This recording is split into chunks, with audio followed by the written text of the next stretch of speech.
And the witness that we have today is Mr. Gregory Loftus. And I'd like him to be sworn in. Mr. Loftus, will you be swearing or affirming? I'll swear. Do you swear that the evidence you are going to give is the truth, the whole truth, nothing but the truth? If so, please raise your right hand and say, "So help me God." So help me God. Thank you. Thank you.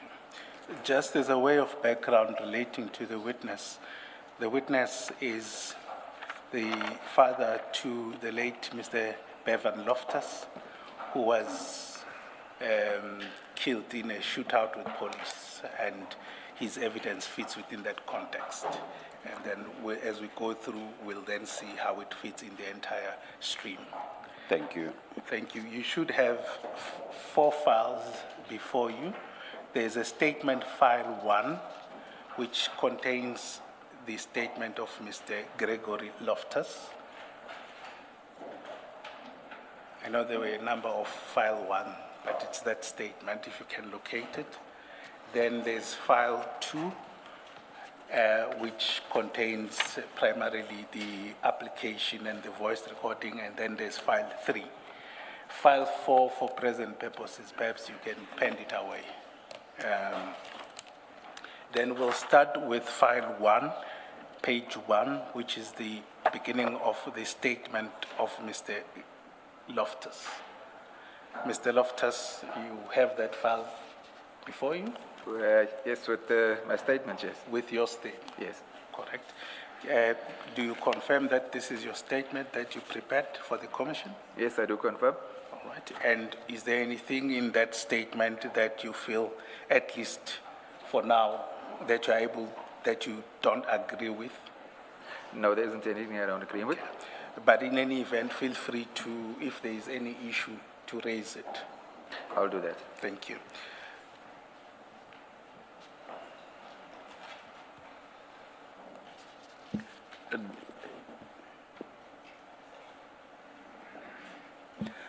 Our copies of the statement are not signed. Are there signed copies? Thank you, Chair. I think, can I request that it be signed after During the tea break? Yes. During the tea break, apologies. All right. Thank you, just because of the travel and there are certain logistics that we couldn't sign it that way. Thank you. Thank you. Mr. Loftus, as we would start initially, the form of your evidence is that we'll give you an opportunity to go through your statements. Okay. Thereafter, we will then ask some questions that we have relating to your evidence, and the commissioners will ask certain questions or clarity-seeking questions or probing questions for that matter at the end. But it may be that during the reading of your statement, we also have questions that we'd rather have them at least answered there and then. Okay. Thank you. May you then proceed to read your statement starting from paragraph 1. Okay. I see on the screen here, some stuff is rejected. It's fine if I don't say my addresses and stuff? Yes, please. In fact, those personal details like your address and ID number, please don't mention, or the names of other persons. Okay. I'm an adult male, 61 years old. I reside on the Bluff in Durban. The contents of the statement are within my personal knowledge, save where the contrary appears from the context hereof, and are, to the best of my belief, both true and correct. Where I rely on information from other persons, I do indicate where the context so shows. I am the father of the late Bevan Loftus, who I strongly believe was murdered in cold blood on the 1st of April 2023. Bevan was murdered by the police under the guise of a legitimate police operation and at the instance of Clive Nyka, a competitor of Bevan in the tow truck industry and an alleged drug dealer. I will deal with the incident on more detail below. At the time, Bevan was with four of his friends, with whom he was hiding because he had been warned that Captain Dina Highland, alias Dina Govender, who is a captain we know as Captain Dina Governor of the SAPS, was intending to kill him. The events that I describe in this affidavit occurred several years ago, and I may not recall some of the details. If I recall events after submitting the statement, I will either submit a supplementary statement or elaborate thereon during my testimony.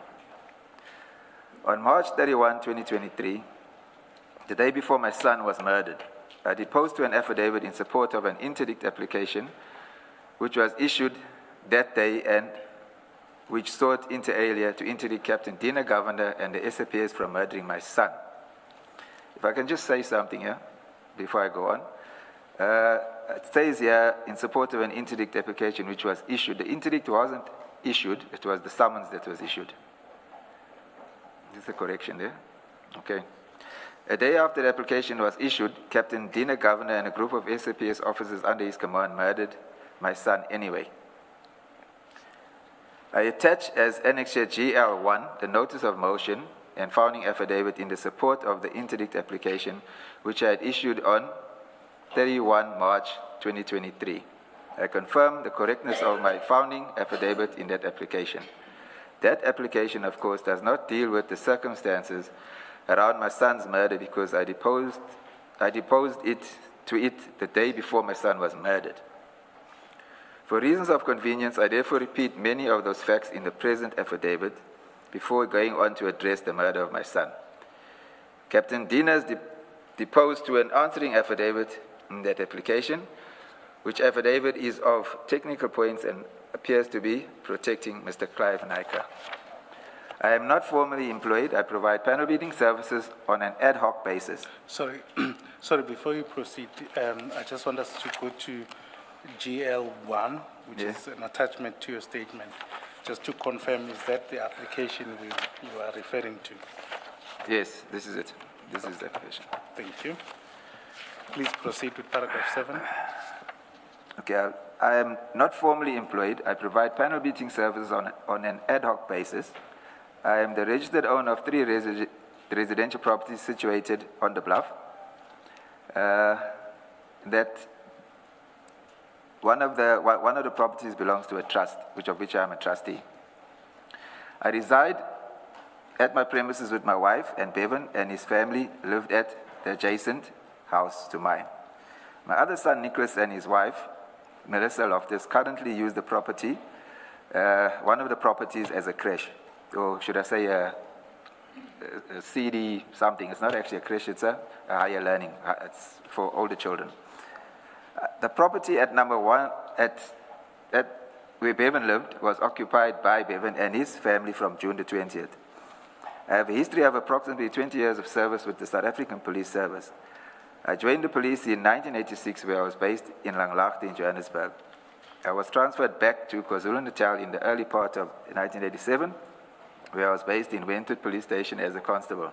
I temporarily left the police from 1989 to 1992.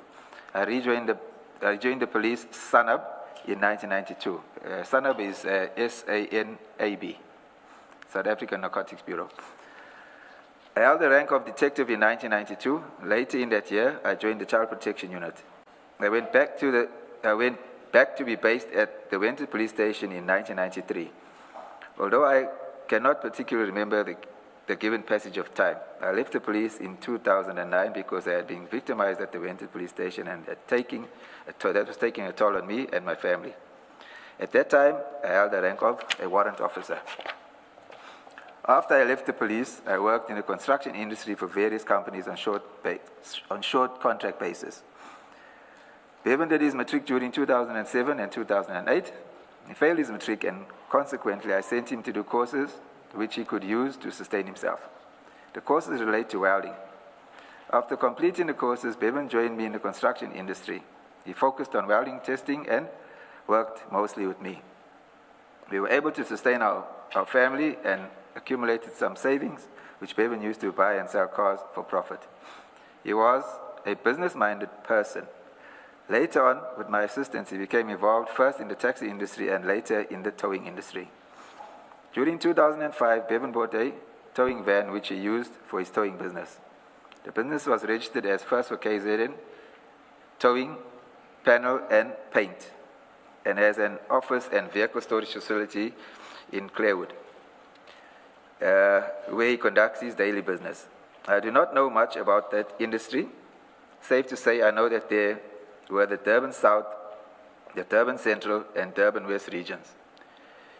He operated in the Durban South region, which covers the following areas, namely the Bluff, Wentworth, Oosterville, Merebank, Jacobs, Clarewood, and Seaview up to the N2. His biggest competitor was the Durban South Towing, which is owned by a person I know as Alan Subramani.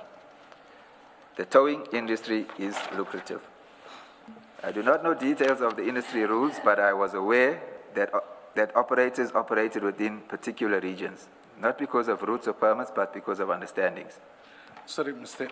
Loftus, can I just stop you there? I just want to understand. You say the towing industry was lucrative.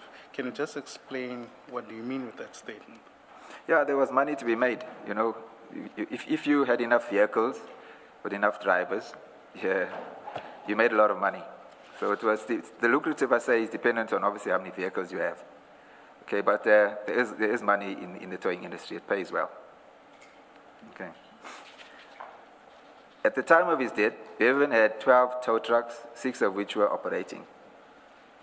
Bevan's towing business sustained him and his family. He primarily relied on it for income. I assisted him with the business on the panel beating and mechanical side. Bevan also used the house, my house, in which he lived, to store vehicles which had been towed and were undergoing repair. We live in the Bluff area, which is, I need to correct that. We live in the Bluff area, which is gang infested. It's supposed to be, we live in the Bluff area, and Wentworth is actually from the area we come from. That is gang infested, not the Bluff. Okay, the Wentworth area was gang infested where there has been a lot of violence. Bevan had friends and business associates that were allegedly involved in gangs and other criminal activities. The tow truck industry also saw a lot of violent crime.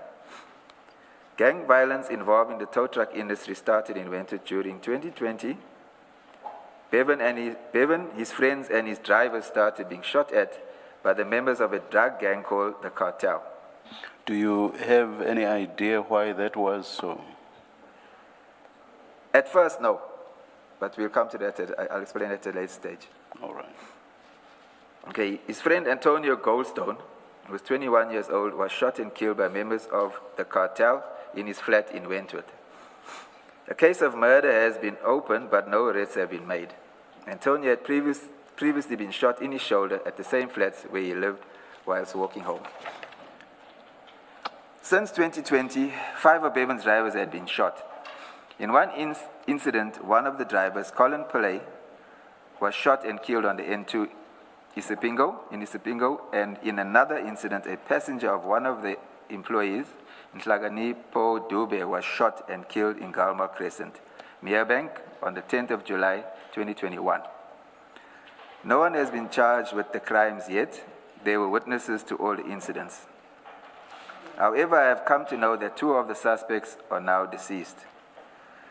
The SAPS police dockets that refer to these incidents are Sipingo Case 14 of 9/2022, and the investigating officer at the time was Detective Bengu, and there was another case opened. Sorry, Mr. Loftus, please don't read out the case numbers.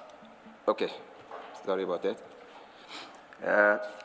In another incident, one of Bevan's drivers, Brenton Capture, was at a shop in Wentworth and was shot at but managed to flee unarmed.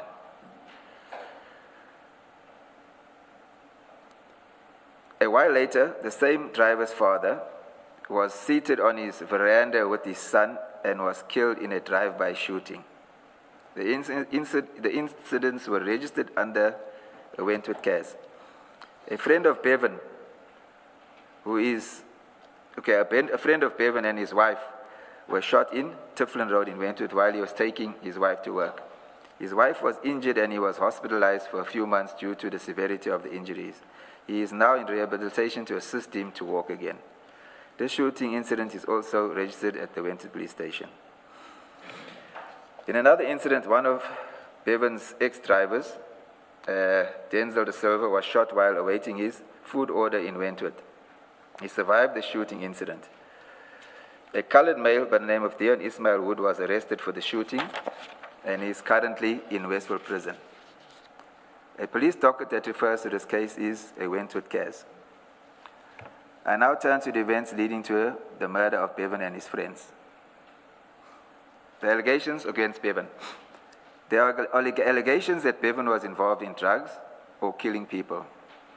I deny that. As far as I know, he lived from income received from his towing and taxi business.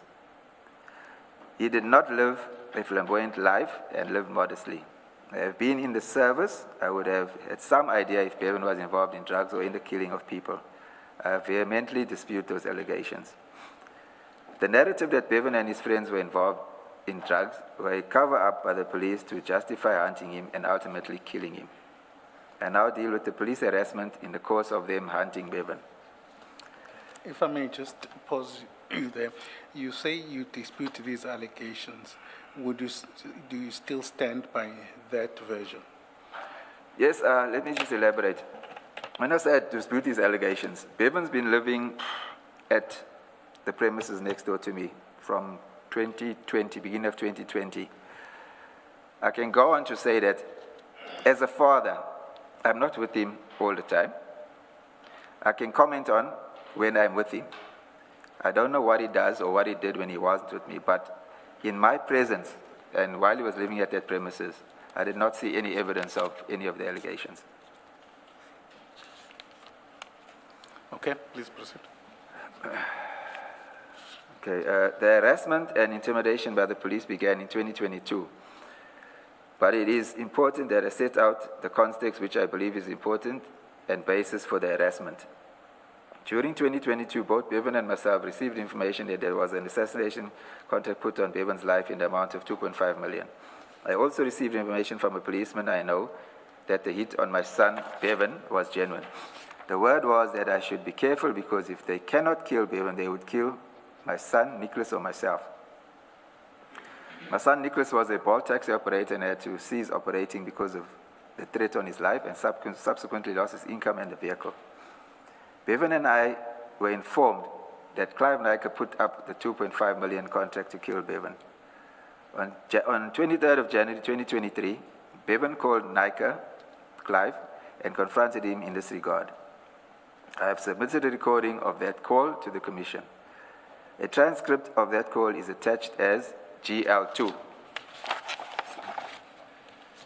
Sorry, before you proceed, can we then turn to GL2, which should be page 112 of that same file? Yeah, this is it, yes. This is, and Commissioners, may I request to play this video? I think this telephone recording at this present moment. Shouldn't, Or should we? is this not the first mention? Because I think in the statement, the witness says he deals more fully or extensively with the recording at a later stage. Yes, and he does. indeed he does do so, Yes. and also he Should- does draw his own conclusions about, shouldn't you do it at that later stage? I'll take your guidance. Yes, yeah. Yeah, let's do it that way. Thank you. Please proceed, Mr. Loftus. I will deal in more detail with the call below. For present purposes, I submit that it proposes strong evidence that Nyker was behind the 2.5 million hit on Bevan's life. Okay, the incident of the 13th of December 2022. On Tuesday, the 13th of December 2022, I was at my home when I saw a number of policemen at Bevan's house. There must have been approximately 20 to 30 members, some in plain clothes, while others were in uniform, including the dog unit, the NIU, vehicle pound unit, and Metro Police. I went outside and saw members of the police walking up my driveway. I took out my cell phone and started video recording them. There were two policemen outside Bevan's gate in civilian clothes. I jumped over the fence into Bevan's yard and approached them at the gate. One of the police officers, who later became known to me as Warrant Officer Sivan Naidu, shouted, shouted at me not to record anything. He asked for Bevan's cell phone number and his whereabouts, which I did not know. He told me to open the remote control gate, which I could not do as I did not have the remote in my possession. He told a white captain from the NIU, which is the National Intervention Unit, to arrest and handcuff me. I was not informed of why I was being arrested. However, that could happen. However, before that could happen, I threw myself onto my son, Nicholas. One of the policemen grabbed hold of my son, Nicholas, and choked him and took my cell phone from him. I asked the warrant officer... Sorry, for clarity, you were not arrested eventually. You were arrested twice on later occasions. I was arrested then. I think I'm still coming to that, yes. Oh, okay. Yeah. All right. Okay. I asked the warrant officer, Snyder, why they were looking for Bevan. He told me that they were from the New Hawks anti-gang unit, and that they were there, and that there were 2 attempted murder cases from the Belair police station against him. I inquired as to who charged Bevan, but he said that it was private and he could not divulge the information. I asked who the investigating officer was, and a sergeant governor stepped forward and spoke to me. He wanted to leave his contact details with me for Bevan to contact him, but one officer, Siva Naidu, shut Sergeant Governor down and instructed him not to give me any details. One officer, Naidu, told the captain to force the gate open, which he did with a pry bar. One officer, Naidu, knew that I was an ex-policeman, and he then told me that he was charging me for not cooperating and withholding information, hence the defeating the ends of justice charge. One of Bevan's employees, Eckert van der Bijl, was working on the premises and was assaulted by an NIU officer, which incident was recorded by the CCTV cameras. Eckert was also assaulted later on that day by a uniformed policeman, it should say. Sometime after the initial police raid, Captain Dina Govender, Constable Ian Ronnie of the Metro Police, and another captain, unknown to me, arrived at the premises. I later established that... Sorry. This is exactly what confused me, and I thought you were not arrested when you referred to just before the arrest happened. And now you say sometime after the initial police raid, and eventually the incident you are referring to now does result in an arrest. No. So what's the sometime after the initial? When I say time, raid? I don't mean a long time. It was like a matter of minutes. So it's a very short space of time, because I've got a long driveway. I'd say it's about between 50 meters probably and 60 meters. So by the time that I walked, they walked me up to the garage is at the top end of that 60 meters. So by the time I got there, Dina and Ian Ronin had arrived. Okay. So and how do you separate the raids? You refer to an initial raid. So if the people are there throughout and they eventually arrest you, what's an initial raid, and what other raid is there? Because if you talk about initial, then there must be some other. Where is that? Let me just go back to that. Paragraph 36. 36. On one of Bevan's employed, Eckert van der Bijl, was working on the premises and was assaulted by an NIU officer, which incident was recorded on TV. Eckert was also assaulted later on that day by an uniform, sometime after the initial raid. Okay, what I mean there is when Sivan and him were at the gate. That's when it started. That's what I'm implying. Okay. Can I I'm sorry about this. Can I take you back to paragraph 34? You say you were asked for Bevan's cell phone number and his whereabouts, which you did not know. I assume it's the whereabouts that you did not know. Obviously.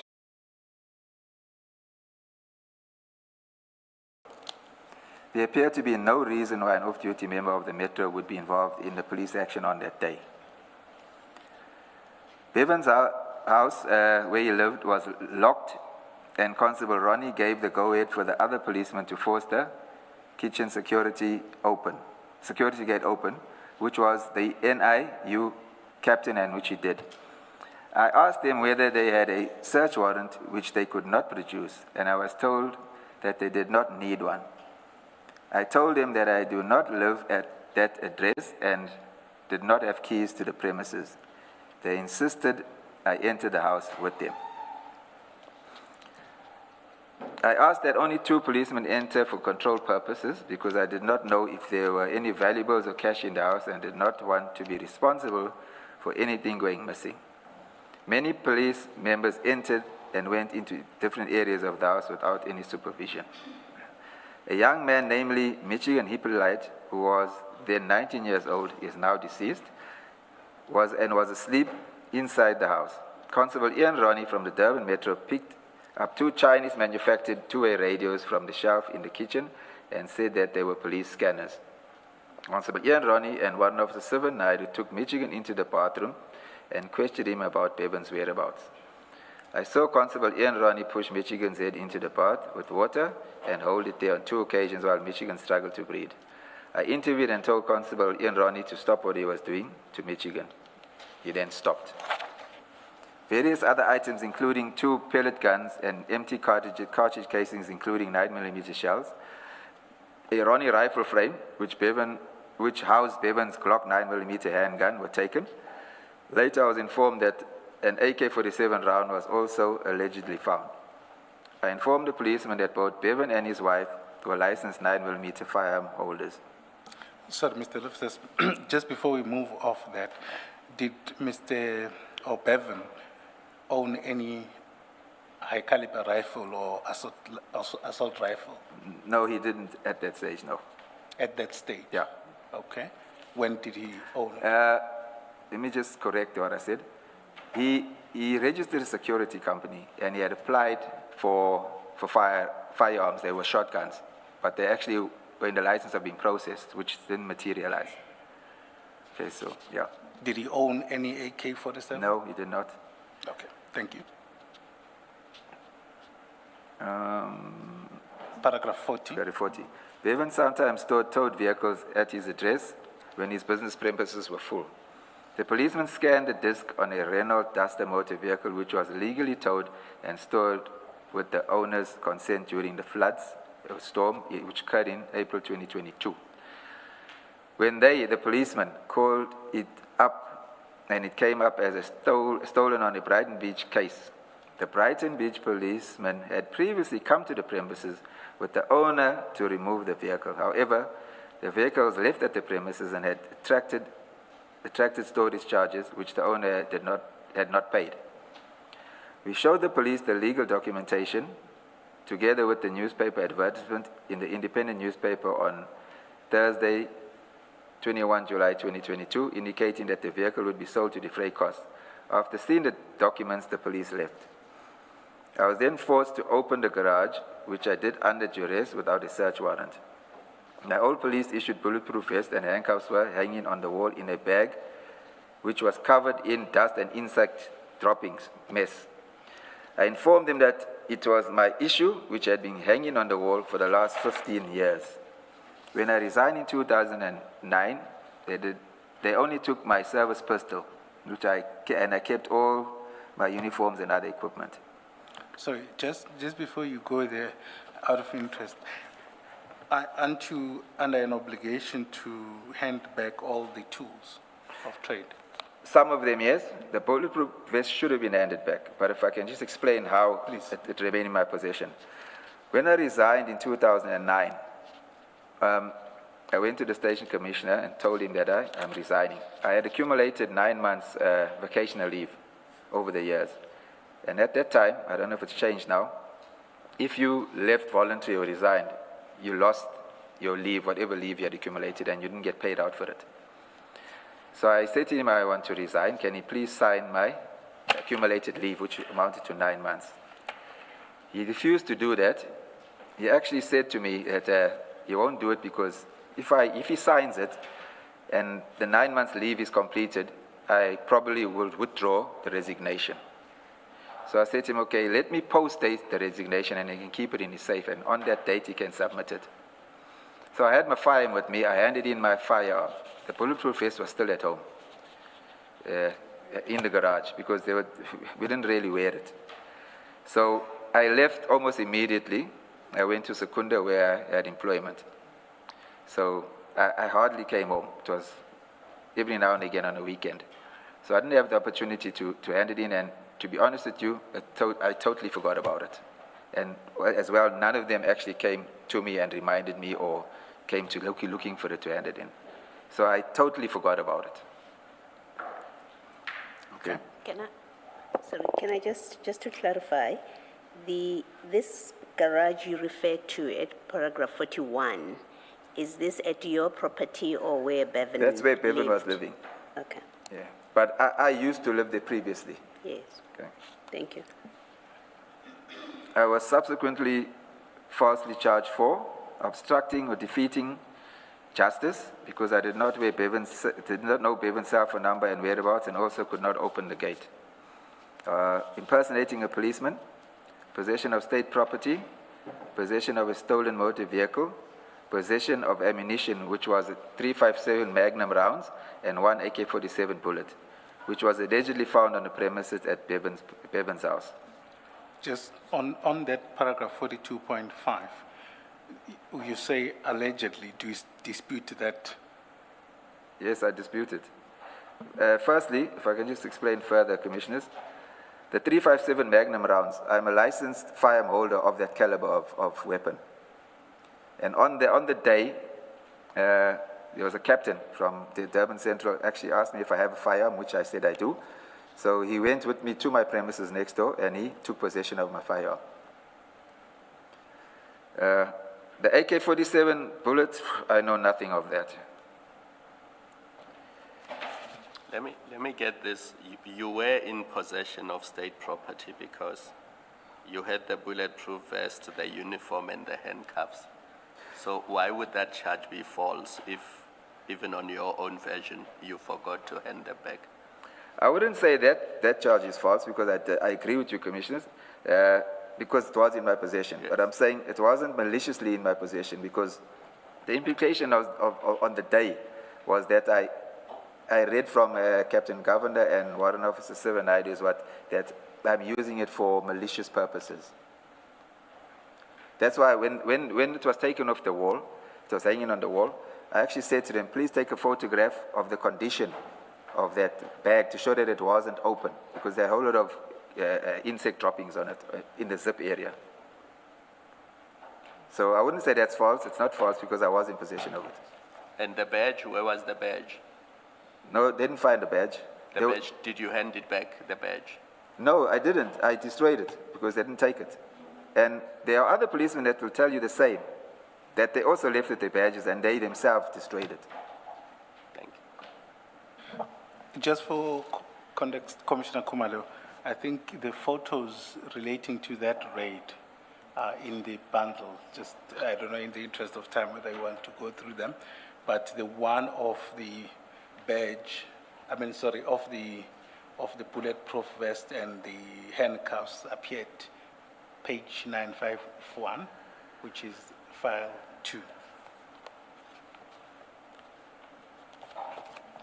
And 952, and then you'll see the rounds going forward. I don't know whether you need to see them physically. I think my concern with the statement was the allegation that he was falsely charged for possession of state property. And I'm saying the charge can be false if you are in unlawful possession of state property. Yes, I think the witness has answered it, yes. So maybe in similar vein, just clarify, the vehicle, the Renault that you say was on the property, it had you do explain that how the circumstances in which it ends up there, but you also say that when they checked, they found that it was still reported as stolen property. So at this point, it had not yet been taken off the stolen property or stolen motor vehicle report. Is that what it means? That's correct, Commissioner, but if I can just elaborate on that. What had happened in this particular case, according to what I was told, why it was in his possession is because it was flooded. It was underwater during the floods in 2022. So that whoever towed it, called to the scene, had to salvage it. In other words, not just tow it, had to rescue it or recover it from that water. And then the insurance didn't want to pay for it. It was some kind of a dispute that took place. So he wanted the vehicle without paying. So this happens well, used to happen when I was a policeman as well. The owner would go to the police and report it stolen, so that the police can come and recover it, and he doesn't have to pay the cost of the salvage, recovery, and the storage as well. And this is what I think happened on this day. That's why because I didn't witness the transactions between them, but I was kept up to date by Bevan about that vehicle. And he said to me, this is what's happening. Insurance doesn't want to pay the owner, and he doesn't want to pay cash out of his pocket as well. So in my understanding, that's why he went to the police and reported it stolen. So it actually wasn't really stolen. And if I can add on to that as well, this used to happen quite regularly when I was younger in the police, that owners used to come in, open cases of vehicles can be recovered. Then at some stage there was a circular that was sent to stations to say that the police are not to get involved in those transactions anymore. That's purely civil. So we stopped doing that. Thank you. If I can, I don't know if your commissioners, if you're interested in knowing about the impersonating a policeman. If I give you the background on that.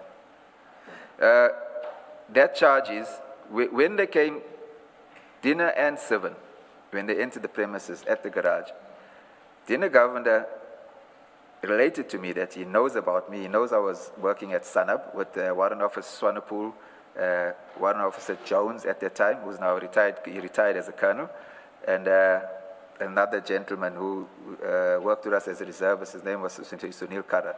That was our team. And he even said, you know, he watched us and we did some good work. And he knows that I've left the force, and he knows everything about me. Before he came, he did an inquiry, and he knows that I own the 3 houses. So with the impersonating, they implied that I said to them that I'm still presently a captain in the police. That's how that impersonating charge came about. Yeah, okay. I protested against the charges because I do not live on the premises and I have no keys or remote to enter the premises. Captain Dina Govender, Warrant Officer Sivan Naidu, said I was being charged because I owned the premises.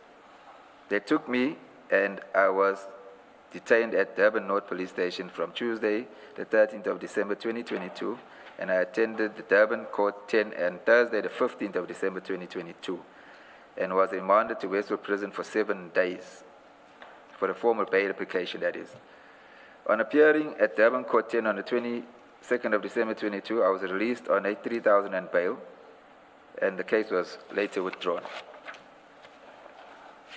Early this year, in 2026, I was visited by Sergeant Koluse from the Hawks, who informed me that they are putting the matter back in court. They asked for a copy of my registration confirmation of the property situated at the address where Bevan lived. He said there was a search warrant and the court wanted to know whether they had searched the correct house.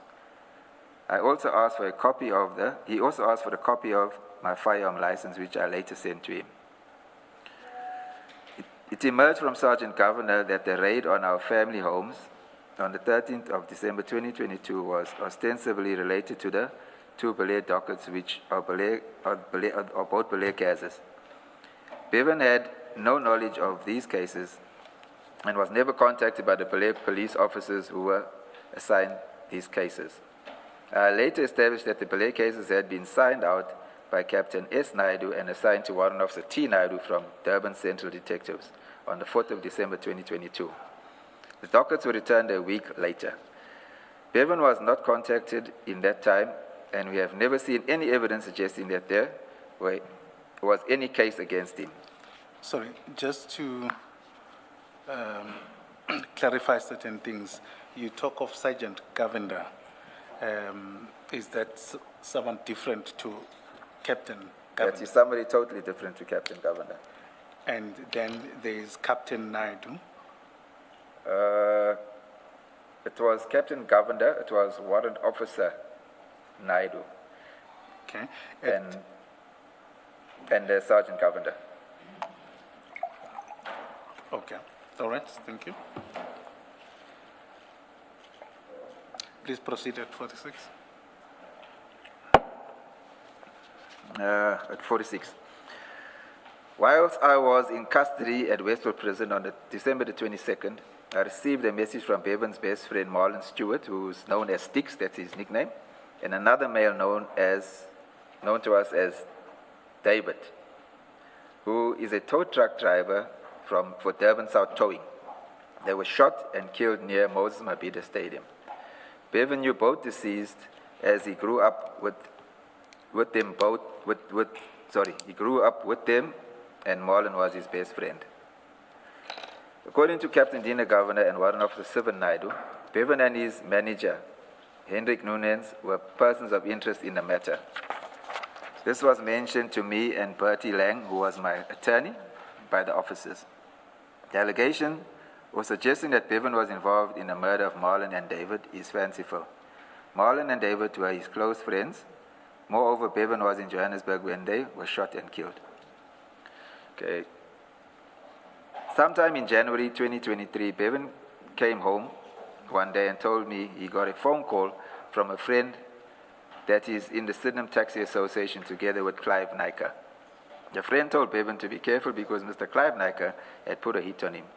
Apparently, no photos of Bevan or details of his appearance had been circulated, but word was out that Bevan lived in the Bluff area and drove a white BMW and a white Toyota Bucky. Bevan informed me that his friend had advised him not to drive those vehicles and stay off the streets. On 25 January 2023, Hendrik Nunes was at Bevan's home as he had just returned from Port Elizabeth, having purchased a motor vehicle. He, Hendrik Nunes, came to talk to Bevan about Captain Varley, who works at Brighton Beach SAPS. He's a captain in the detectives. He was bothering him about a motorcycle that one of the drivers recovered at an accident scene and was now in storage at Bevan's storage yard. Captain Varley wanted the bike released free of charge. Bevan indicated that he was going to call Captain Varley. I advised him not to do so. I told him that Captain Varley was working with Captain Dina Govender, and Varley didn't like Bevan. He had issues with Bevan on previous occasions. I advised Bevan that the Hawks had failed to arrest him on the Belair cases because there was no evidence, and by calling Captain Varley, he would start something. I told Bevan that he must be careful of what he says to Captain Varley because he will open an intimidation case, and that will give Captain Dina Governor a reason to pick him up because there was no other reason to do that, other than that. Bevan nevertheless called... Sorry, Mr. Loftus, let me ask.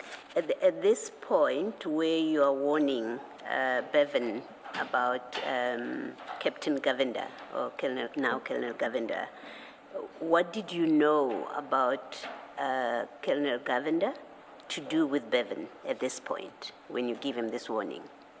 Not Captain Varley, the warning? So you say that you warned him not to call Captain Varley? Yes. Because if he does that, then it would give Dina Govender Yes. Okay, I see a that. reason to pick him I up. see So that my vision, question yes. is, what did you know about Govender's attitude or position towards Bevan that you found it necessary to give him that kind of warning? Okay, what had happened, if I can just go into a bit of depth.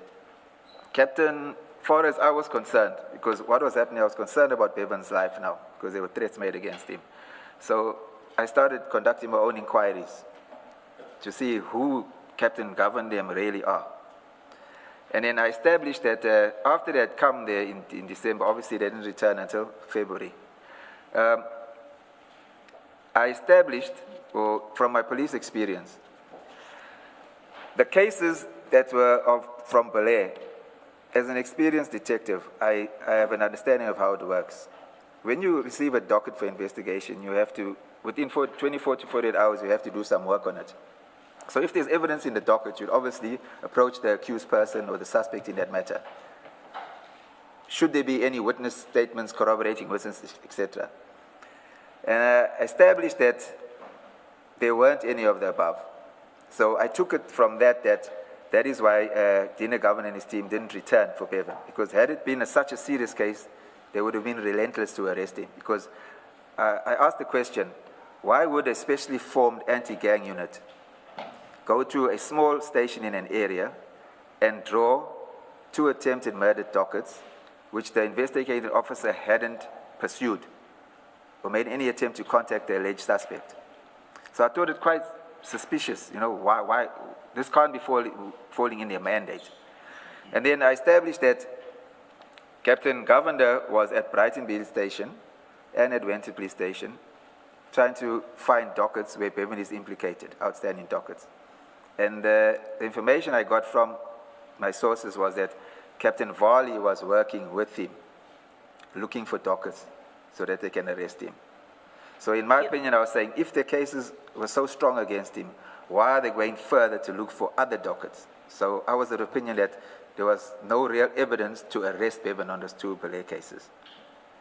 And then Bevan had issues with Captain Varley in the past. And just the fact that if he calls him, when he was a captain at Wentworth, Captain Varley was a captain at Wentworth Detectives. He was a group, because the detectives are divided into groups and they have a captain in charge of each group. There was an instance where Bevan was arrested with some of his friends for a firearm charge. Okay? I'll give a background of that. When they on the street, the tow trucks sit on what they call a patch, where they sit and wait for calls for accidents. It was late at night, and he says he was coming home, and a friend of his from the area asked him where is he. So he indicated where he was. So he said he's going home. So the friend asked him for a lift home because it was on en route to Bevan, to us where Bevan lived. And he knows the boy is naughty. So he said to him, there's a roadblock opposite the police station, Wentworth Police Station. He says, I'm going that way. If you have anything illegal on you, declare it now because I'm going through that roadblock. He says, and the guy said, no, he hasn't got anything illegal. So he says, when they got to the roadblock, just before the roadblock, the youngster says to him, hey, I've got a firearm on me. So Bevan said he told him, I'm not turning back now, because if I turn back, it look like I did something wrong, something to that effect. So there were 5 people in the vehicle, and everybody was arrested. So I got a call that he's arrested at Wentworth Police Station. I know most of the detectives at Wentworth Police Station because I worked with them. So I established who was on call and who would have the docket. So I made a phone call to say, what is the way forward, what's the charge, etc. So the detective said to me, no, I can come see him in the morning. So I said to him, look, must I get an attorney? He says, no, it's not necessary because he's going to be releasing them because there's no evidence. They can't place the docket, the fireman in anyone's possession. So fine, I went to the station on the Saturday morning and I spoke to the detective and he was now going to process all the cases that came on overnight. So he went to the cell. I followed him. I didn't go in. So he said to me, no, he's going to release them because Bevan and them were shouting and saying they don't know what they're going to do, etc. There's cameras in the cells. The policeman that was in charge, I won't say his name, he received a phone call from Captain Varley because he fell under Captain Varley's group. And he said to Captain Varley, he's releasing these guys because there's no evidence against any of them, and there's no chance of a successful conviction. The phone was on speaker. Captain Varley said to him, no, don't release Bevan. He's going to take that docket, and he'll handle the docket henceforth. So Bevan and then went to court based on that. He took possession of that docket as the investigating officer, which is not normal as the captain of the group to investigate the matters. And the matter, I'm not sure if it was thrown out or it wasn't placed on the roll. I need to confirm that. So Bevan had said, even in the conversation, when he phoned him, that's why I said to him, don't phone, because back to where we started, because Dina is after you and Varley is not a friend of yours. So let's leave it as it is, because based on my experience and my inquiries, there wasn't enough evidence in the docket to arrest Bevan. And when Bevan found that they were looking for him for these cases, he came to me and he said he related to me that, hey, there's 2 dockets that they're drawing at Belay for him to come and arrest him. And he said to me, I've got no cases, I don't understand this. And henceforth my inquiry started. I forget which number we were on. 51. Bevan nevertheless called Varley and asked him, Captain Varley, to stop harassing Hendrik Nunes, who was his driver and his manager at the time. The phone was on speaker so I could hear the conversation. Captain Varley wanted the bike released, but Bevan refused because he had released vehicles in the past on Wali's word that the client would pay, but the client ended up not paying. Bevan told him to stay out of his business and do police work. Bevan told him that they were both men, and the only difference was that Captain Wali has a badge. Sorry, just on that last point, what did you make of that statement? I want to elaborate on that.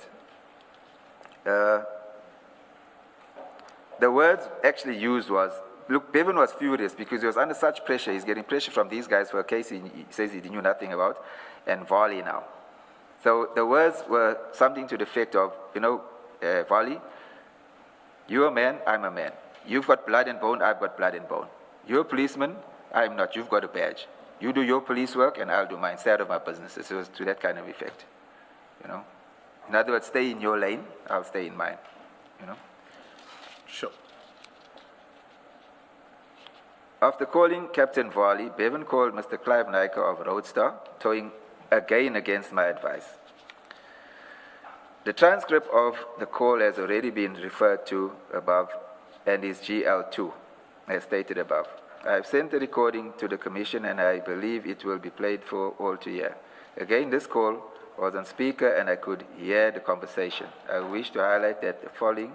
Sorry, just before that, I think I'd like to take up the chair's invitation to play the recording at this juncture.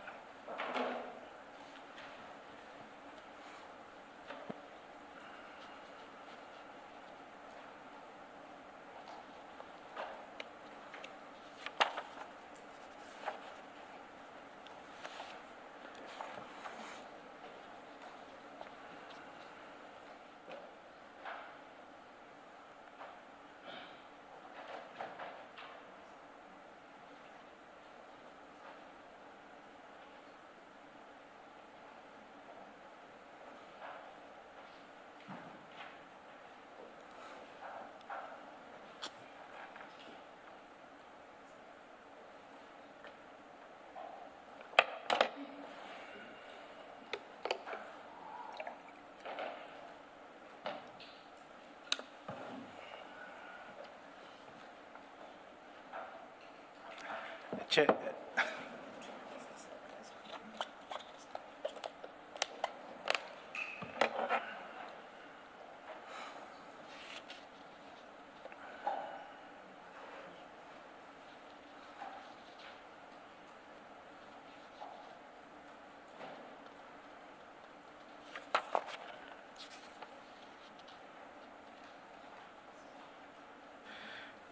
Chair, it seems that as it would happen, You were ready and raring to go quite some time back.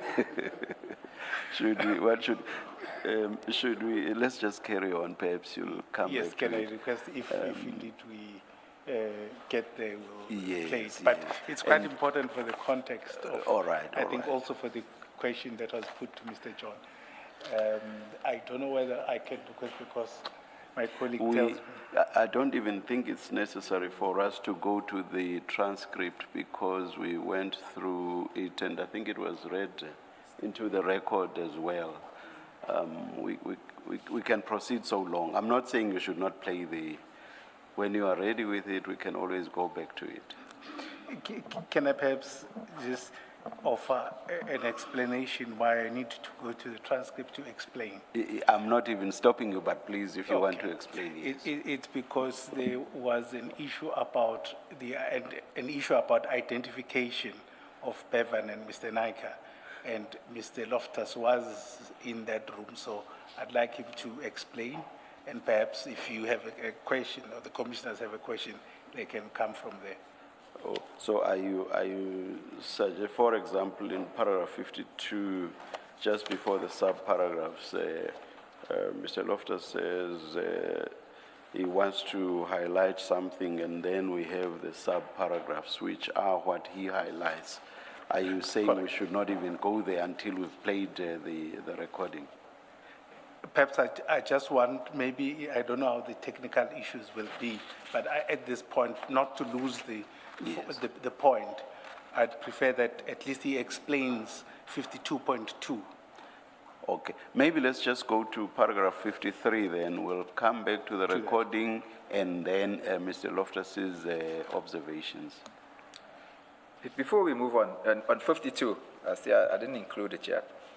Before Bevan made the call to Clive, I said to him, why I advised him against it, because I said to him, Clive is a powerful guy. They haven't got anything on you. He'll definitely open an intimidation case against you. I said he can guarantee that. And later on, okay, let me leave it there. I think I'll cover it later on, but I forgot to say that there. All right, and I'll explain further. You said something similar about, I forget the rank, Officer Valley as well. Captain Valley, yes. Captain Valley, yes. Yeah. Okay, all right. I just forgot to include it here. All right, thank you. Let's go on to 53 then, if that's fine, Mrs. Kakan. Thank you. Let's proceed to paragraph 50. I point out further that just over 2 months after this call, Bevan was murdered by the SAP officers under the command of Captain Dina Governor in an operation led by him. On the 3rd of February 2023. Just before you proceed to that, if you go to file, well, let's just stick to the same file, rather. In the founding affidavit to the application, paragraph 18, page 38 of the same file. This is the founding affidavit that you deposed to at paragraph 18. Sorry, just say that again? Can you go to page 38 of the same bundle? 38. Page 38, I don't see pages. You mean the ones that are written on the top in pen? At the top in red. Say the number, 80. Paragraph 18, which should be at the bottom. 18. 18. Okay, this one. The one that starts with on the Friday. No. No, it starts during 2022. Yes. Both Bevan, I red think I'm a bit mixed up here. 38 at the top. 38, just help me there. Thanks.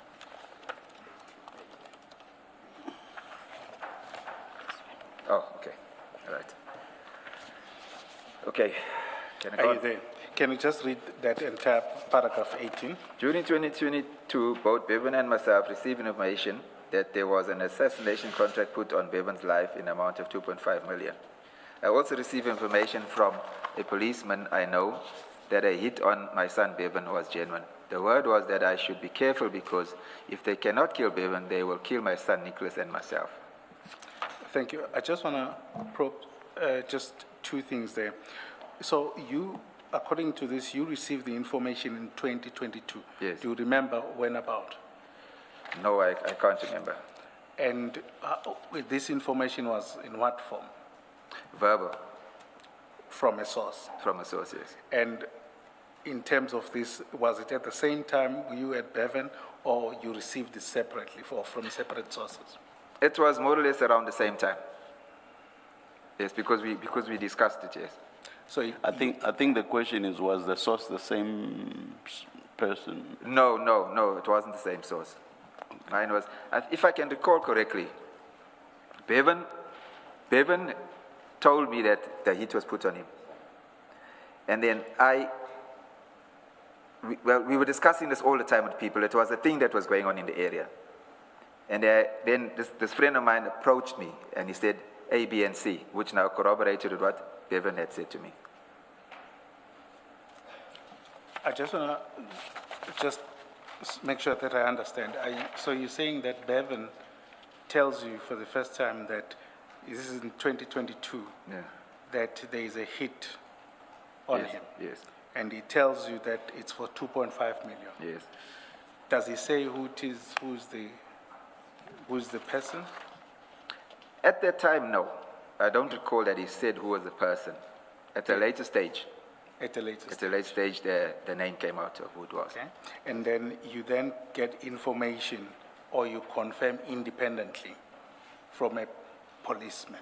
Yes, that's correct. And what was the discussion on that, from that policeman? Well, all the policemen in the area knew what was going on, so it was basically a straightforward conversation. that be careful because there's a hit put on you. He had heard about it and he confirmed that it's true from his sources. It was a very short discussion. And it was also, the confirmation did not mention the name. No, at that stage, no. Okay. The name wasn't mentioned at that stage. Okay. And in that, now that you know there's this thing, did you take it up with the authorities? No, I did not. Okay. I did not. I can tell you why I did not, because I know the workings of the police, especially with our local police stations, etc. In my opinion, they're not equipped to handle issues such as these. They're really not. And a lot of the time it's because of lack of knowledge and also because of no interest. I've seen that while I was a policeman. Just explain what you mean they are not equipped to handle matters like this. And I ask because when Mr. John was the IPID officer was testifying yesterday, and he said you went to court for an interdict. Yes. The question that I didn't ask, but that was in my head, was why would you not lay a charge of conspiracy to murder or to kill? Why didn't you lay that kind of complaint? So answer my question about why do you say the police do not have the capacity to deal with these kind of issues, together with my question, why did you not lay that kind of charge? From experience, being in that environment, cases like that, people don't generally want to come forward, first of all, and give statements because they'll have to name names, etc. Secondly, there's also a lack of interest in pursuing cases that from the local police as well, detectives as well. You say so even after you've had the telephone call between Bevan and Mr. Naika, which you have interpreted in a certain way as you were listening to it. You say there's an acknowledgement in that he doesn't deny that he's put a price for Bevan to be killed. Even with that information, you still say you couldn't lay a complaint. I've spoke to some policemen regarding that conversation, that transcription. None of those police even picked up what we did, that his name was mentioned without him saying his name, and it was only when the hit of 2.5 million was put on his head. They didn't pick that up, and they didn't pick up what I would call a motive, where he says, you killed my uncle. They didn't even pick that up. I had to actually highlight it to them. This is not policemen at stations, people that I knew, policemen that I knew. There's really no interest there. If I can elaborate. When we work as detectives, complainants will walk into the charge office. And generally speaking, the charge office personnel, in my opinion, a lot of them are not equipped to even write proper statements. That I can tell you because I've witnessed it. We have to go and retake the statement. So a lot of the times, like what we did, we established what we call a crime office, so the detectives actually could interview the people, the complainants, and take the relevant statements in a proper manner. A lot of the detectives and the uniformed policemen, they've got this, if I can call it a thing, where they say, kill the case. So when a complainant walks into the charge office, there's a persuasion. They try and persuade the complainants not to open a case. If you can understand what I say, they try and inform that they can't open a case because there is no case, etc., etc. They find some kind of way not to help them. I've witnessed it. So, thank you. I'll elaborate a bit more. There were times when this started, where youngsters would be intimidated at the flats before it escalated. When I say flats, it's where we grew up in Reykjavik, where this cartel was operating. These youngsters, two of them that are deceased now, and Antonio was also deceased, they were junior youngsters. They were being harassed, intimidated. I personally, and a lot of those youngsters had single-parent homes, single mothers. I was very well known in the area. So I took some of the mothers up to the police station and had a meeting with the station commissioner, with the mothers, to say, from experience, this is going to escalate. It's starting as threats and little assaults, But I explained how I could see this escalating from experience of the past. And there was no interest. We had those kind of meetings on about 2 or 3 occasions to try and get the station commander to intervene. I can't remember the station commander's name. He was a white gentleman. He actually said to me, and he sent me a document with the Intimidation Act, where he actually said the Intimidation Act doesn't exist anymore. So we did make efforts at that stage. So following that, there was no sense in going back there, because if the Station Commission could say something like that, there's no way that his juniors with no experience could pursue it. Just 2 questions on that. One is, what is, I think a lot of your statement contained the words or the phrase that word in the street was. But I'd like to know, to explain, what does that mean generally? It's talk amongst people on the street, people, groups, just general talk. I mean, it's like social media. People thrive on activities or events that take place. So you pick up something that you hear and you pass it on like a grapevine story, you know, and that's how the word gets around in the street, you know. And it's a lot of the time what you hear is true. Not all the time, but a lot of it. And a lot of the time, some of what you hear is true and it leads to other things, you know. So it gives you some kind of something to grab onto, some of the stuff, and you can investigate. How investigation starts, and you can pursue whatever is said, and you can actually find that a lot of it is true most of the time. Okay. Then the second point is just to follow on what Commissioner Baloyi said, and what you then responded by, is that what do you think is the reason behind the police seeming apathetic or not willing or killing cases, as it were? That's a tough one for me to say. I'm going to get into trouble for this. I think it's just laziness. That's what I believe. Okay, thank you. Chairperson, I am advised that the sound is back. Can I request that we play that recording and then go back to the file, to the statement at page 15, paragraph 52.1, but we'll start with the recording. The roadster, Mr. Clive himself, how are you? Yeah, who's this here? Like a lot of money, 2.5 on my head now, eh? Who's this here? Who's this here? Bevan, you? Yeah, how you can You phone my Dane? uncle.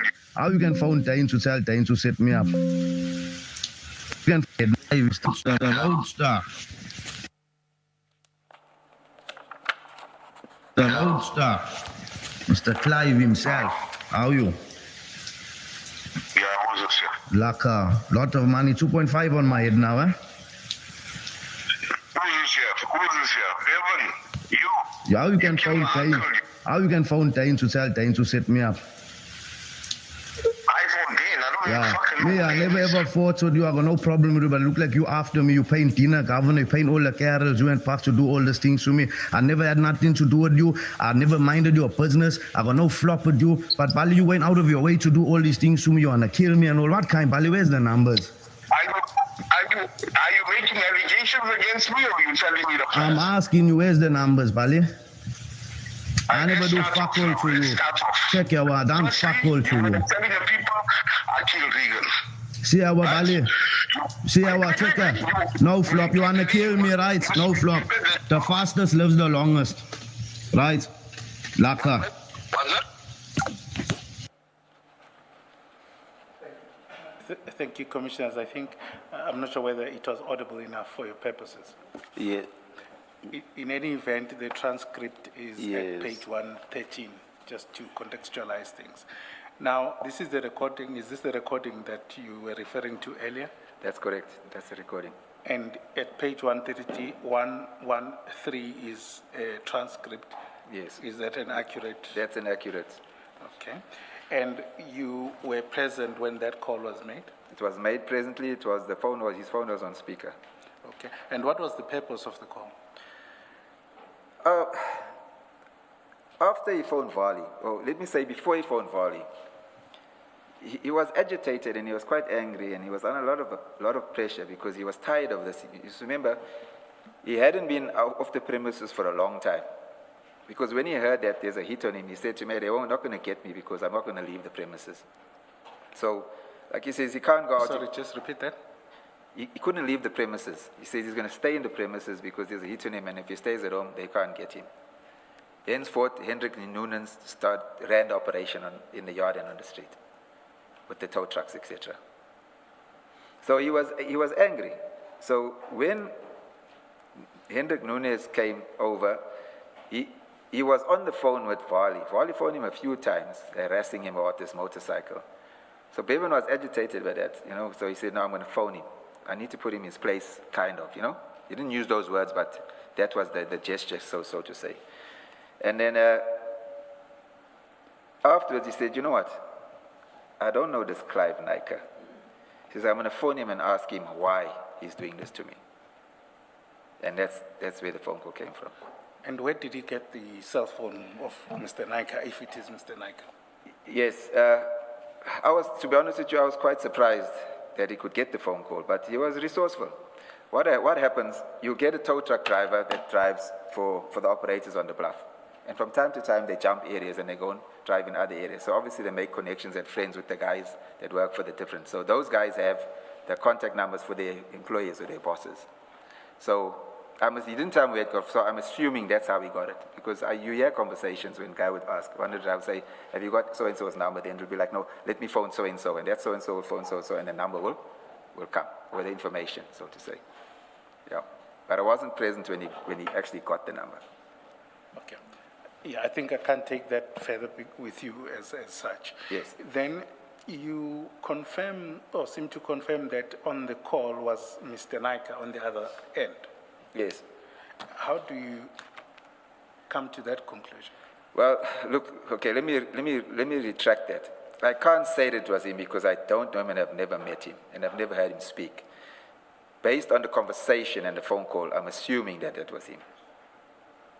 And why is that?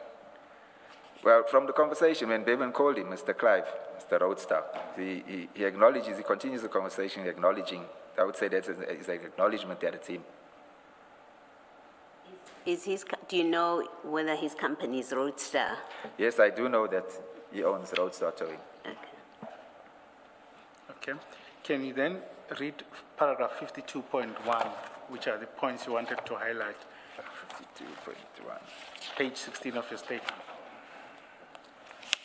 Page 15, yeah. 15.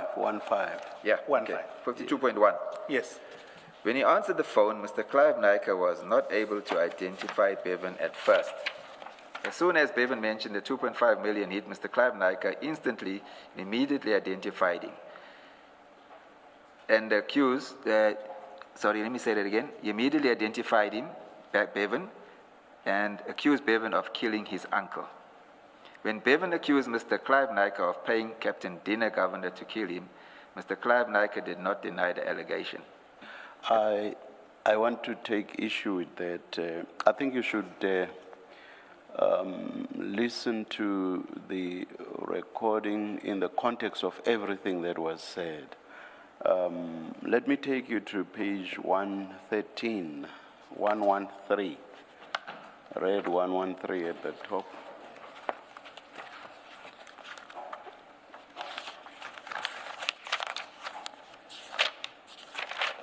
Okay, I've got it, Commissioner. Yeah, the fifth entry where Bevan is speaking says yes, and then how you can phone Dane to tell Dane to set me up. Then the response by Captain Nyker. I'm sorry, Mr. Nyker. I phoned Dane. You see, even the fact that he's asking a question there, I phoned Dane. It should tell you that implicit in that is, it may in a sense be a denial. I don't even effing know who Dane is, so it becomes clearer. I've never, so your source about me having called Dane to set you up, that's false. So that's a denial. But let's go further down. So yes, it's not, it does not directly deal with the 2.5, but the context is the 2.5. And the setting up by Dane is in the context of the 2.5. So let's go further down. The long, or there is what Bevan said there, the longest by him. He says, second last line, towards the end, you want to kill me and all that kind. And then the response by Mr. Naika, I don't. You want to kill me? I don't. Are you making allegations against me or are you telling me the facts? So when you look at all this in context, he actually did deny the allegations. It's on that basis that I say I take issue with what you say when you say he did not deny. Sorry, I didn't hear that, Commissioner. I'm saying it's on this basis that I say I take issue with your statement that Mr. Naika did not deny. No, fair enough. That's the way it's read. All I right. accept that. Chairperson, perhaps one has to understand the context of the issue, whether it's taken with whether it was not Mr. Naika on the other side, or whether it's a matter of having put a contract on his head. I just think we need to distinguish that for his purposes as well. I'm just proceeding on the assumption that it was Mr. Naika. And what I'm addressing is the statement by Mr. Loftus that Mr. Naika, if it was Mr. Naika, did not deny the allegation. That's all I'm engaging Mr. Loftus on. Sure. Chair, can I then take you to file 3?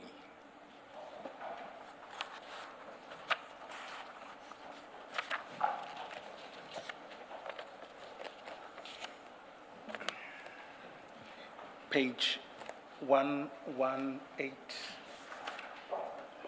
1181 at the bottom. Perhaps I have to identify what this is as a document entirely. It's an article that was published by the Daily Maverick, where on the 29th of April 2023, and it follows the shootout, and we're still going to come to it about the relationship between drugs, tow trucks, and the gangs and the killings and the hits. But for present purposes, I'd like us to go to 1181, which is Clive Naika Speaks. If you turn over, there's a suggestion that Mr. Clive Naika was confronted with this allegation. Where about at 1182? I think it's the second. I think for context, I'd like to read the 2 paragraphs Which ones are those? at the top. So it says, The one unquote, starting Daily Maverick. Yes. Okay. Right. Just for the purpose of the record, can I ask the witness to read it? And what is this? What did you? Well, it's the point about whether Clive Naika denies Okay. that it was him on the call. And perhaps the point I'm trying to come across, to put across, is that he doesn't seem to deny that discussion, at least on the media reports. Also,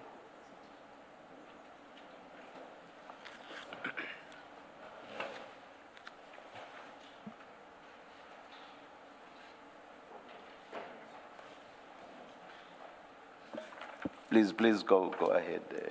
thank you, Mr. Chairperson. Kakan. Mr. Loftus, would I kindly request that you read that portion just into the record? Which page is this, Naba? Page 1182, 82, from the top. from the top. Thank you. Daily Maverick approached businessman Clive Naika, who described Bevan Loftus as an evil young man. I've only had 2 or 3 conversations with this evil young man. I don't know him. I have been in the towing industry for 14 years, and I am chairman of our Towing Industry Association. I have never had a confrontation with Bevan. Earlier this year, Bevan called me saying I wanted to kill him. I said I heard he killed my uncle, the tow trucker Elvis Raju in Asheville, earlier this year.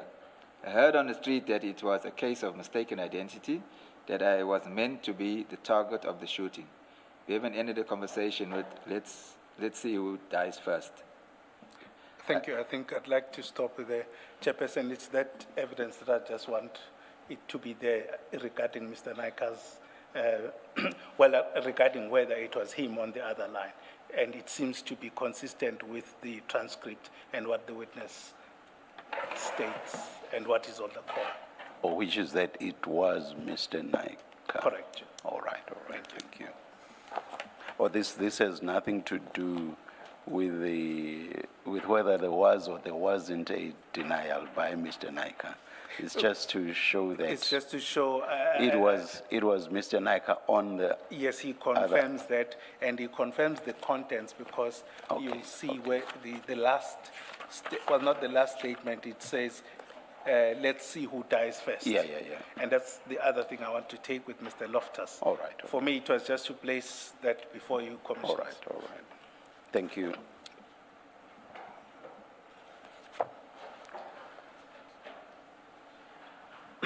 Then I will come back to this, about this article later on after tea, but there is a statement or something that Bevan says when the call ends. Yes? And it is, I just don't want to,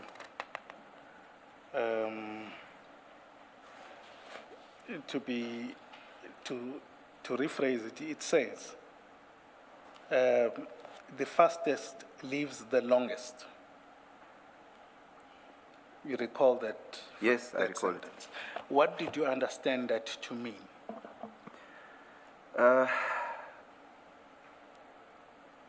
At first, I didn't know how to take it, because I said to Bevan, I actually asked him, what did he mean by that and why did he say that? He offered no explanation. You know, he says he was angry, so he didn't even realize what he was saying, but he didn't offer any explanation. And I'm just saying, what did you understand of it, that statement? If I have to put my own interpretation into it, Clive being now the guy that wants to kill him, as he says in the conversation, so I would put it as to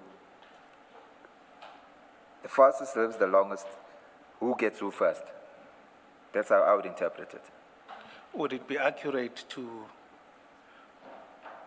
characterize it as a threat? You can characterize it as a threat. I can say that. And you'll see the article, the Daily Maverick article at 1182 that you've just read. Mr. Naika is quoted as having said, Bevan ended the conversation with, let's see who dies first. Are you asking which one is correct? No, I'm going to come to the question. I'm asking whether you see that. I see that, yes. And would you say that is, I'm not saying it's word for word or it means entirely the same thing, but would it generally be along similar lines? Yes, you can. I'd say you can equate it. Okay, thank you. Chair, I see it's 5 to 11, but I would prefer that, I would request that we take an adjournment at this opportune time rather. Can I maybe ask 2 questions on the transcript, page 113? There's 2 references to what are the numbers Bali. What does that refer to or relate to? And it's Bevan who's asking this. He says Bali, where are the numbers? And later on, I'm asking you, where are the numbers Bali? My own, I don't know I don't know if there's a meaning of it in the street, but if I had to interpret it, it would be, why are you doing this to that effect? You know, why are you doing this? Yeah, that's how I would interpret it. Yes. Sorry, I just want to make sure that maybe that would be a follow-up. I did, now you've triggered it. As to what Bali, the name, what does that mean? Bali, Okay, Bali means, like they call me Bali, an older person. older person? Yes. Okay, thank you.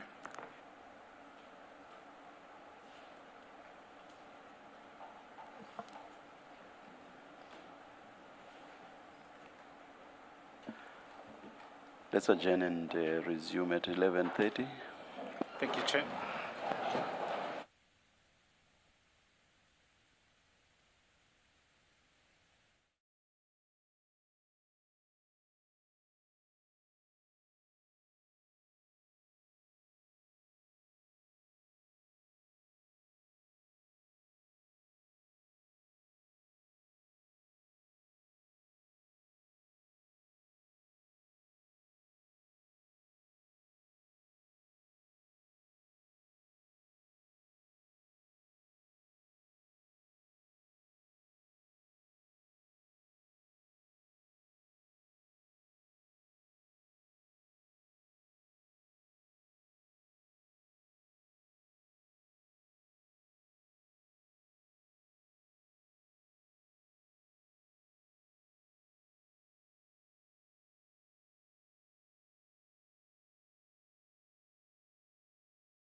Yes, Mrs. Kakana.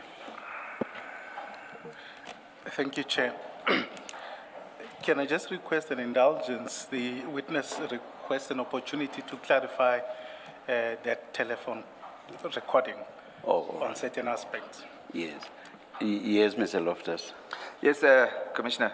I was listening to that recording on my phone now during the break. And where he says, Clive Nacker says, I don't, or you're making allegations against me, or you're telling me facts. To me, it sounds like he wanted to say something, and then there was that talking over of one another. So I just wanted to say what we were saying earlier, that if you listen to it carefully, it sounds like he stopped mid-sentence of wanting to say something. You know? Yeah, so I had the opportunity to listen to it again. It's just a different way I look at it when I heard it. And there's something, I'm trying to find it, where it says, you're putting the carols on me, you're paying the carols. I just want to clarify what the carols mean. The carols mean the police, just for clarity.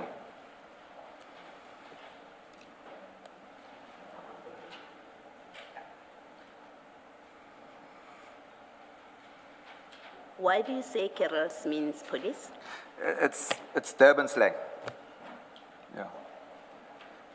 For police, meaning police. Yeah.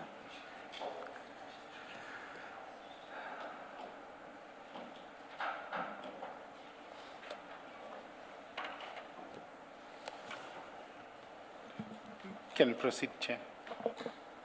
Yes. Thank you. I think we had gone through paragraph 54, but I think just for context, can you start reading from that? I think it would make sense. Sorry, I didn't hear that? 54, paragraph 54.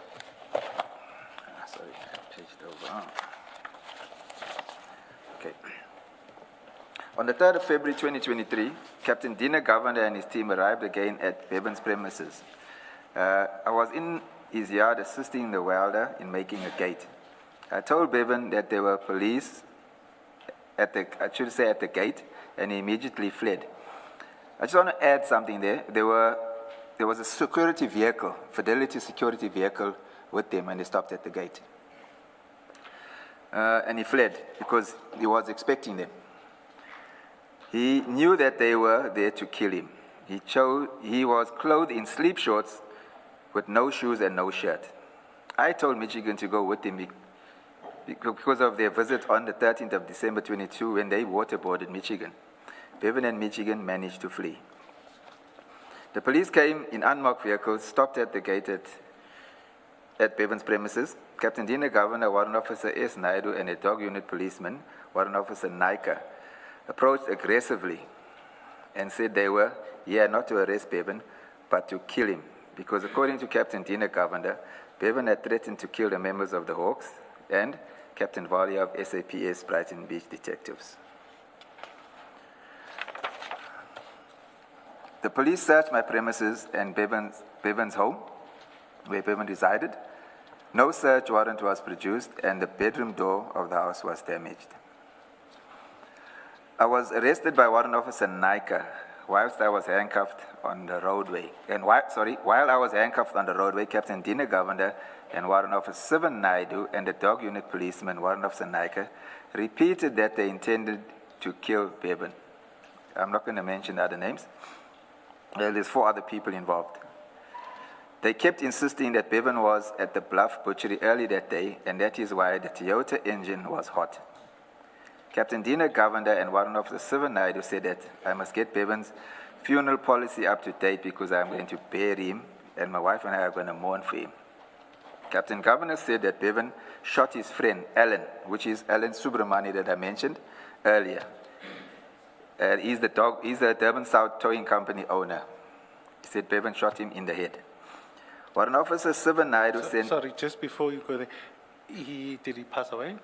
No, he didn't pass away.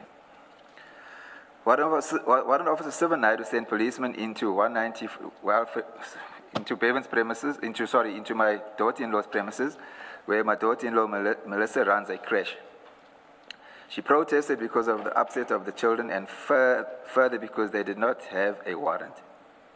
A policewoman was called and she searched together with the premises whilst the children were there, and Melissa was handcuffed and placed in a police vehicle on the road.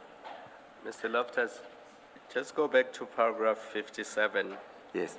The second last sentence where you say Captain Dina Govender and Warrant Officer Naidu. They could not have both said that. Surely it must have been one of them. Okay, let me clarify that. They did not say it both together. It wasn't a one-off statement that they made. These guys overtalk one another. And they were in an aggressive manner. It was like anger in them. So they both said it, but not at the same time. It's like the one was repeating the other. They said it on numerous occasions. It wasn't just clearly we're gonna do that, and then we're gonna do that together. But No. who said to you, you must get Bevan's funeral policy up to date because I'm going to bury him?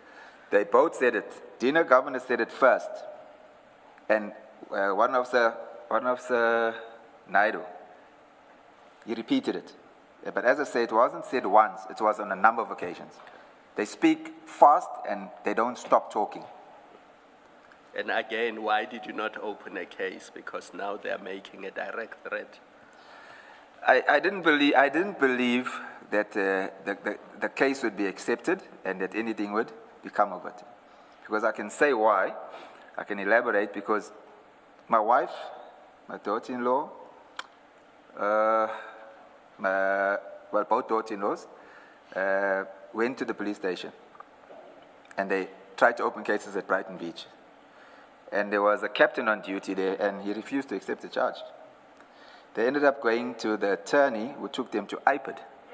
And IPID referred them to Point Road Police Station, and I'm not sure where they eventually opened the case. It was a rigmarole. Nobody wanted to open a case. And this is not an uncommon practice. I've witnessed this before. So people lose interest.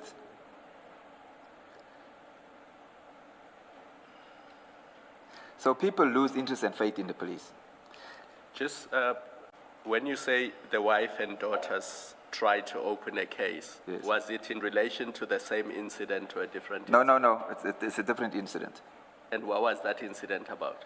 My daughter-in-law, Bevan's wife, she opened a case of theft of items and cash from the house. But was it against the police? Because Yes, it was against the police. There were cases eventually registered at Brighton Beach. I know my daughter-in-law that runs the crash, her case docket is at IPID. Eckhard, as I said, he was one of the workers of Bevan. He was a driver and a runaround. He opened a case of assault. I was witness to that statement being taken by an IPID policeman in my house. That case is still with IPID. I had opportunity to speak to, in fact, Eckhart phoned me last night. I hadn't spoken to him or seen him in over a year. And I asked him what was the progress on the case. Nobody ever contacted him. Okay, and then back to paragraph 57. Do you mention this incident in your affidavit? Yes, I did. This specific one? Yes. And the threat by Yes. Captain Governor? Yes, I did. Just to go on with that, to complete that, my wife was eventually called to the police station to depose a statement. And the statement was taken by should I not say the name? Was taken by a female captain. But I found it strange that while I was sitting there, she wasn't really interested in what my wife was saying.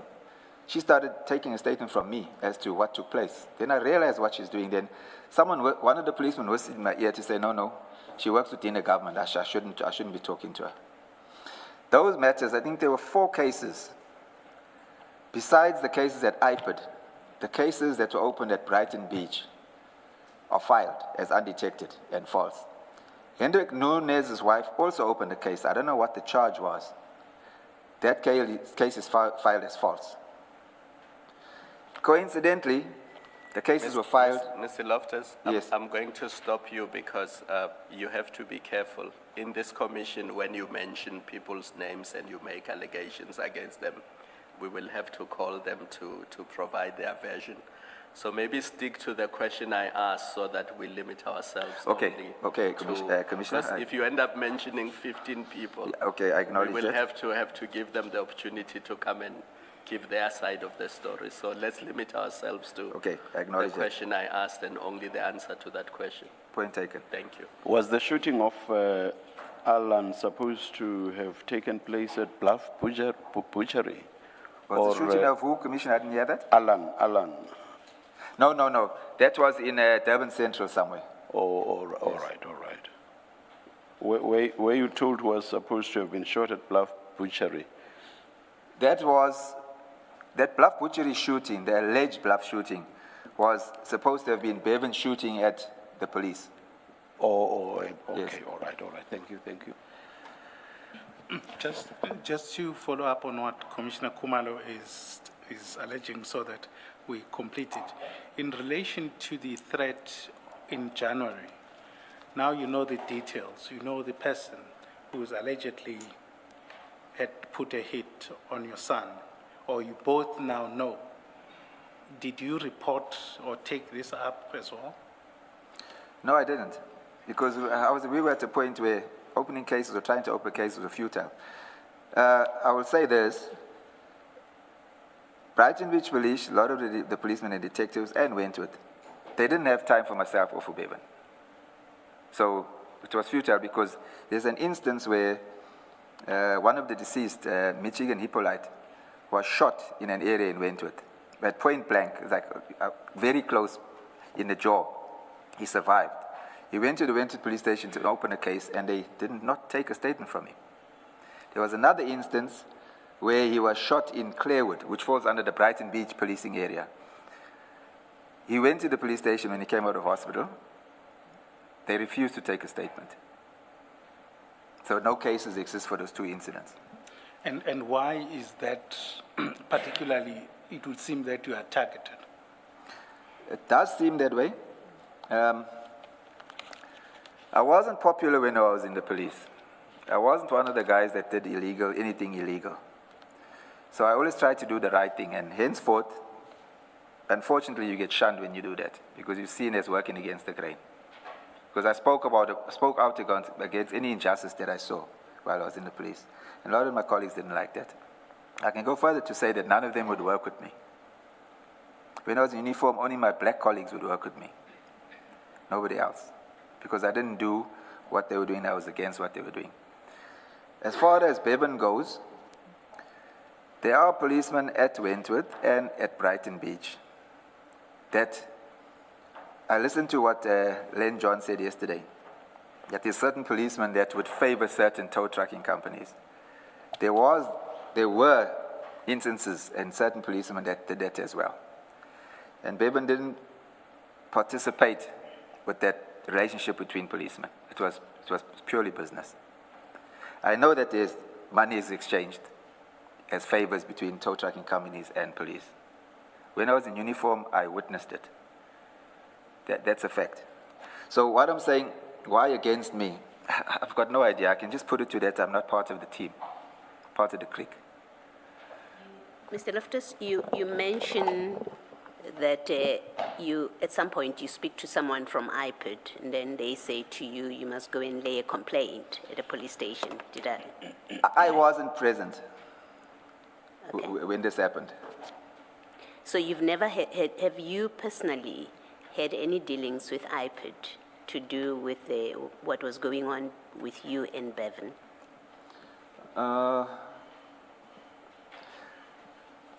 Let me say this. When the police came in February, and they did what they did because my oldest son was assaulted by police as well. Echoed was assaulted. My wife had a case to open. My daughter-in-law had a case to open. There was a gentleman from IPID that came to my house. And I assume that he was on call. That's why he was attending.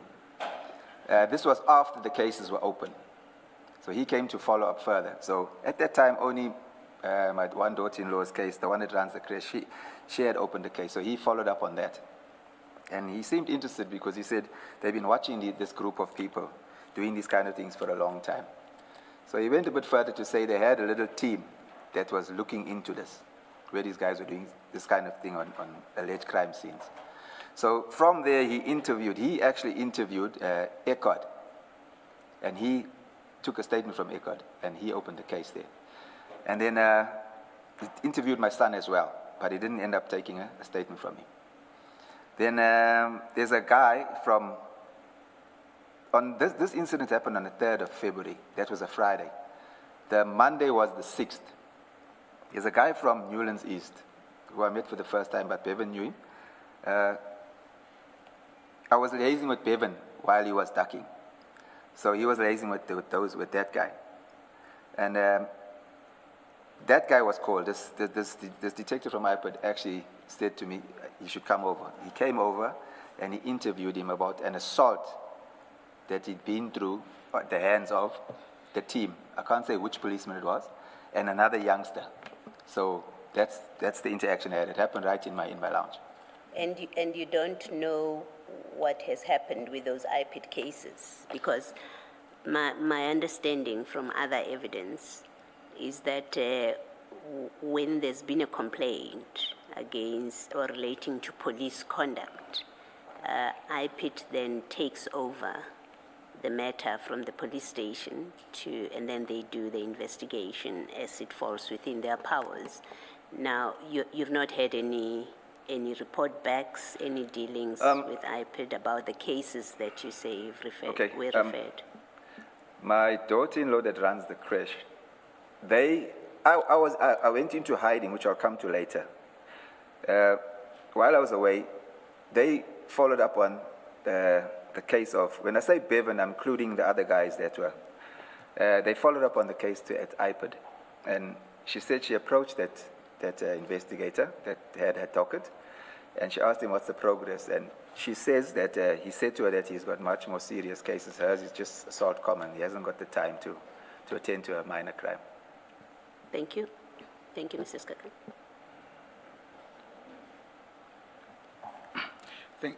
Thank you.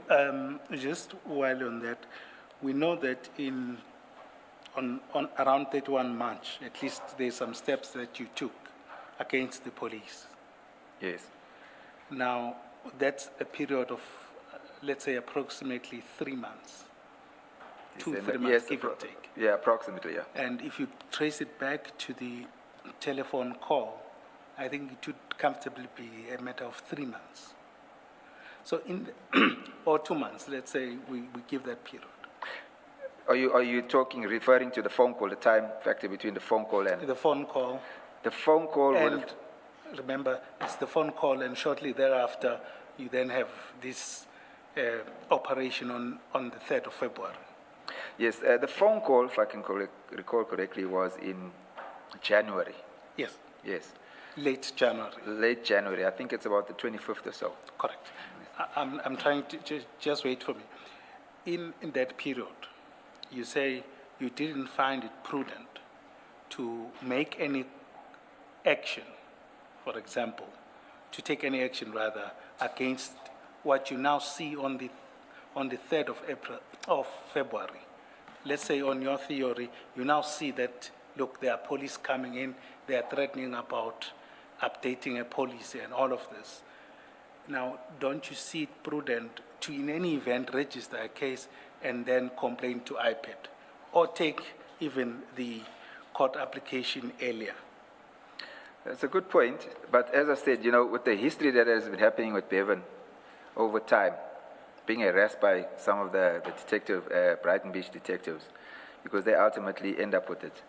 And there's certain members in the charge office as well that would not take cases. So we reached the point where it was like, it's futile to even try. That's why we went the court way. Yeah. Just on that aspect. Now, there's an issue, or at least the narrative, that Dina was put up to killing Bevan. Yes. Now, what would you say, would it be only Dina or other people as well? The way I interpreted it is, I just want to go back a while to when they arrived at the premises. one of the first things they said is, we're going to kill him. We're not here to arrest him. So the way I saw it from my inquiries, there's a small clique in that unit that knows what's going on. The majority of those policemen that work with him, in my opinion, doesn't know what's going on. So to me, it was Dina, Seven, and Nika, because they were very aggressive, and they, the ones that kept harping on, we had to kill him, we're not going to arrest him. And especially when they focused on when their friend Alan was shot in the head by Bevan. So I had no doubt in my mind that they were going to do it, having also done some background inquiries on them. So I was convinced that they were intending killing Bevan. There was an instance where, at the premises, where one officer, Nika, he was wanting to search the premises. I did not see a policeman called Pedro Rodriguez arrive. He didn't arrive with them. But being handcuffed, when we came out of the house and went to the side of the house, one officer, Nika of the dog unit, actually said, Pedro Rodriguez was there, and he went under. We've got a wooden floor, so we've got an elevated floor. We've got a space, crawl space under the house. He asked Captain Rodriguez to go under the house and check, and he said, if he's there, shoot him where he lies. So I was like, these guys were really set to kill Bevan. And if he approached the Brighton Beach guy, detective, and he would, I can tell you he wouldn't get joy, because he's had that before, especially Michigan was shot. There was no joy. So there are three possibilities that I just want to understand. There's the possibility, the main one, which is there was a contract to kill him, right? That is irrespective. Then there's the theory or potential theory, which is that, and we'll go to it, they just wanted to kill him, or was this Nika because he shot a friend, or they just wanted to kill him for whatever motive, but unrelated to the hit. Or you then say there's a clique. Are you saying it's the clique? It's just we need to be careful about it. Are you saying that clique was executing a contract? I do believe that clique was executing contracts. I believe that. Thank you. Is it not more likely, though, that if this was a contract killing, the killers would have been discreet about it? I don't believe that. They are the hawks. They have power to go where they want to and to do what they want to. When they opened my garage, I just want to relate something. When they opened the garage, it was actually the investigator of my case that they put him back in. It was that gentleman that actually went in and took the pictures.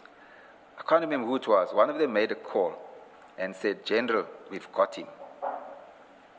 And I wondered, why are they making such a fuss over a little thing like this to a general?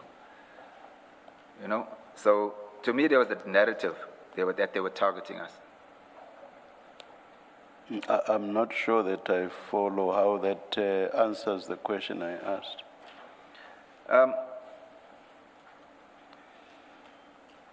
It's in my belief that this clique of guys were working for Clive Nika, based on the inquiries that I made. And as I said to you, I found it strange that we'd be pursuing Bevan on futile, what I will call futile cases. Maybe not futile, but on cases where the possibilities of a conviction weren't realistic.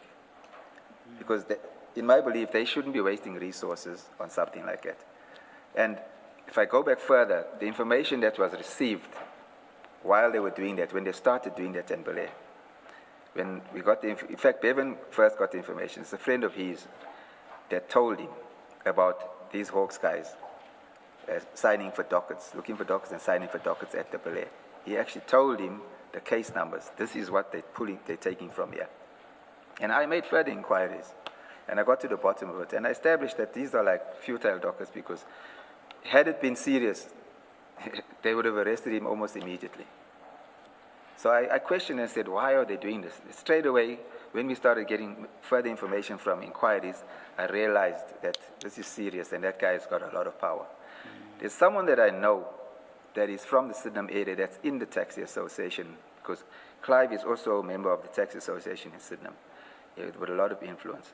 This guy I know very well. He said to me, be very careful of Clive. He's got a long reach as far as law enforcement is concerned. So that's when I realized, no, they have got an agenda. They are here to kill him. I had no doubt about it. Henceforth, that's why he rather had fled and tried to go through the courts for protection. Yeah, don't misunderstand me. I'm not putting it beyond the realm of possibility that they might have said this. I'm just engaging you on how likely it is that they would have done so. You've responded. You've given your response. Thank you, Chair. Chair, just before we proceed, can I just request to, so that because it seems like a critical thing for the record, page 952, which is those photos, but we'll just flight it.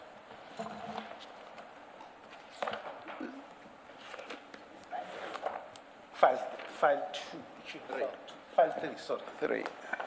952, you said. 952.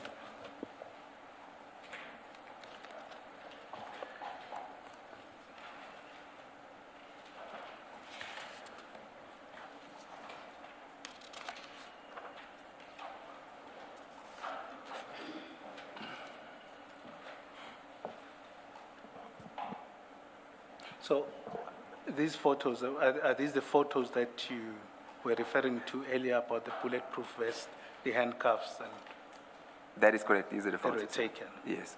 Okay. And currently they seized them? They seized them, yes. Okay, thank you. Chair, but I don't think it takes matters further. Those are the pictures. Thank you. Thank you.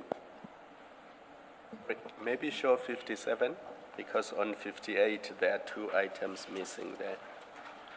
Photo 57. What is that on the extreme right? It looks like a suit bag, but it's not. What Okay, is it? that's the bag that storage for the bulletproof vest. It's the storage for the Yes. bulletproof vest. Yes. Okay. So it could not have been insect infested if it was inside a bag. No. You created the impression earlier that it was just hanging in the garage. Okay, Commissioner, the vest wasn't hanging on the garage.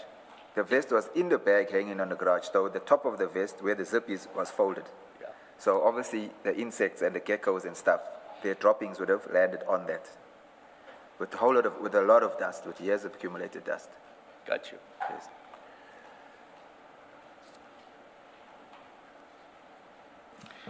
So let's then go back to your statement.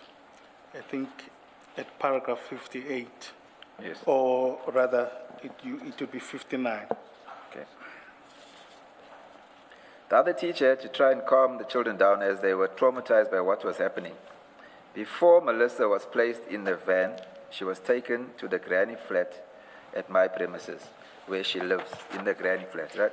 Her identity card and the sorry, let me just say that again, it's not making sense. Okay, the other teacher had to try and calm the children down as they were traumatized by what was happening. Before Melissa was placed in the van, she was taken to the granny flat at my premises where she lives. For her identity card and the premises were searched. She was later released on the instructions of Captain Dina Govender. I was placed in a police vehicle and heard Captain Dina Govender, Warrant Officer Sivanayde, and Warrant Officer Naika having a discussion that they would get Bevan's attorney to bring him in. They would book Bevan out for further investigation, shoot him, and Captain Dina would cover it up. The dog unit policeman said he had one more firearm to plant.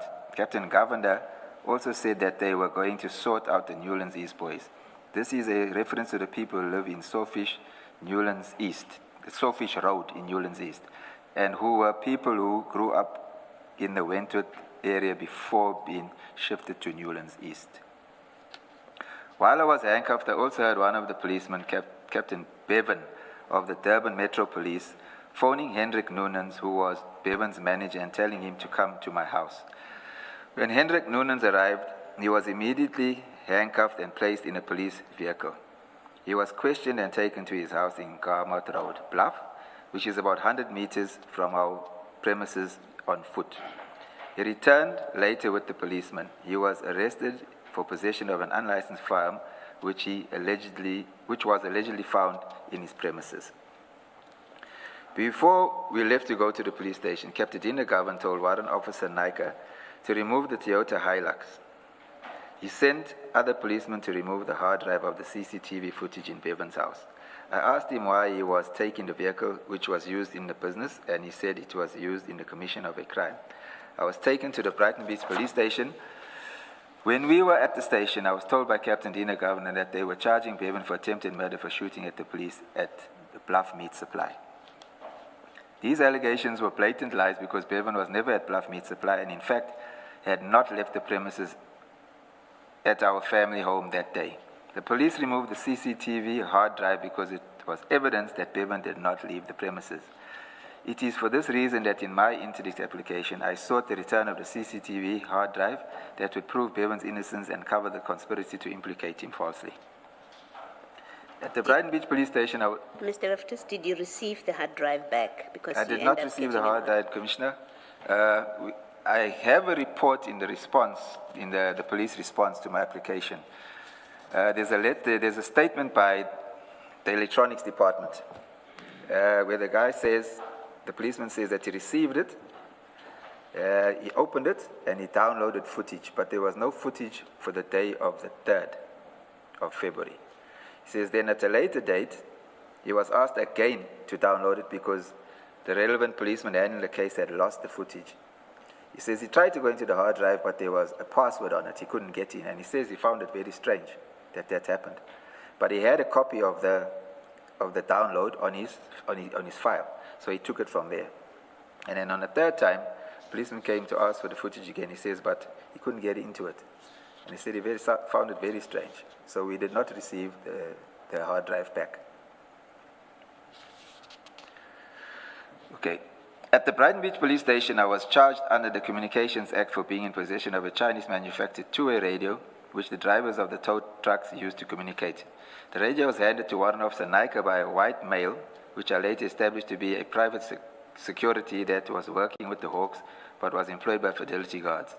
He said he found the two-way radio on me. Whilst in custody at the Brighton Beach police station on February the 5th, 2023, I was visited by a female police officer by the name of Captain Elepen, who was the duty officer at Brighton Beach SAPS. We had a discussion about the alleged shooting, and she informed me that no shooting occurred at the Bluff Meat Supply on the 3rd of February, 2023. She further told me that as the duty officer, she would have had to be called out to attend the shooting scene, and none of the members knew about any shooting that had taken place. She acknowledged that no forensic teams, fingerprint experts, or photographers were called out to the alleged shooting scene. I spoke to policemen and detectives, and they all have no knowledge of any shooting. I don't know if I should say that name. I spoke to Anesh Balraj, who was standing for elections to be the Brighton Beach Community Policing Forum chairperson. He is also involved in the security industry in the area about the shooting, and he acknowledged that no shooting took place. Further, Captain Bevan of Durban Metro also confirmed that no shooting took place. Captain Vali allegedly filed a report of the shooting. In my view, the circumstances clearly show that his report was false. Clearly, the intention was to implicate Bevan so that they could get him. I appeared at court on the 6th of February 2023 and was remanded in custody for 7 days pending a formal bail application. I was granted bail after 7 days in custody at the Westville prison. On Wednesday, the 8th of February 2023, whilst in the court room waiting to appear for bail application, my attorney Bert Lang, Captain Dina Governor, and Warrant Officer Sivanadi came down to the cells, and in a discussion, Captain Governor said he wanted Bevan to come into his office so he can take him to the SPP to take a warning statement. I asked him which case was it for, and he said for a drive-by shooting of David and Marlon near the stadium. I asked him how did he come to the conclusion that Bevan was involved, and he didn't answer. My attorney then told them that the family was concerned about the safety of Bevan, as the allegations were that the police wanted to kill him, which he denied. My attorney, Bert Lang, acted as a High Court judge from the beginning of March 2023, which delayed the matter. He returned to practice on the 27th of March 2023, and it was thereafter that he continued to apply for an interdict against Captain Dina and the SOPs to protect Bevan and return the CCTV hard drive, which the police had removed. The interdict application was issued on Friday, the 31st of March 2023. Whilst we were finalizing the interdict application on Friday, the 31st of March 2023, at Mr. Lang's office, I spoke to Bevan telephonically and told him to come home. Who called whom? Just let me read that again, Commissioner. Whilst we were finalizing the interdict application on the 31st of March at Mr. Lang's office, I spoke to Bevan telephonically, and I told him to come home. Okay, who phoned whom? Yeah. On the day, we were signing the affidavit for the application, and we also had made statements with regard to Bevan having been at home on that day, that he didn't leave the premises and he didn't go to the Bluff Meat Supply. We were indicating that it was a false allegation. So we went to sign those statements as well. So in that instance, Michigan Hippolyte and Chase Finn were at the office as well to sign the statement. So my daughter-in-law was on the phone. I don't know if Bevan phoned her or he phoned her, or she phoned him. But then the phone was handed to me and I spoke to him. Yeah. So yes, that's when I told him to come home. Thank you. He refused? He refused because he didn't want the police to return and arrest me falsely again. I did not know where Bevan was. The application was issued on the 31st of March 2023. Sorry, just before we proceed, and in the interest of time, there's an aspect that I want to address with you, and perhaps you can clarify. And you do mention it at page 7 of his statement at paragraph 26. And I just would request that you go there as well. So say that again? Statement, page 7, paragraph 26. 26, okay? 26, 27, and 28. Okay. There are allegations that Bevan was... No, don't read it. I just want to sum up what you say. All right. One is that you deny that Bevan was involved in drugs. Yes. The second thing is that you would have known if he was involved in drugs or killing of people, and then you dispute those allegations. And then you say the narrative that he was involved in drugs was a cover-up to justify him and ultimately killing him. And you'll recall that I said, do you still stand by that? And you said yes. Yes. Okay. Now, I just want us to go through what appears to have been a reputation for Mr. Bevan. Yes. And one that we start with is the issue of the cases that were against him. Whether they were bogus or not, I don't know, but what the evidence is that there are cases, if you go to, to the statements. Sorry, I just beg your indulgence, Chairperson. It's file 2, page 866. Okay, can you just help me on this? Thanks.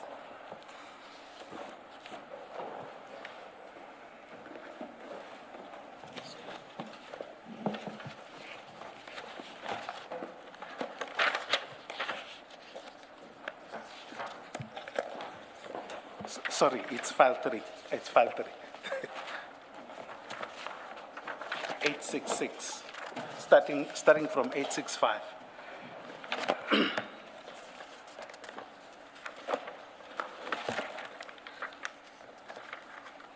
This is the Belair case, which is one of the cases that Bevan was sought in connection with. There's a statement at page 865 from a certain Mr. Jonathan David Thomas, right?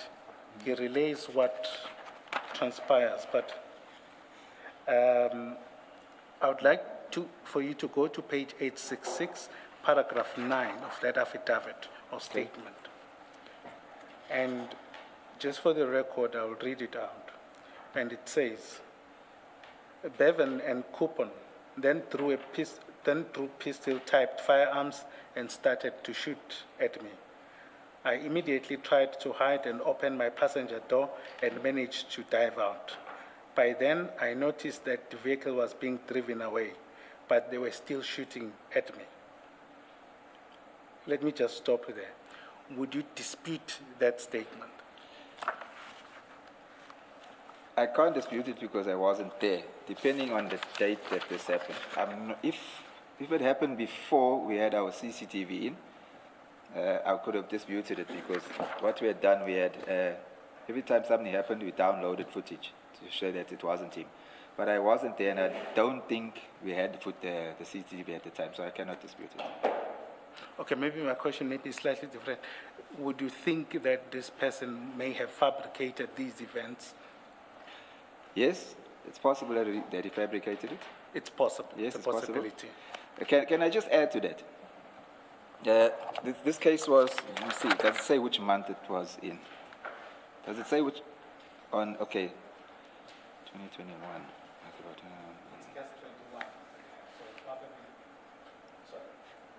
Okay. It was December 2021. 2021, okay. I'm going to talk from experience here, if I may, as a detective. This would be considered a serious case. Now, normally, when you get a docket to investigate, if you have the complainant statement, he would mention witnesses that are relevant that were with him that can verify what took place. If I get a docket as a detective, and all detectives perform in this manner, if there's only an A1, most detectives are not readily willing to just go and arrest, but they do further investigation. But if there was a witness available at the time, and they go to the police station and the complainant opens a case, a statement should be taken from him immediately. So when they came to my house and I heard about these cases, I discussed it with Bevan and a few people that were around. I said, this docket has been laying there so long and nobody made contact. So I would say that there's not enough evidence to make an arrest. I mentioned that from experience, that Captain Governor will fabricate a witness so that he can make an arrest. I made that statement. And I'll elaborate further why I say that. This was now before I spoke to this attorney.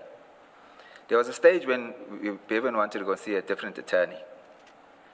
And that attorney happened to say to him, be careful of Captain Dina. He's had a lot of run-ins with him in cases, and in his opinion, he created witnesses. He was adamant on that. He dealt with a serious case where he said, in his opinion, 2 witnesses were placed on the scene, which was suspicious.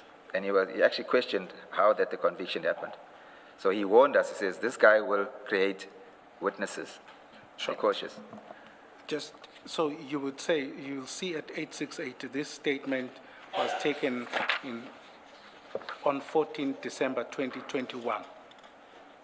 On your theory, you would say this was backdated and potentially fabricated. I would say that. And why would you say that? Just because of the explanation I gave now.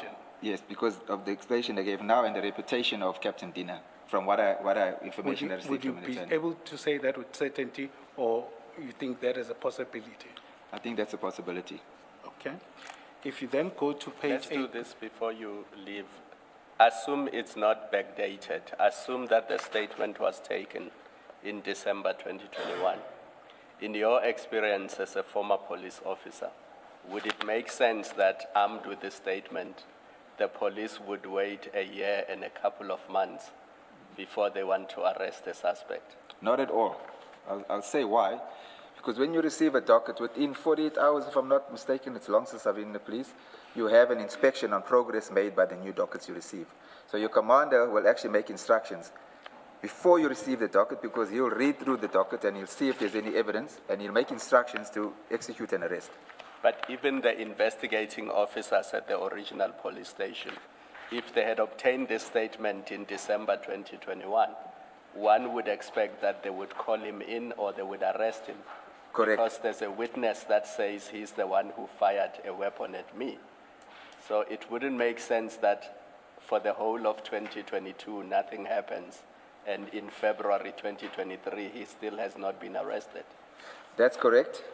I find it strange because based on the witness statement and the complaint, he should have been arrested And almost this is an immediately. eyewitness account. yes. The witness says, I saw him pull a firearm and fire shots. Correct. He should have been arrested immediately or asked to come in, Or questioned about the incident. question him about him. And if there's any doubt to the authenticity of the witness statement, at least take a warning statement and discuss it with the SPP. Can I suggest another possibility? You have testified to your daughter-in-law laying complaints with the police, and those were not investigated, and you say because the police are said to have said we've got much more serious things to deal with, that at least in the realm of possibilities, that may well be the explanation how this was dealt with as well. In the realm of possibilities, that you have an A1, and that's all you have in the docket, that some police officer may well have decided we have much more concrete cases, even against Bevan, if you like, that we are going to deal with. This didn't become a priority, just a possibility. Would you accept that at least? I wouldn't accept that. Yes. Because, like I say, you have your initial inspection, then you have your monthly inspection, where your dockets are perused by your commander. And he will question why the work has not been done and make further instructions. Furthermore, every month or two, I don't know what's their program like, you have what we call a suspect raid, where the whole branch of everybody in the detectives will round up and they'll go out and arrest outstanding suspects. Because they have to satisfy what you call the SFA 6. Because commanders have to account for productivity of their members. So, but isn't that also true then for your daughter-in-law's case? I'm just trying to see, and I'm not saying there's a logical explanation for it. I'm just, from your earlier evidence about how your complaints to the police have been dealt with, and I must say, I think the public will agree that we hear those kind of stories every day. Your neighbor has got a similar story that I've been to the police and nothing's happening with my case. So I'm asking from that point that you have the experience about your own cases, your family cases, that are not being investigated. You have an explanation for why they are not investigated, and I'm suggesting that perhaps this is one of them where nothing is done because the investigating officer, even the one that does the inspection, if they did Melissa's inspection, docket inspection, you would still ask the question, why did the inspector not raise any issues about no progress in the matter? Similarly here. I would say, Commissioner, with the iPad matters, I think they focus, I believe that they do focus priority on the serious matters. And being assault common, which was the charge, I believe that's why there wasn't too much focus on that. But in this instance, this is a serious matter, an attempted murder. And this should have been attended to. Because as a detective, that's what I've done at times as well. When you're overburdened with dockets, you tend to focus more on the serious matters. So I believe that IPAD focuses priority on the serious matters, because that's what the investigator said to her. Thank you. But I just want to make another comment, if I may. On that very same statement on page 868.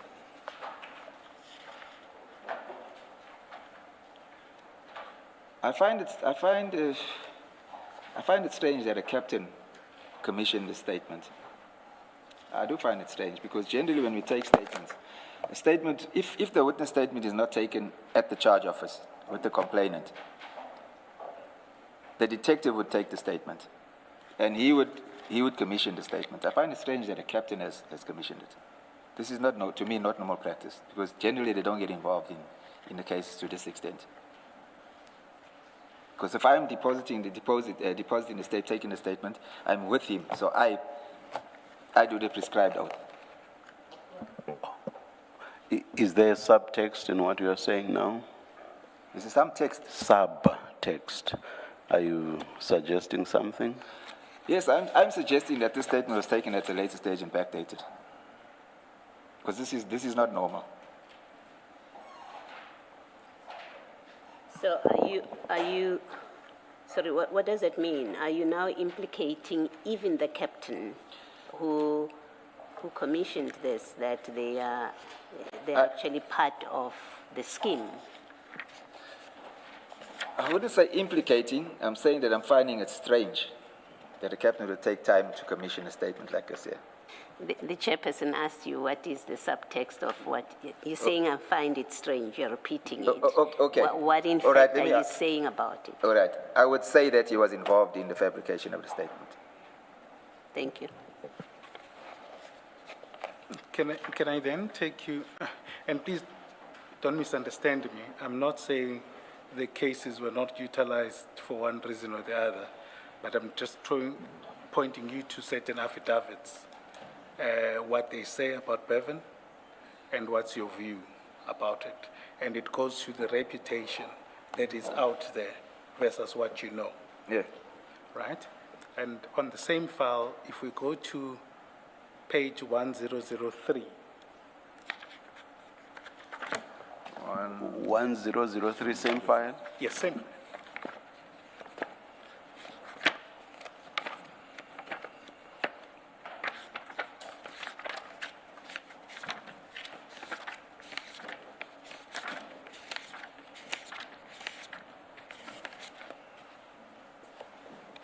Yes. This pertains to Bria case, which is January 2023. This is a statement from Alan Subramani. Yes. Sorry? 1003, you said? 1003. Yes. The one flagged. at the top, Berea? Yes. Bria, yes. So this would have been right in January 2023. What you then see is at paragraph 5 of that statement, it reads as follows. On 2023, January 05, at about 18 o'clock, I was driving my white Mercedes-Benz. As I exited the parking bay opposite Bread Mill Bakery on Problem Mkhize Road, Bria, I was shot at by men with automatic rifles. Paragraph 6, I tried to flee, but I was shot multiple times and collided into a stationary vehicle. The gunman continued shooting at me. I managed to alight from my vehicle and hide in a nearby building. So that's the action. If you turn over, it says, I underwent several surgeries and still have a bullet lodged in my back. I am currently still in recovery and receiving treatment. Importantly, at paragraph 8, it reads, the suspects were in a white Toyota Etios. I recognized the driver, Bevan Loftus, and the front passenger shootist, Ryan Santos. He is known gang member and hitman for Bevan Loftus. The backseat shootist was a black male. Now, that is interestingly commissioned on the 25th of April, 2023. Would you say this event or this narration, you also find it, you wouldn't agree with it? No, I can agree with it, because if he was shot and he was hospitalized in a serious manner, obviously it would take time for him to recover too. Sorry, just speak up. Sorry, I wouldn't disagree, because if he was shot in January and it took him time to recover, if he underwent surgery and etc., it would take time for him to recover and to depose a statement. Okay, and then the narration of the events or the allegation that Bevan Loftus one was a gang member, that was among the guys that were shooting him. That's a lie. Not because he's my son. On the date, that was came on over social media. On that day, Bevan was at home. I can verify that. In fact, there was footage downloaded from the hard drive because he knew that it's going to come back to him. I'm not sure where that little disk is, or that data stick is, where the footage was downloaded. And if they hadn't taken the hard drive on that date, if it wasn't written over or recorded over, you'd see that he was at home.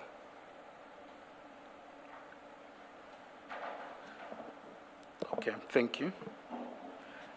Then, I'm surprised, Mr. Loftus, that you don't raise the issue with the deponent.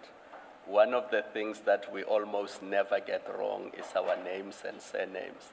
Oh yes, I see that, yes. But the deponent here twice gets his name wrong and it has to be corrected. Yes, I did see that. I didn't think to comment on it. Yeah. I did see that.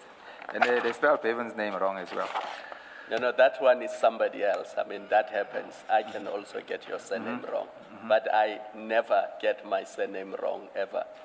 It's a good point. I did see it, but I didn't think to comment on it. But it's someone else might have typed this. Yeah.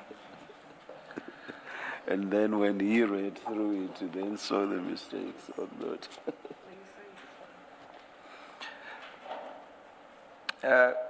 Can I make a comment? Just to go back a bit.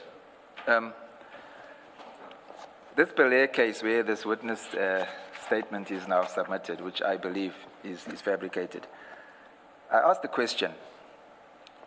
They came basically guns blazing for Bevan, stating that they're going to kill him on these two dockets. And we had the information, it was reliable information, that they're getting these dockets solely to get him into custody. And they're going to kill him, which I don't doubt because they've done it. From what has been on air and also from what we hear on the news. sorry, just backtrack on that. You're saying there's been a similar occurrences? Yes, it's been. I heard John talk about it yesterday. Len John talk about the one case yesterday. My question is this: they came with those two cases and they didn't get him in December. They took some time to come back. If these cases that they had were so serious, why did they have to fabricate a case of attempted murder, of him shooting at the police at the Bluff meat supply, if they already had this serious matter against him where they could arrest him? Because when we got to court on the second time, there was no mention of these cases, he being wanted on these two cases. They focused solely on that attempted murder, which didn't happen. That's been my question. Why go to that extent when you already have cases against him? Sure. You know, the call earlier, I'm just probing those things and what the reputation is. Yes. And whether those affidavits, you believe those allegations are true or not, and you saying you deny them. It's denied, those because instances. I can say with confidence that Bevan was at home on that day, because when the shooting happened, he actually called me from next door and said, look what's taken place here. They're going to blame me. Okay. Then I said to him, go and download the footage that shows that you were in the yard, that you haven't left. Sure. You say when the shooting in Berea case? Berea case. So was it on TV? No, social media. When he was shot, it went wild on social media. Everybody When had this man was shot? Yes. Okay. That's fine. If on the same file, and again, this is just simply on the reputation, and I'm not casting any reputation. I'm just dealing with what was reported. It's still on the same file. It's Exhibit CJC 403, but I'm more interested. There are other articles, but the Daily Maverick one. Where do I find it? The same file, 1169 on top.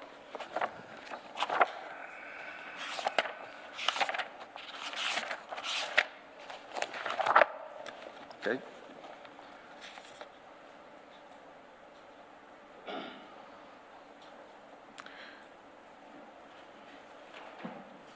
Now, just in the interest of time, this article narrates is written post the shooting, which we'll come to now, but it narrates what has happened, the drug wars, the turf wars around the tow trucks. I think you also, I'm not sure whether you can dispute that. Those that interlink.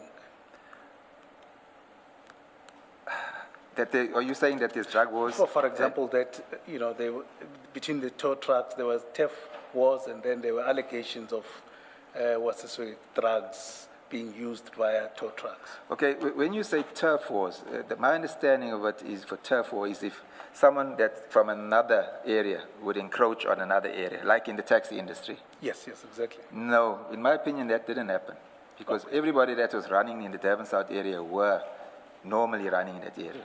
So are you saying there were no turf wars? No, I don't believe that. Okay.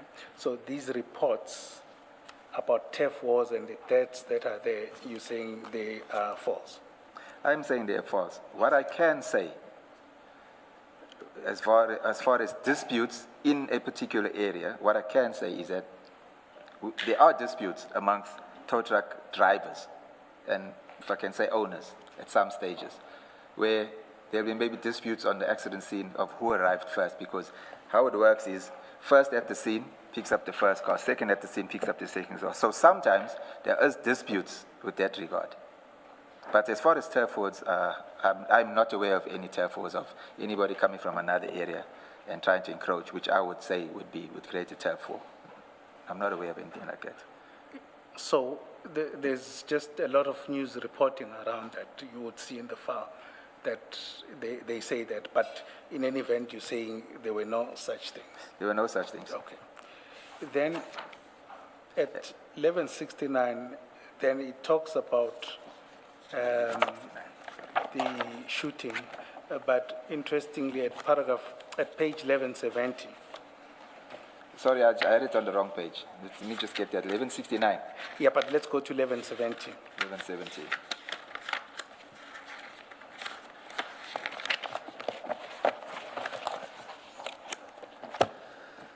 Yes. There's a report there, and it's just for your comment. It says Bevan Loftus, 34, was a tow truck operator with a mean reputation who died with 4 others in what police described as a violent clash on the afternoon of Saturday, 1 April. Would you say the mean reputation allegation, as it were, is also false? That's false. Okay. He didn't have a mean reputation. If I can elaborate? Yes. The tow truck and the taxi industry is a very tough environment. So what if he was put in a situation, for example, I'll use what I said earlier, hypothetically.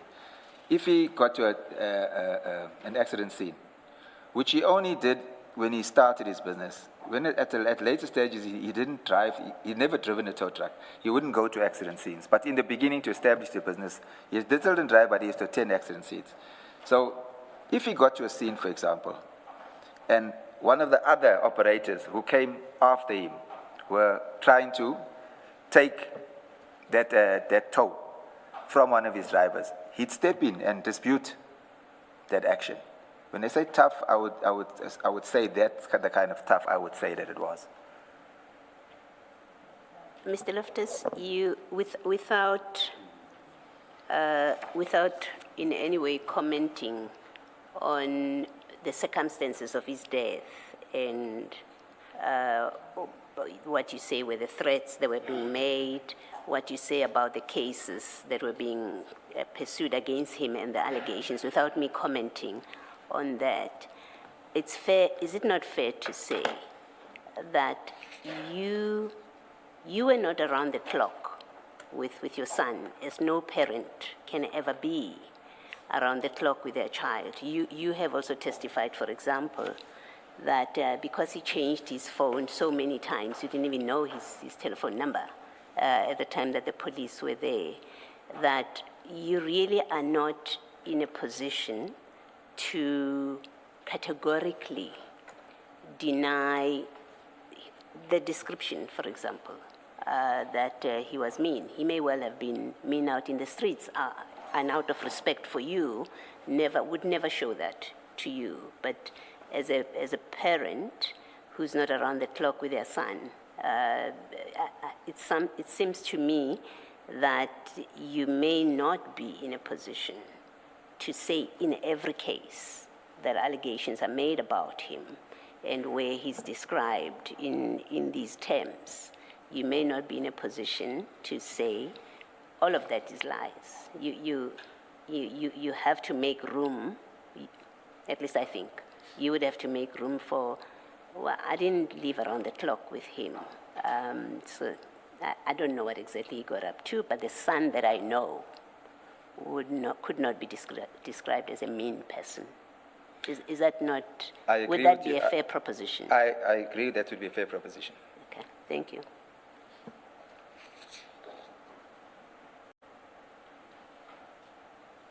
But what does that mean to what you earlier told us? Look, as the community says, I'm not with him all the time. From what I know about him and what I hear in my sight and and whatever's on the street with the towing industry, I can vouch for what I said. But as the commissioner says, I'm not with him 24 hours a day. So I agree that I don't know what he would get up to if I'm not with him. But as far as his toughness, yes, he is tough, but I know that he's not a guy that would go and cause trouble unnecessarily. He's not that type of a character. But if someone brought the trouble to him to say he'd do what he had to defend himself, let me put it that way. He had that kind of a tenacity. He's not a pushover. He's the kind of guy that would step up for an underdog, you know? That's fine. But I just want to understand your answer properly. Are you saying that insofar as you are concerned, insofar as you were with him, you can't say he had a mean reputation or a bad reputation? No, I can't say that. But you can't say, for instances, you were not with him? To a certain extent, yes. It's obvious because I'm not around to see what he's doing. All right. Then if you turn to page 1185.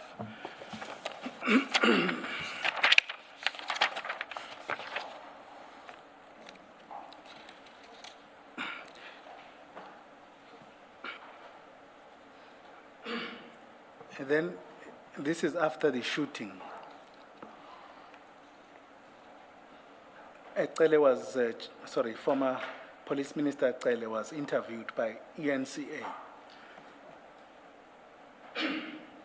And this is what it says. Well, let me read what it says rather entirely. The third paragraph. Cele arrived on the scene after the shooting and addressed the media. According to clips from ENCA and the SABC, Cele says, these guys have been profiled. They have been causing havoc.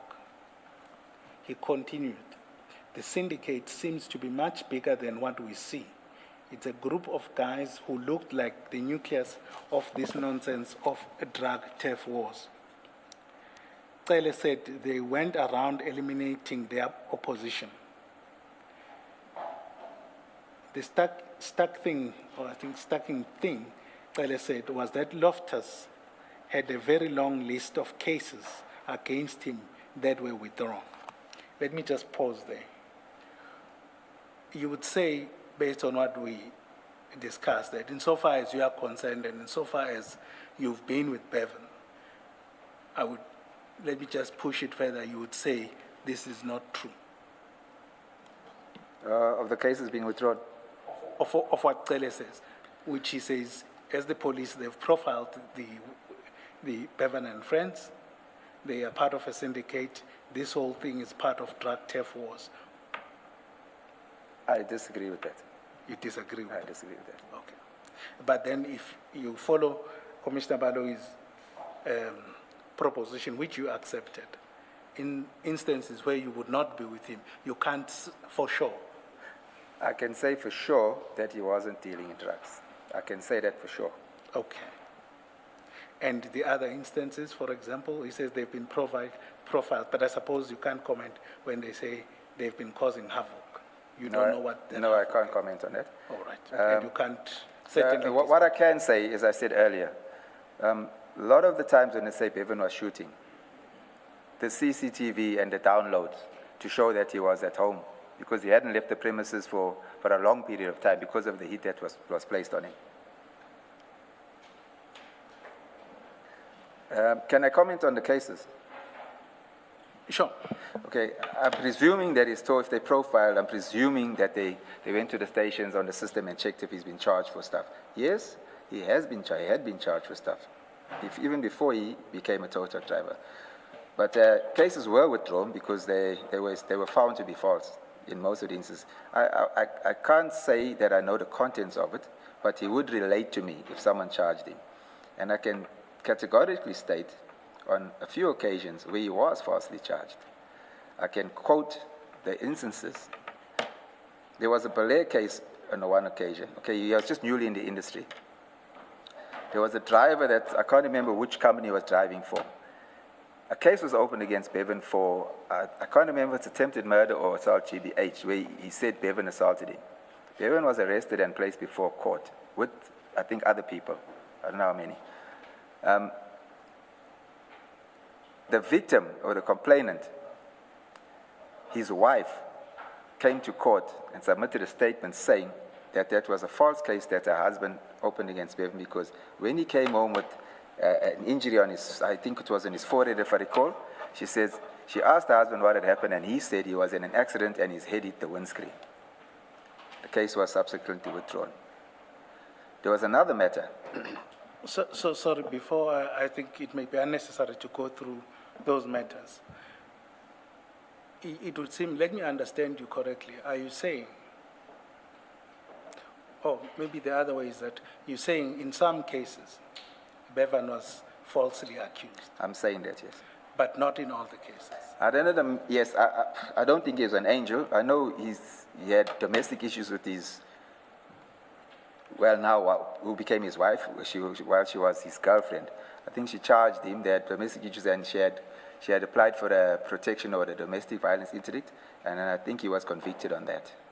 And then there were traffic offenses, I think relating to the taxis, where he pleaded guilty, paid a fine. And then I remember there was a matter, I think it was a conviction when he was young, he was an avid fisherman at the Bay Head area, where they were arrested. I don't know if it was fishing in the wrong area or no license or something to that effect. Just the essence of it is that he was not involved in violent crime. No, that's what you. That's what I'm saying. And yes. all these cases are fabricated. Yes, it was fabricated. Okay. I feel I need to speak on the one in particular. He was still a youngster before he got into the towing industry.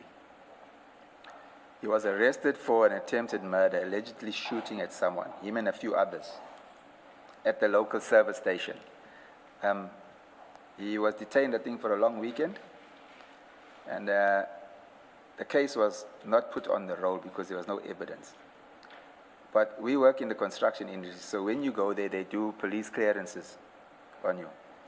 I can't remember how I got the knowledge of this, but we were going to travel to Petro SA in Mossel Bay, the refinery, and I knew that they do these background checks on criminal records, because you have to make a declaration, and if you lie, obviously you don't get the job. I established that there was a case of attempted murder filed at the Wentworth police station, where Bevan was given a conviction for attempted murder. The docket had never been placed on the roll in court. It was registered on the Criminal Record Center as a conviction for attempted murder. Do you get where I'm going? He didn't appear for a case, but he had a conviction. No, that's fine. Yeah. That's fine. Now, I must say I'm finding it rather difficult to accept that. I'm not saying there were no instances, but I'm finding some difficulty with saying all of these cases, including the minister and everyone else, would just end the reports would just simply target Bevan and say he was engaged in violent crime. But your contention is that he wasn't. I'm just finding some difficulty with that. But we can move on from that. Can I just respond to that? When I'm saying he wasn't involved in violent crime, it's because there's no evidence of it. I mean, he wasn't charged. There was the narrative that is involved, it's social media sensationalism, and it's social media WhatsApp communications, sensationalism as well. As I'm saying, I'm not saying that he didn't get into fights or stuff like that. As I say, I'm not with him all the time. What I'm speaking on is what is fact. It's in black and white. Sure. And then you'll recall earlier when we played that video, and he was the one, and you accepted that made a threat to Mr. Naika. If you interpret that as a threat, which I Well, can you say is a said- threat, yes, I agree. Okay. And that threat is about leaving. Yes. Okay. Chairperson, can I just request to play a video that deals with the the reputation and what the police have said, and then we'll go to the execution portion of the affidavit. I beg your indulgence. It's quite a lengthy video. It also narrates the turf wars and the killings and also what transpired. So I just request that we flight it.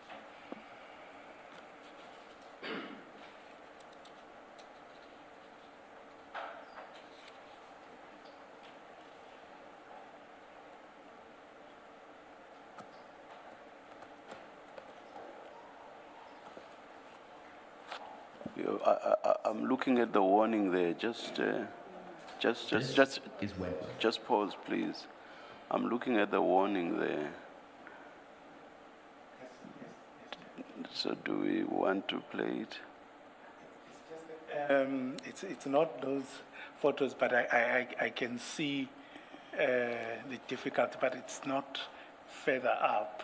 Perhaps what we can do is to edit those in light of what you had proposed and continue and play it thereafter. I think that may make As long sense. as we are Yes. not going to see anything gruesome or... Yeah, no. It's not that gruesome as the photos as you would see, but I think it's just a normal warning. It's not necessarily that gruesome, like the photos that The you very would see. fact that there's a warning, it tells us something.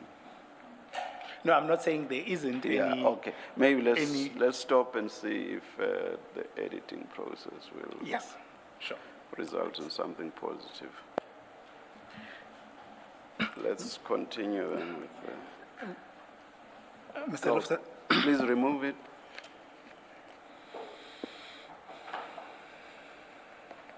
Let's continue with the statement.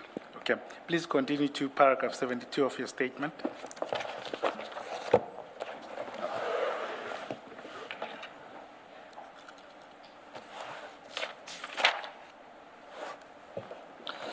On the 1st of April 2023, I had been speaking to Bevan telephonically for most part of the day before he was killed. He was anxious about the court order being served. He said he was tired and wanted to come home, but first he was going to fly to Johannesburg to buy Toyota minibus taxis, which are quantums, to add to his taxis in Wentworth, where he is a member of the association. I told him that the summons would be served on Monday, the 3rd of April 2023, and they must stay inside, out of sight, and stay safe and stay alive. I heard him relay the message to his friends in the flat.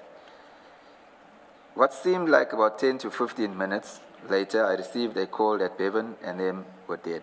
I cannot remember who called, but he said there were gunshots heard and he couldn't get hold of any of them. I tried calling Bevan myself, but there was no answer. I got the address of the flat where they were and went to the scene. To my shock, it was true that Bevan and his friends had been killed. The forensic teams and others were already on the scene. Whilst I was on the pavement outside... Mr. Loftus, you say you then said to him that they must stay inside, out of sight, stay safe and stay alive. You speak in the plural, you say they. How and who did you know him to be with? It was Ryan's flat.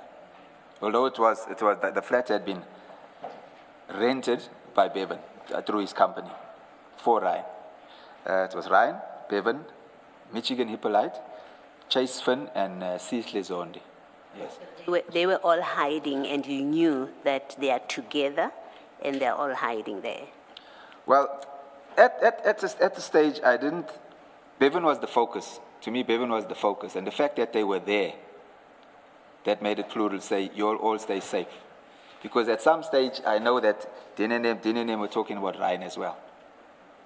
So that's why I said plural, you'll all stay safe. Because if they had to come there, there's no way they were going to just target one person. That was going on in my mind. Thank you. Whilst on the pavement, outside the flat, a warrant officer, Venkatis, whom I know works at Durban Central, SAPS uniform branch as a sector commander, called me and said the captain wants to speak to me. I approached the uniform captain, who was wearing a balaclava on his face, so I could not identify him. He removed it, and I saw that it was Captain Houston, who used to work at Wentwood SAPS.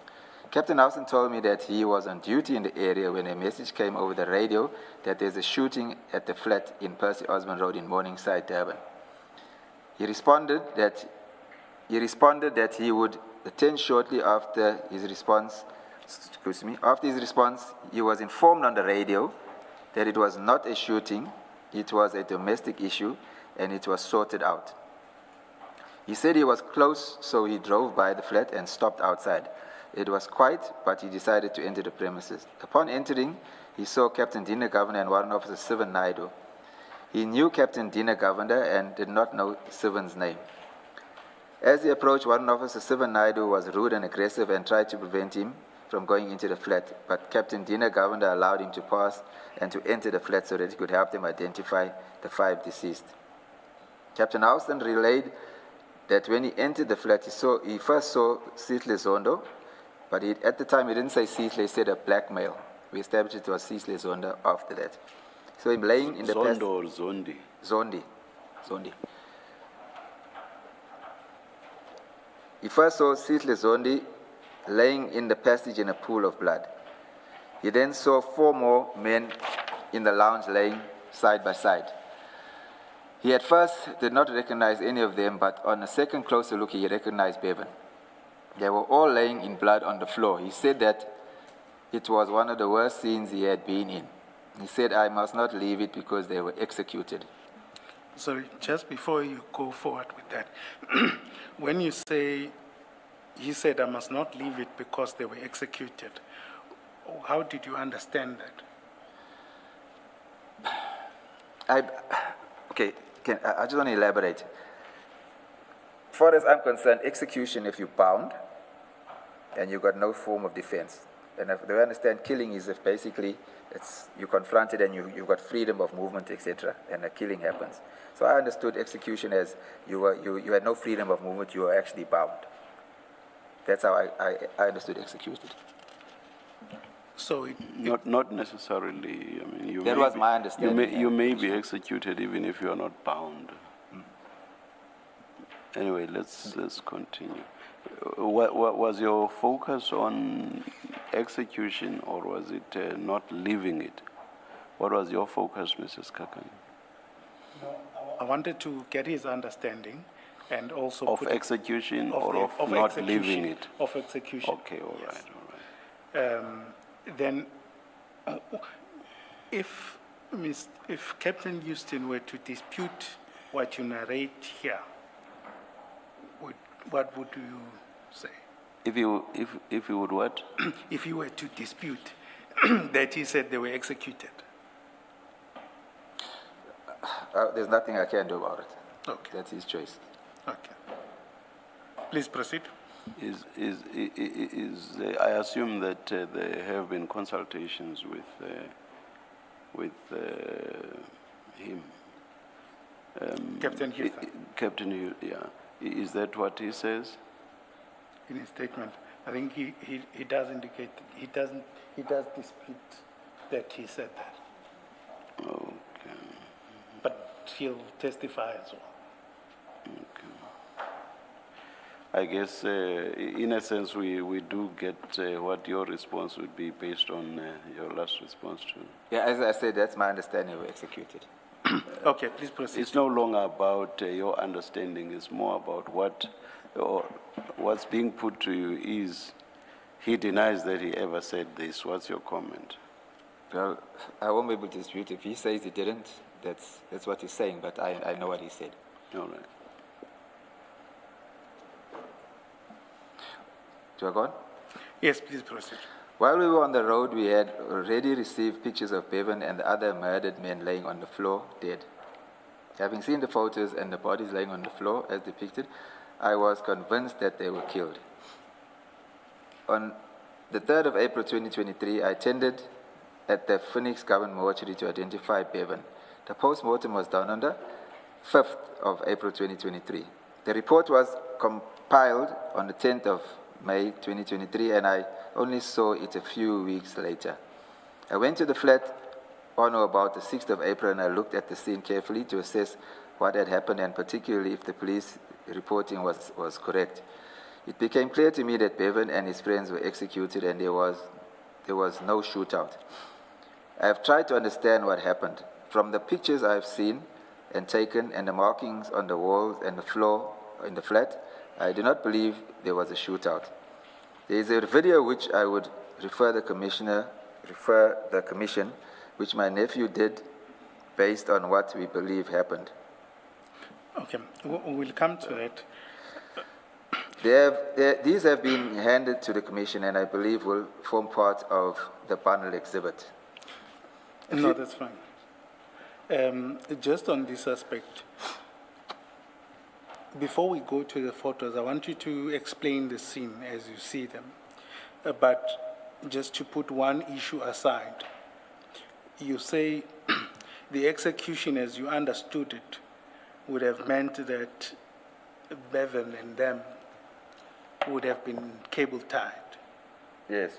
and bound. And that's the version you have. Yes. All right. And I'd like us to go through to file 2. It's GL2. When you Oh, fine.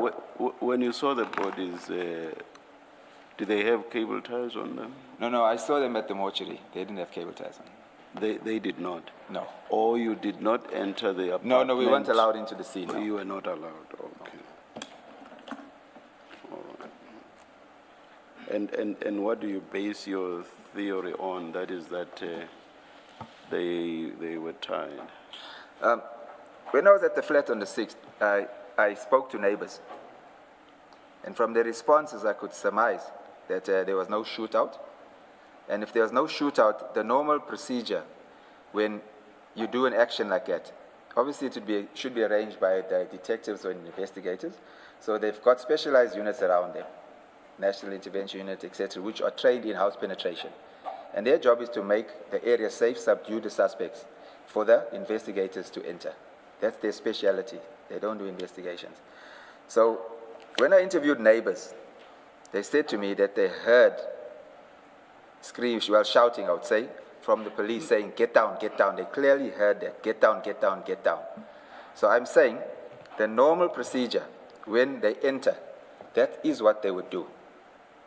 And then the next step, what they would do is subdue the people either with handcuffs or cable ties. That is standard operation procedure because that is even what they did at my house. I can vouch for that. That is the procedure. So the fact that the neighbors could say they heard them say, get down, get down, get down on numerous occasions, and they usually do it in a loud, audible voice to strike fear into somebody. And furthermore, there were other neighbors that said they heard some policemen saying, where's the money, on numerous occasions in a loud voice, where's the money? So the tying is a mere surmise on your part? Yes. All right. You've answered me. Thank you. Okay. Yeah. So I think just to follow up from the chair, just to clarify, is it correct that you didn't see them at the date that they were shot? No, I did not. And you didn't see any evidence, direct evidence that they were cable tied? No, I didn't see any direct Or any evidence. of them? And on your basis to say that they were cable tied is on the basis of is hearsay and what you would expect. Okay, let me just backtrack a bit when you say I didn't see. Why I also suspected that they're cable ties because the pictures that were sent out of the deceased, I saw that there were marks on, and from the pictures, on especially Chase's hands, were red marks around his wrist, and there were like marks around Bevan's arm as well. So based on what I know of the procedure and the fact that, in my opinion, they were alive, there was no shootout, they would have been cable tied. So that led me, confirmed what I was thinking based on the operation of these guys. Yeah, thanks. Can I request that we go to file 2?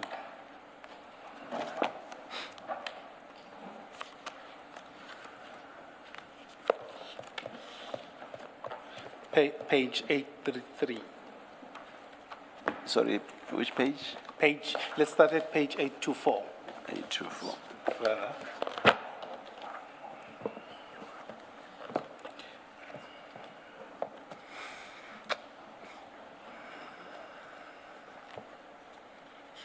Please, sorry. Or it's as long as there are no pictures.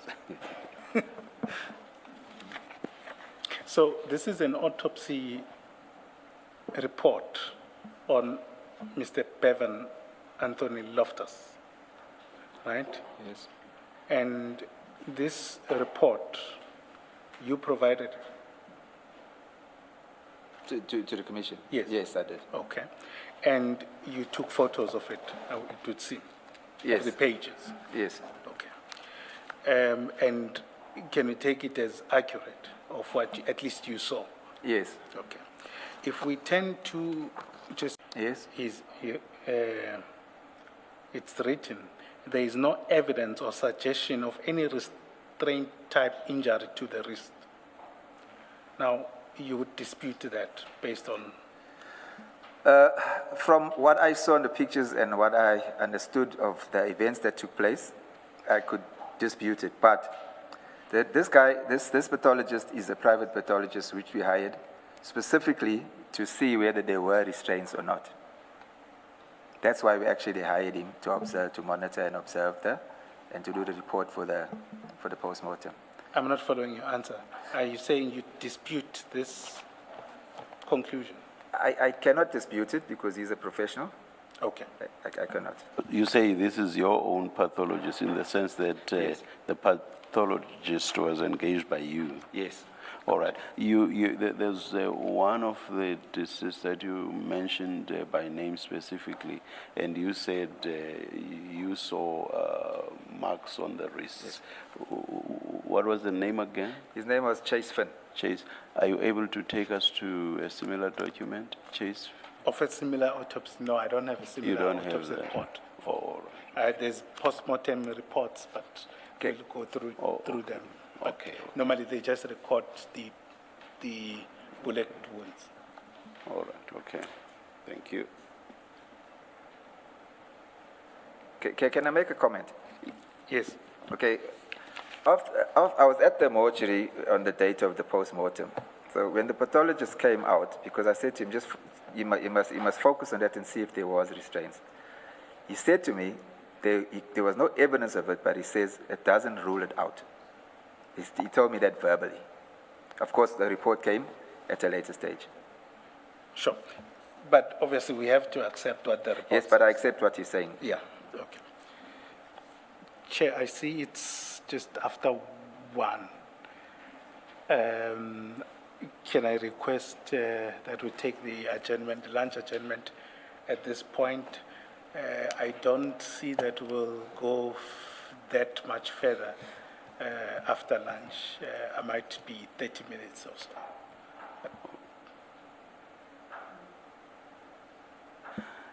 Let's adjourn and resume at 2:05. Thank you.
Paragraph. Paragraph 19.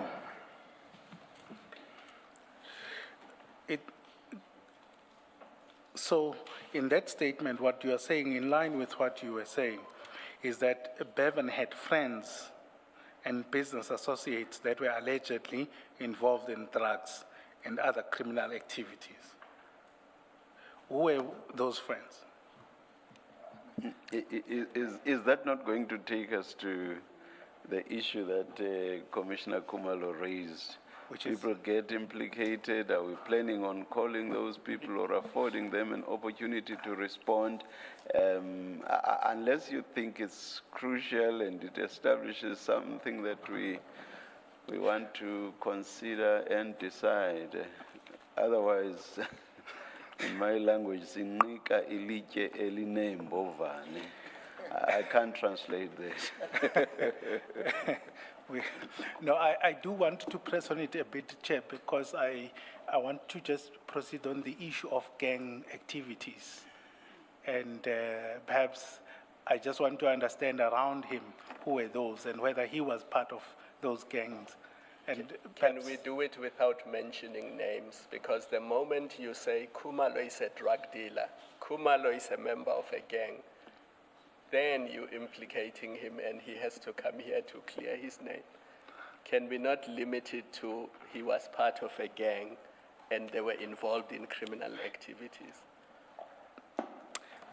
That's fine, Commissioner Kumalo, but it's going to be a related question that I'll ask following from this, but maybe you'll guide me The when I issue is get the names of individuals, Sure. because the moment you identify somebody as a drug dealer or as a gangster, then it creates the problems. That's fine. So you're saying those people, Bevan had friends and business associates that were allegedly involved in drugs and other criminal activities, right? Paragraph 19, right? Now, would that be gangs as in drug gangs? Yeah.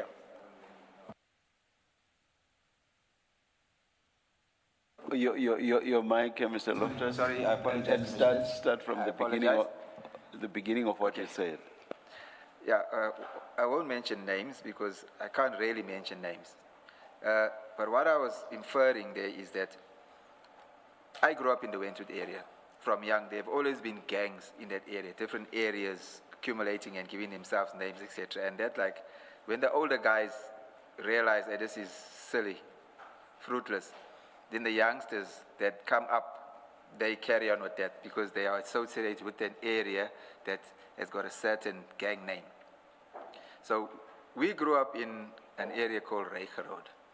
And from the time I was young, I know what had happened there. Because it's no yards, the youngsters used to accumulate in the corners of the flats or in the park or wherever it was.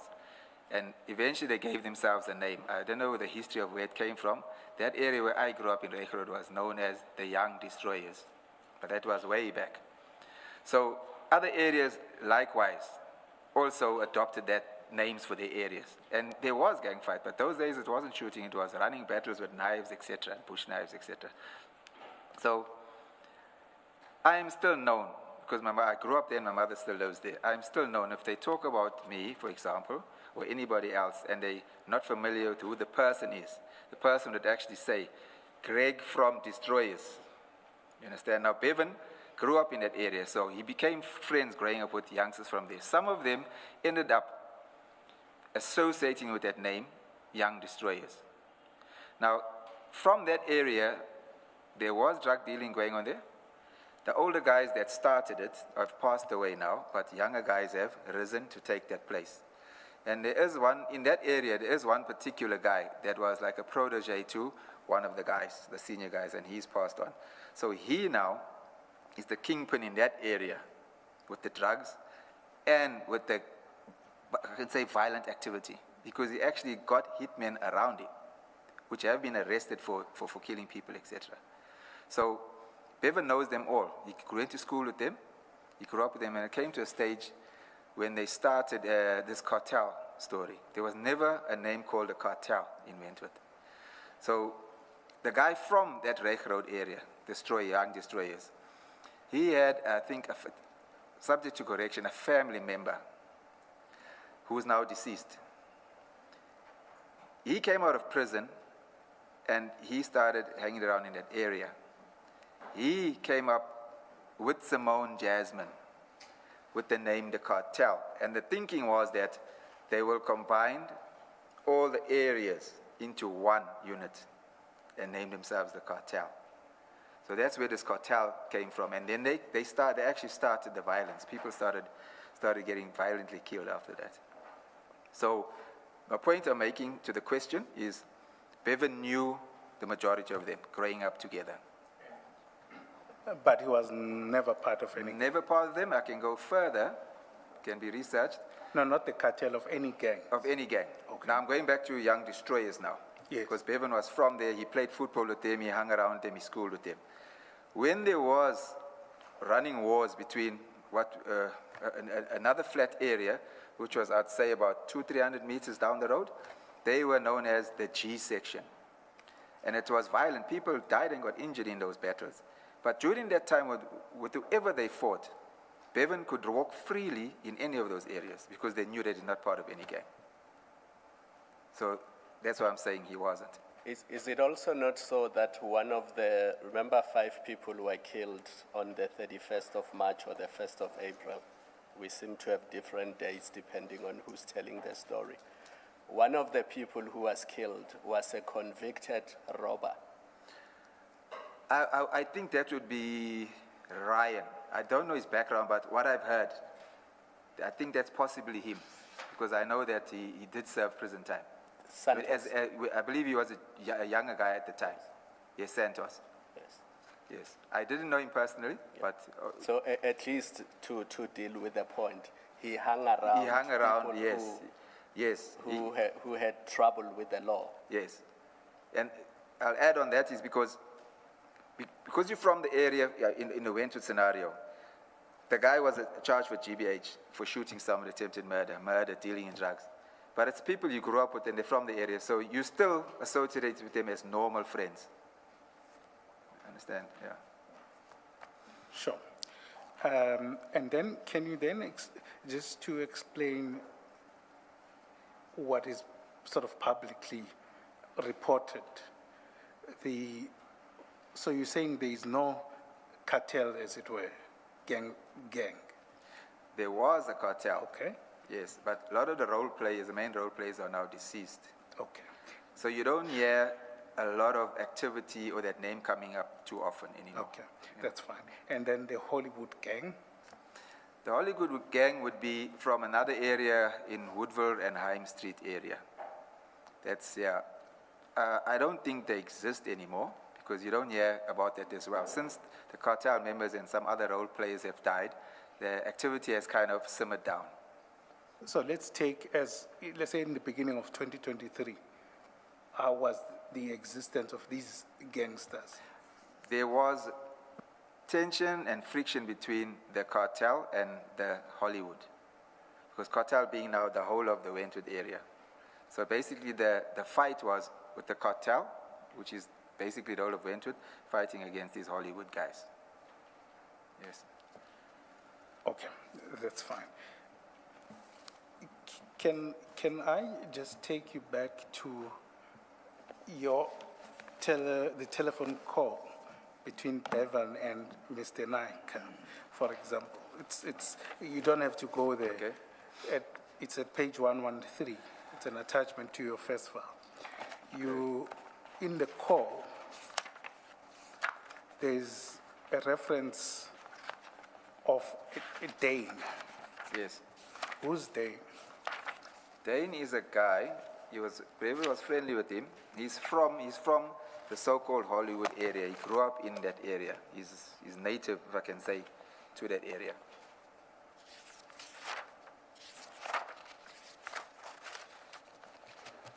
Bevan was friendly with him. They were just friends. Yes, they were friends. Yeah. Okay. And In terms of, and I would request to understand, in terms of the competition or turf wars, would have there been any turf wars between these two gangs, The cartel and the Hollywood gang?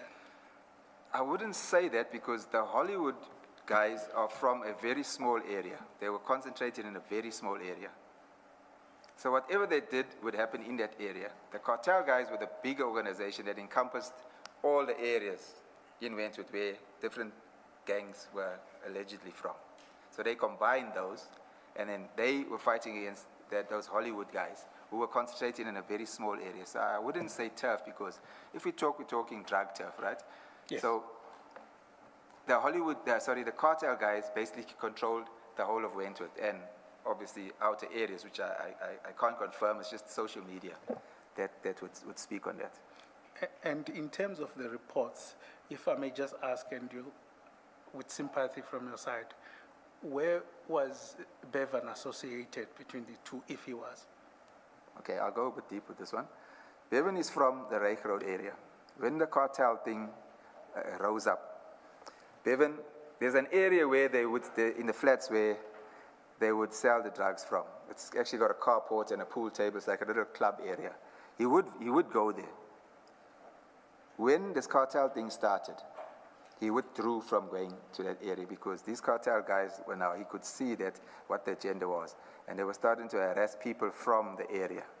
So he withdrew and he started sitting around. When he did visit there, he would go to my mother's place and sit outside. In fact, we call it the corner of the flat on the gable side. He would sit there with the younger guys, Michigan Chase, etc.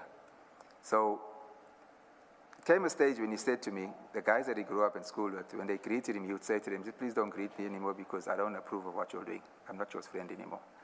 So he didn't break his friendship with Dane. He still remained friendship with Dane and some of the people from the Hollywood area. So I think that because he was friendly with them, they saw him as belonging to them. So I believe that's where this aggression towards him started.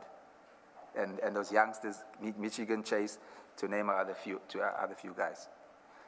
I think that's what it was about. So on his part, he was not involved with any of, if I'm trying to get this, he was not involved in any of the drugs, and it's just that the people that he was with were Association, criminals. yes.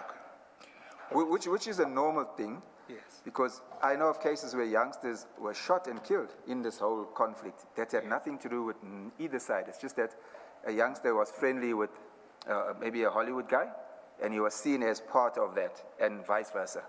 A lot of youngsters died innocently through association. And obviously, we've seen those reports and those statements, Yes. which you dispute. Yes. Okay. Chair, can I just request you play that video? I won't pay it too much.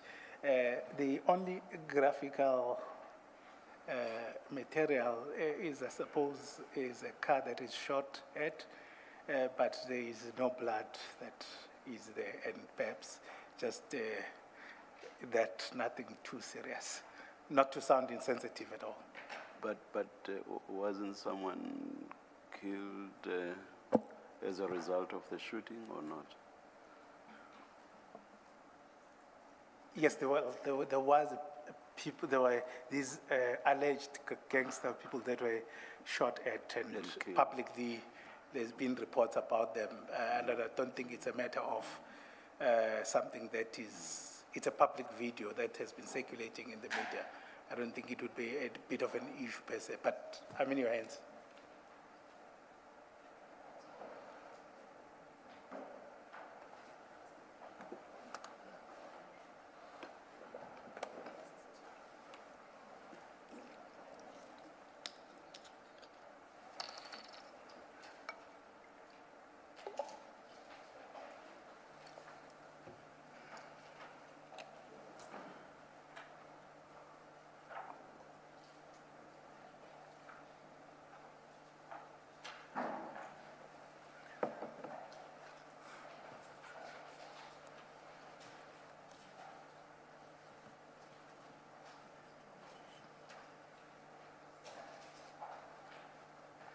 Mr. Loftus, I've reflected on what I said a few minutes ago, and I hope I wasn't insensitive, because the date of death of your son, you would remember. Remember, I gave 2 dates. Yes. It's because in the other statement of another witness, they said the 1st of April. But yours is, which date did you give? It's the 1st of April. It's the 1st. The Yes, other one 2023. says 31st. So I hope I was not insensitive. by No, saying- not at all. Not at all. All right, thank you. Okay, sure. All right, please go ahead. I do apologize, Chair, but it's just about the reputation, and I leave it there. I'm not, it's too, yes.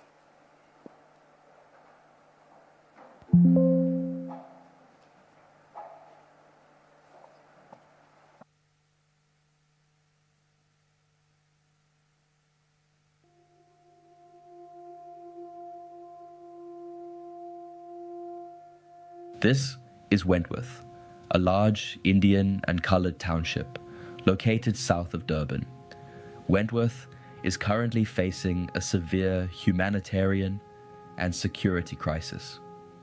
The neighbourhood is trapped in a cycle of extreme poverty, decaying infrastructure, and a ruthless gang war. Wentworth residents in KwaZulu-Natal are pleading for more help from police after a mass shooting left 7 people injured and 2 others dead. The victims include a 20-year-old and a 16-year-old. Yes, there was a shooting on Sunday. There's a shooting on Sunday that happened. 3 guys were shot, but they all survived. Then there was a shooting on Tuesday as well. A youngster in our road was shot as well while he was walking. And then yesterday, there was a shooting where nine children were shot. 9 youngsters were shot, and 2 were killed, which is Jaden and Leiden. I want to touch on this. You say that not enough is being done. Are you talking about the manpower on the ground? We talk about all resources. We're talking about manpower. We're talking about corrupt officials that need to get out of the station. We are so sick and tired of SEPs playing the blame game with our community. Leakings of files, of dockets going missing, hearing that there's only 1 van to patrol, hearing that there's no resources at the station. We are tired. We are tired of beating our children. We are tired of innocent people getting hurt on the streets. We are tired of that our children can't even sit in classrooms and not hear the ringing of gunshots on our streets. Most residents in Wentworth live in multi-storey municipal housing complexes built during the apartheid era. These buildings are highly dilapidated, with broken windows, leaking sewage pipelines, structural cracks, and no functional security gates. Pervasive unemployment leaves families with 0 financial security.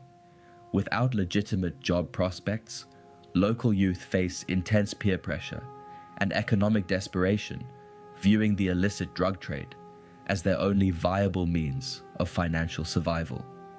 Drug addiction is deeply embedded in the daily life of Wentworth's most vulnerable areas. The local drug trade revolves heavily around sugars, a cheap, highly addictive cocktail of low-grade heroin mixed with chemical bulking agents. Open-air drug dens operate directly out of the flat stairwells and public pathways. The rampant use of sugars and crack cocaine has fueled severe localized health crises, alongside high rates of petty theft, armed robberies, and domestic violence in Wentworth. Can you please pause? The physical layout of the flats makes them ideal. Are we going to get to a point where this becomes relevant to our subject matter, which is the infiltration of law enforcement officers by gangs or syndicates or cartels? Because Chair, thus far, I've not seen that. Chair, I think I see your reluctance. It goes there, but the point that also goes there is around the reputation that we have of Mr. Bevan Loftus and the interplay with drug gangsterism and what Mr. Cele had said earlier on about his reputation, and to show these killings to be gang-related and being called in by gangs when they're using police. Is this video about Mr. Bevan Loftus at some point? Yes, at some point, yes. But perhaps what we can do, Chair, because can I suggest something, Chair? Perhaps. Can I suggest that it just be put on the record? You can look at it at your time and not flight it so that you have. Mrs. Kakani, you have obviously viewed this video. Yes. So I would expect that you have a time point at which your relevant material Yes. is played. Is there a reason that we don't fast forward to that point and then watch from that point instead of looking at this historical account of Wentworth? No, we can, I'll just ask that we go there at some point.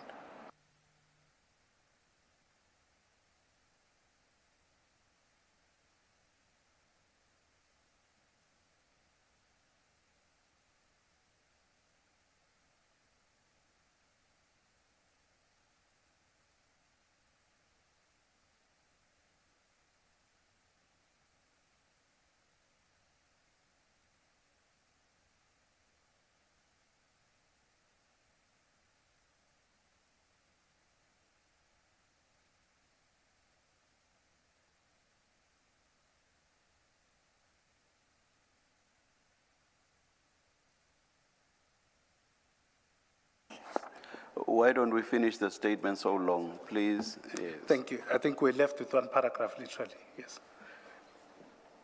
Mr. Loftus, would you please read it on your statement, page 23, paragraph 78.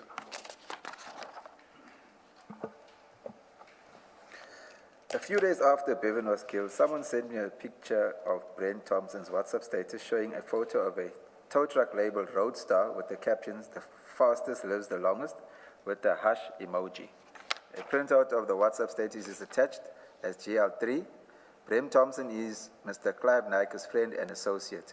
One of the last things that Bevan had said to Mr. Clive on the call of January 25th was, "The fastest lives the longest." Can you then turn to page 114 of that very file?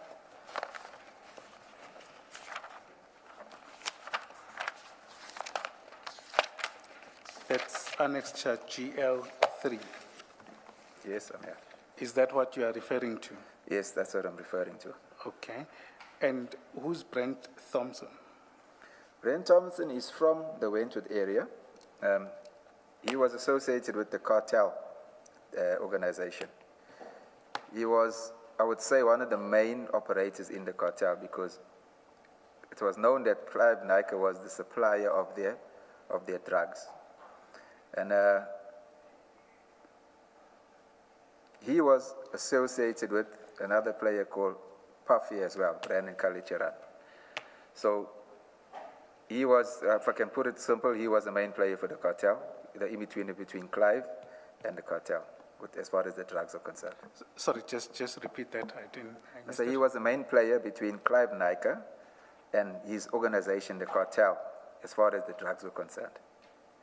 I can go as far as to say I've spoken to associates of his, and as far as they're concerned, Brent always used to speak about Clive Nike as his father, and in some instances he would say that that's his king, his role model.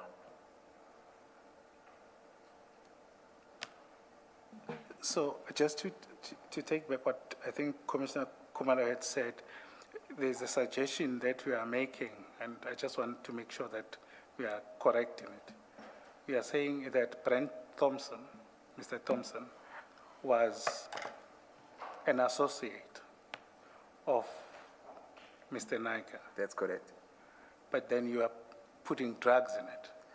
Yes, the association was drug-related. Okay. Yeah. And do you know why he would put this statement, this caption? Yeah, well, the fact that he did that, it shows his association with the organization Roadstar, which belongs to Clive Nike. So it shows his association with Clive Nike, and he's taking joy in the death of Bevan. To me, this is a boasting picture. Yeah. Okay. In other words, the fastest lives the longest, they've got to Bevan and killed him. Not saying him, but that, the Clive Nikers. Is the question not, are you not connecting it to the 25 January conversation where your son said to Mr. Naika, the fastest lives the longest, right? Yes, I am. That's why I mentioned with the caption, the fastest lives the longest, it's him depicting with pride. In other words, they've won the battle. I'll state a bit more about Brent Thompson. Who, I think it was before Bevan was killed. He did an interview on ENCA where he confessed that he's a drug dealer. And he said a lot of things about myself and Bevan. He actually implicated me as the brain behind all the organization with the drugs and the tow trucks, etc., which I'm not. Which organization? The drug organization that Bevan is alleged to be involved in, which is the operation of drugs, the selling of drugs and the trading in drugs. Oh, not the name, not an organization. No, not as such. Okay. But, yeah. He's the guy. If you see, go to ENCA and you Google him. He's the guy with the mask covering his face. Yes. And I found that strange because I was wondering why did the ENCA reporter actually find him, or how did he get on there? Because before Bevan was killed, when we had the information, I thought, let me go to the media and put this out there. Maybe that would cause Dina and them to back off him. But I had no joy. So I thought, how is it that a guy that's a drug dealer gets access to him with such ease? You know, I couldn't understand that. Yeah, but his sole purpose on that interview was to associate us with drugs and gangsterism. Thank you. Chair, just to complete this now, the video that we are going to play would have depicted these events that he's talking about, of the man with the balaclava, and his own interview, and what the former Minister Cere had said after the incident of the shooting.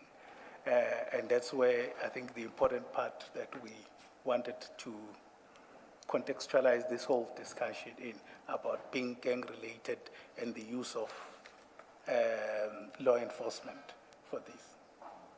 So Mr. Loftus has placed that on record himself now. Is that your point? Yes, I'm just contextualizing meaning we no longer have to play the video, or we still have to? I think in the issue of time and what we can stop with the video. It's fine. I'm okay with all right. Thank you then. Yeah. Please continue then. Chair, truly in the interest of time and understanding certain dynamics, I would end it here.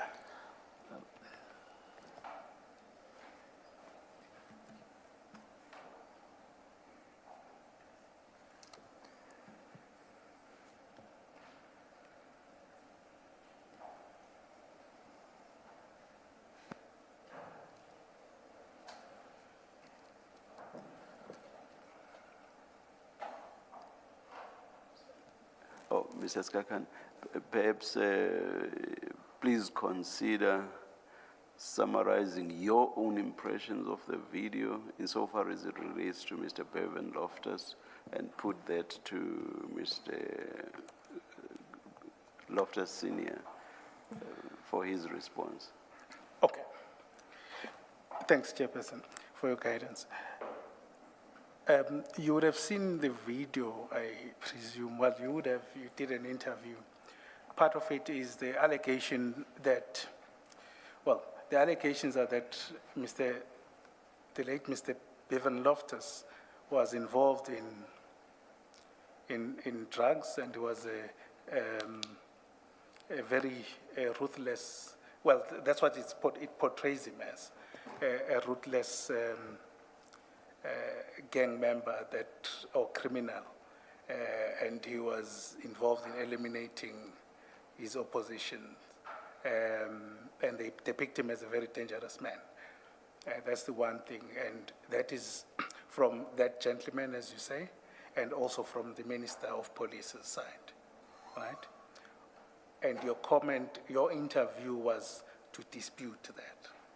Yes. But we'll get that. That was then. But in line with what the chair is proposing, well, not proposing, is what would be your comment? We've gone through some comments earlier on, but in light of that, if I'm summarizing the video, what would be your comment to that narration about Mr. or your late son? I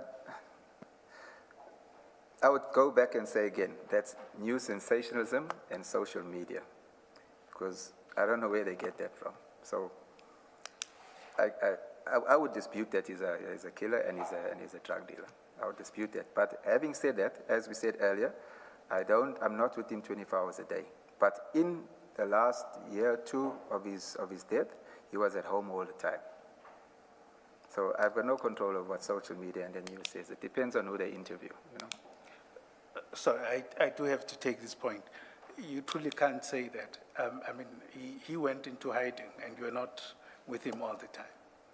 Okay, yes, having said that, I wasn't with him during that time, yeah. That was from February, okay, the first occasion was from December the 13th to sometime later. I'm not specific, because he came home for a short period, and then from February until he died, I don't know what he did in that period. I can't speak on that. And prior to that, you wouldn't know, you wouldn't be with him 24/7. As I said, while he was at home in that period, or when he was at home, I can vouch for it. But obviously, when he's out in the streets, I wouldn't know what he's doing. But if you look at, in terms of charges and cases, etc., that besides these alleged shootings, before it led up to that, there were no cases that came forth where police came in and said they arrested him for violent crimes, etc. Okay. Let me just summarize what you are saying and see if I understand it. So your version is that your son was not involved in any activities gang-related. Everyone was wrong about him. He was. As I say, it depends who you ask. Okay. All right. Chair, I seriously don't want. There's going to be other witnesses to address other issues and those. Thank photos. you. Thank you, Mrs. Kakane. Commissioners, yes. If we're closing now, there's a few points I'd like to raise, which I think is important, which is not in my statement. Yes. I want it to be known that when I went to the flat, we happened to hire a private ballistics guy as well. I haven't got the report yet, for reasons that, right. We did when he left, I helped him with the investigation there, but there's some items that bothered me. So I went back to the flat and I did a video, a walkthrough of the flat with IOL, with the editor of IOL. And that video was aired where with my knowledge and understanding, I gave a summation of what I think happened. It wasn't long after that was aired. I'm not date specific. I received a call from a member of the police in Dina's office. I will not mention a name. That said to me, pack a bag and disappear because they're coming to kill you. Says, I heard a discussion that you've become a threat to them, which I did. I packed a bag immediately, and I basically, obviously, my whole nervous system went to another mode. I sat down and had a cup of tea. My son came to me and he said, they're coming up the driveway. I grabbed my bag and I jumped over fences. I went to the neighbor's house.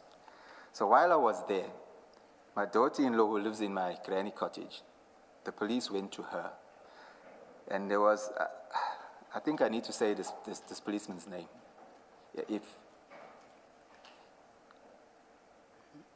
Can I say his name? Because he did this, I mean, well, okay, I won't say his name now. Let me tell the story. Yes, yes. And so I fled. While I was at the neighbor's house, my daughter-in-law called me. And she said to me, this policeman he's from organized crime. He wants to speak to me. But she said he had a docket in his hand.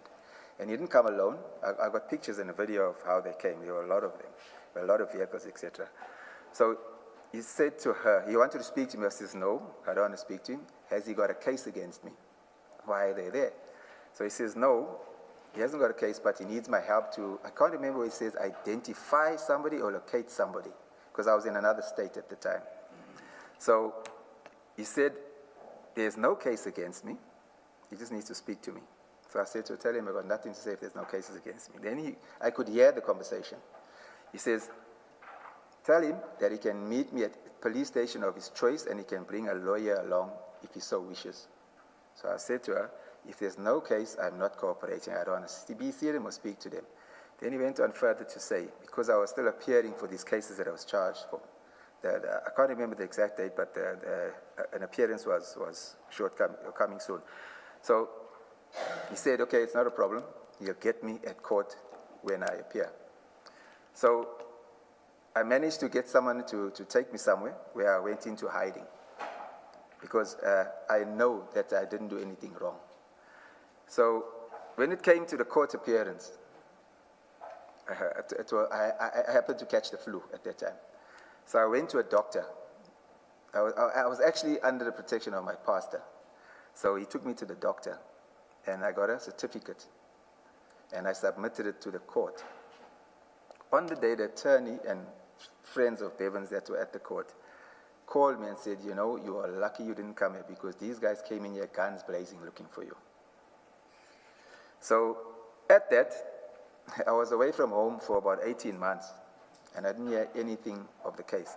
I approached an attorney who used to be with the DPP, and he's supposed to have followed it up to find out what's happening with the case, and I didn't hear from him. Every time I phoned him, I couldn't get him and go to him. So as time went, there was an ex-policeman that I used to work with. He happens to know the guy. He's a colored guy. He used to live in Wentworth. He approached the guy and he said to him, why are you doing this to him? You know that it's not true, so what has happened? So he says, yes, he was asked to do it by dinner and they were going to help him with a promotion. So further, I was just fortunate. It sounds far-fetched, but I was fortunate. There's an attorney that was at the Durban court when this policeman walked in to the office of the prosecutor. He's not the SPP, but the prosecutor of, it was Court 9.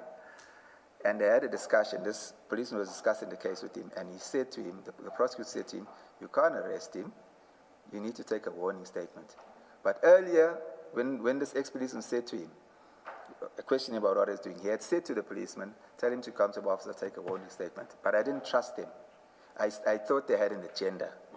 Having received the phone call from that policeman, saying that they're going to kill me because a discussion was heard to that effect. So I was gone from home for about 18 months. That's the one point. I've never heard from it again. I don't know the case number, but I did establish that it was an intimidation case, whereby after the shooting, I was gathering, and information was coming my way. One of the policemen that were allegedly involved in the shooting is a captain of the Metro Police. I received reliable information that he had booked off on trauma after the shooting. So I discussed the matter with my attorney and I gave him the information. So he said to me, if I can establish the guy's right name, because Captain China sounded like a nickname, and establish which branch he works at, because the Metro has different regions that they work in. So I knew a young man that knew Bevan and myself. So I called him and I said, look, I need help. This is what my attorney has asked me to do. Can you tell me whether this guy's name is Captain China or has he got another name? And if you can say which department he works in, because the attorney needs to correspond with that department. I believe that that was the contents of the intimidation, that youngster open intimidation. There's count 1, and count 2 was Captain China himself. And I established later that the elements of this was that he felt threatened that I asked that information. And I haven't heard anything of that case today. That's the one item. So, and then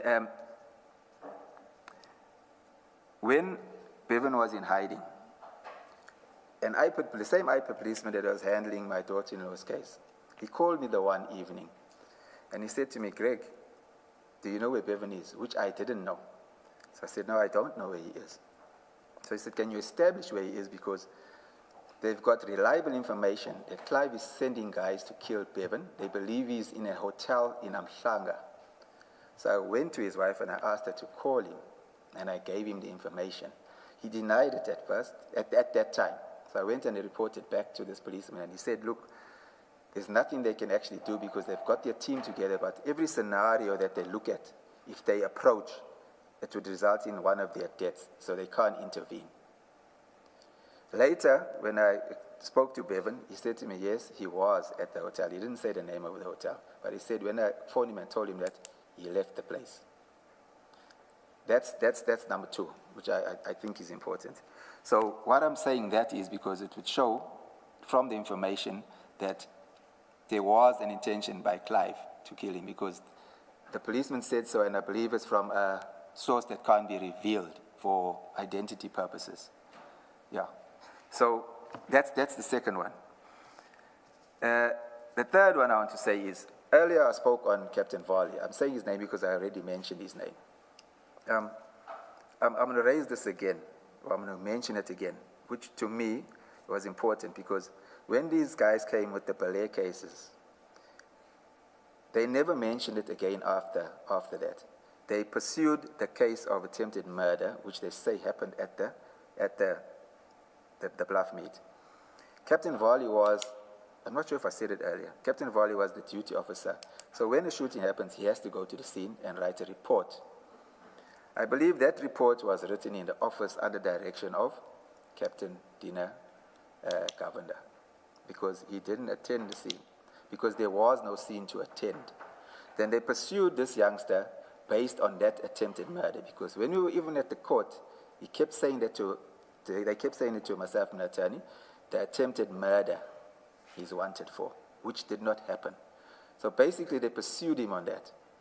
And then when he was killed, they charged him for that group for 11 cases after he was killed. And the amazing thing is that on the 1st of April they were killed, somebody charged them on the police system.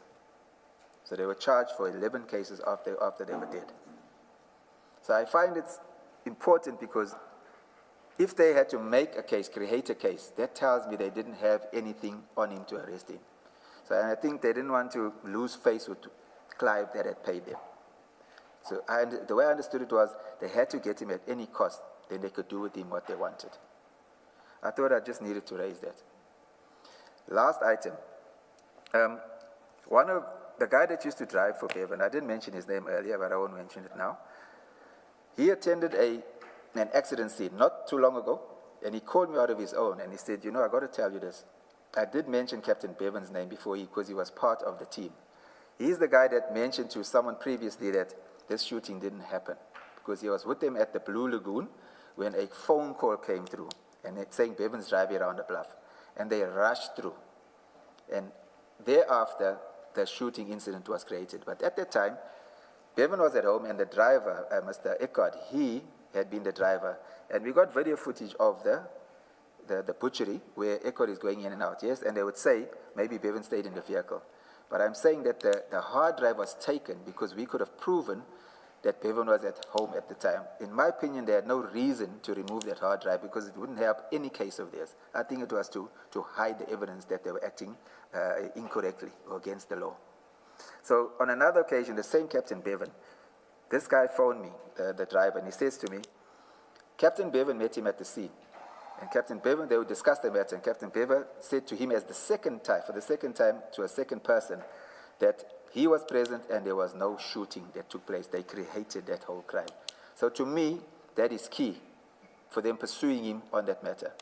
On the same scene, the same driver of the vehicle said there was a policeman of the local station attending, which happened to be Wentworth.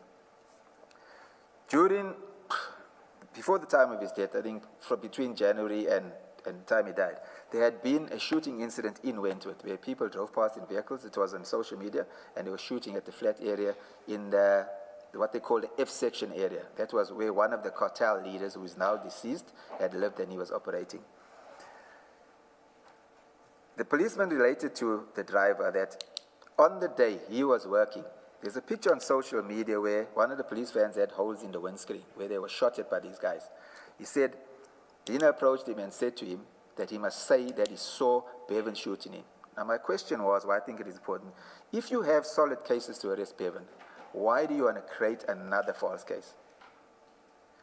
And I'll leave it there. I thought that had to be known. So that will add to why I say that they were hunting him.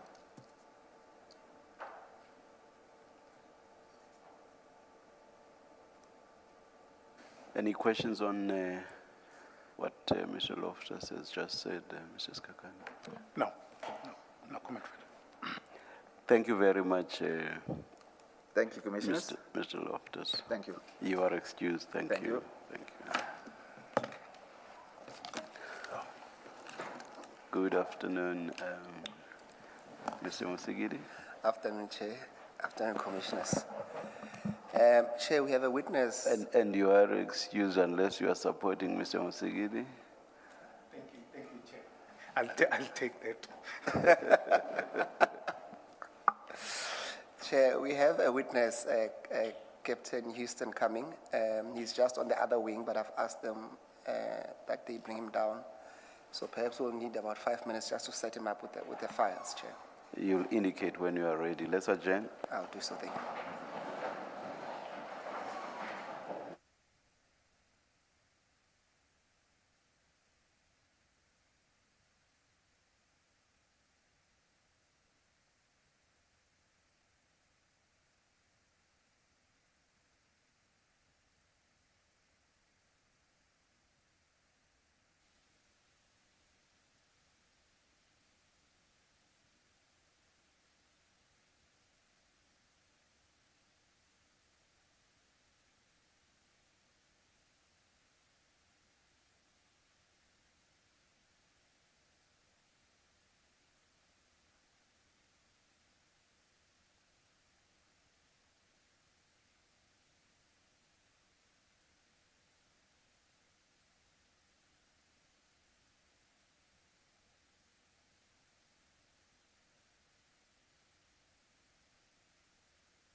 Let's not have disturbances. Thank you.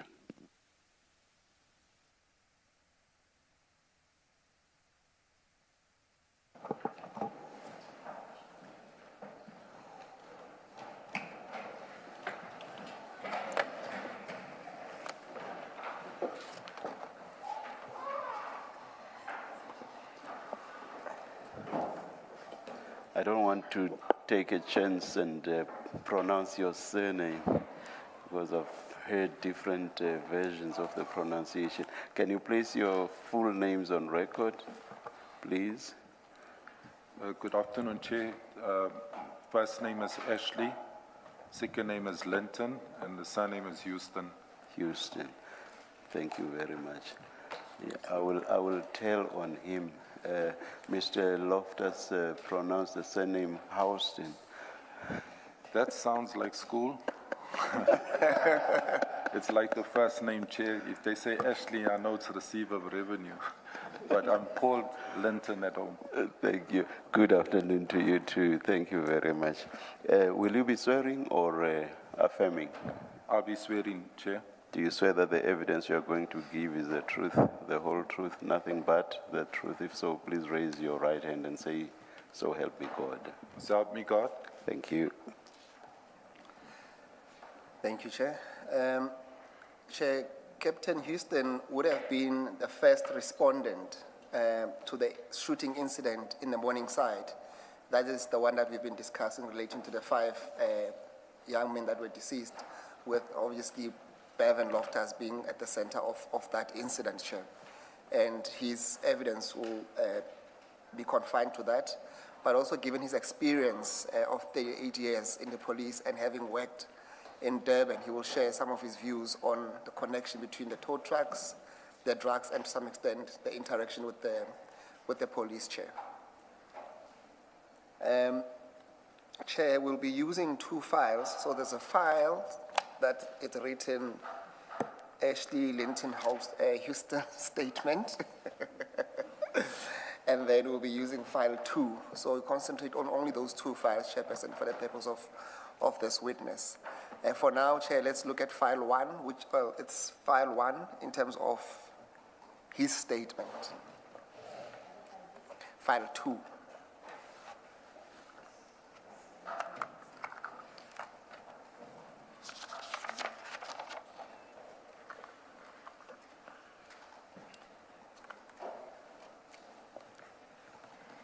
Captain, you should have by you, there's a file with your statement inside. You will see that it says, when you open the first page, it says index to statement, and then it says description, statement of Captain Ashley Houston.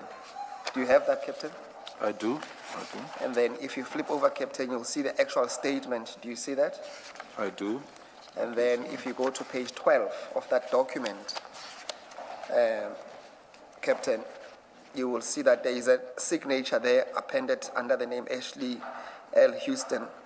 Do you confirm prepared it's for the commission? It's correct? I confirm. And you stand by the contents there too?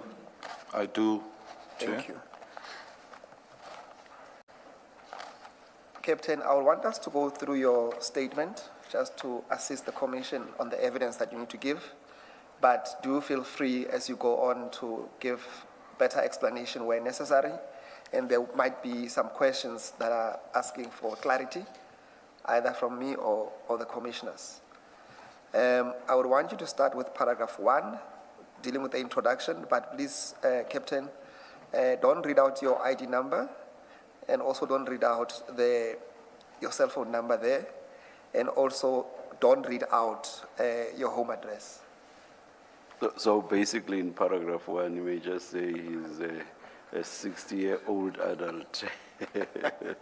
And that's it. So perhaps Captain, you should just move on to your career history. And there I would suggest that you should just highlight what you consider to be salient matters. That is, summarize, instead of reading the whole. Yeah. Thank you. Thanks, Chair. Kickstart at paragraph 2 then. Okay, thanks, Chair. My career history was on the 31st of March 2026. I retired as a captain of the South African Police Service. Reason being is I had turned 60 on the 26th of March. I had 38 years service and 31 days. So I went on full retirement, Chair. My career history in the SAPS is extensive as a result. I will only highlight a few achievements in my part on the statement, and I will expand where necessary during my oral testimony at the Commission of Inquiry. My career path as a policeman started in 1988, the 9th of February. I completed my training at Bishop Lavis down in the Western Cape, where I completed my basic training. I was placed as a constable after completing my training at Sydenham SAP, KZN Durban. Sorry, Captain. I see that you are reading from the screen.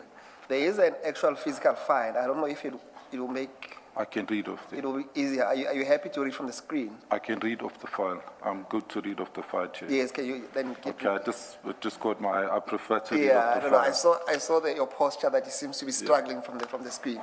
Thank you. Thank you. I've always been in an operational environment whilst placed at SAPS, Sydenham.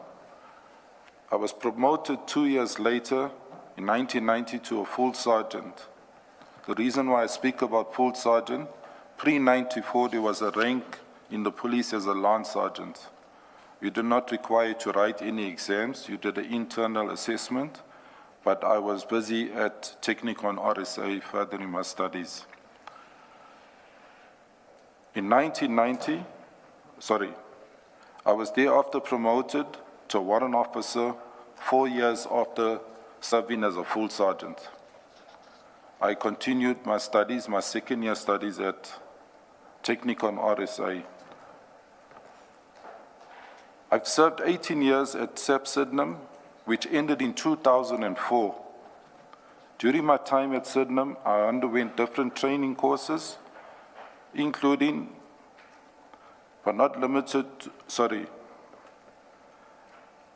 including the detective learning program, which was held in Paarl, Western Cape. I underwent a course there to become accredited detective because I had moved, Chair, from the VISPAL, that's the uniform environment, into the detective. So in that 18 years, I had changed the duties that I was doing at the station. So I became a detective and I underwent a course. I was successful in completing the course, and I served at the detective branch for 4 years. That was all within my first 18 years. I there, after 4 years, took a transfer back to the VOSPAL environment, where I became a team commander. I went back to an operational environment where I wasn't carrying or doing investigation. I was now working operational as a crime prevention operative with members under my command. In 2004, when South Africa was tendering for the FIFA World Cup, I just want to place emphasis on the year 2004. They may have been tendering earlier, I'm subject to correction, but it was during that period I was seconded to a shooting course where I competed at Vietnam shooting range with the top 20 shotters in South Africa. I excelled with all 3 weapons and came up in the top 5. So I was immediately seconded to training. I never went back to the station. My skill was identified that I was a good shotter. I'm breaking my statement down, Mr. Chair. I'm breaking my statement down because I want to try and keep it shorter, and if you pick up something, please, you can ask me, take me back. Whilst I was at training, I fell under Durban training, which was coordinated from the provincial office.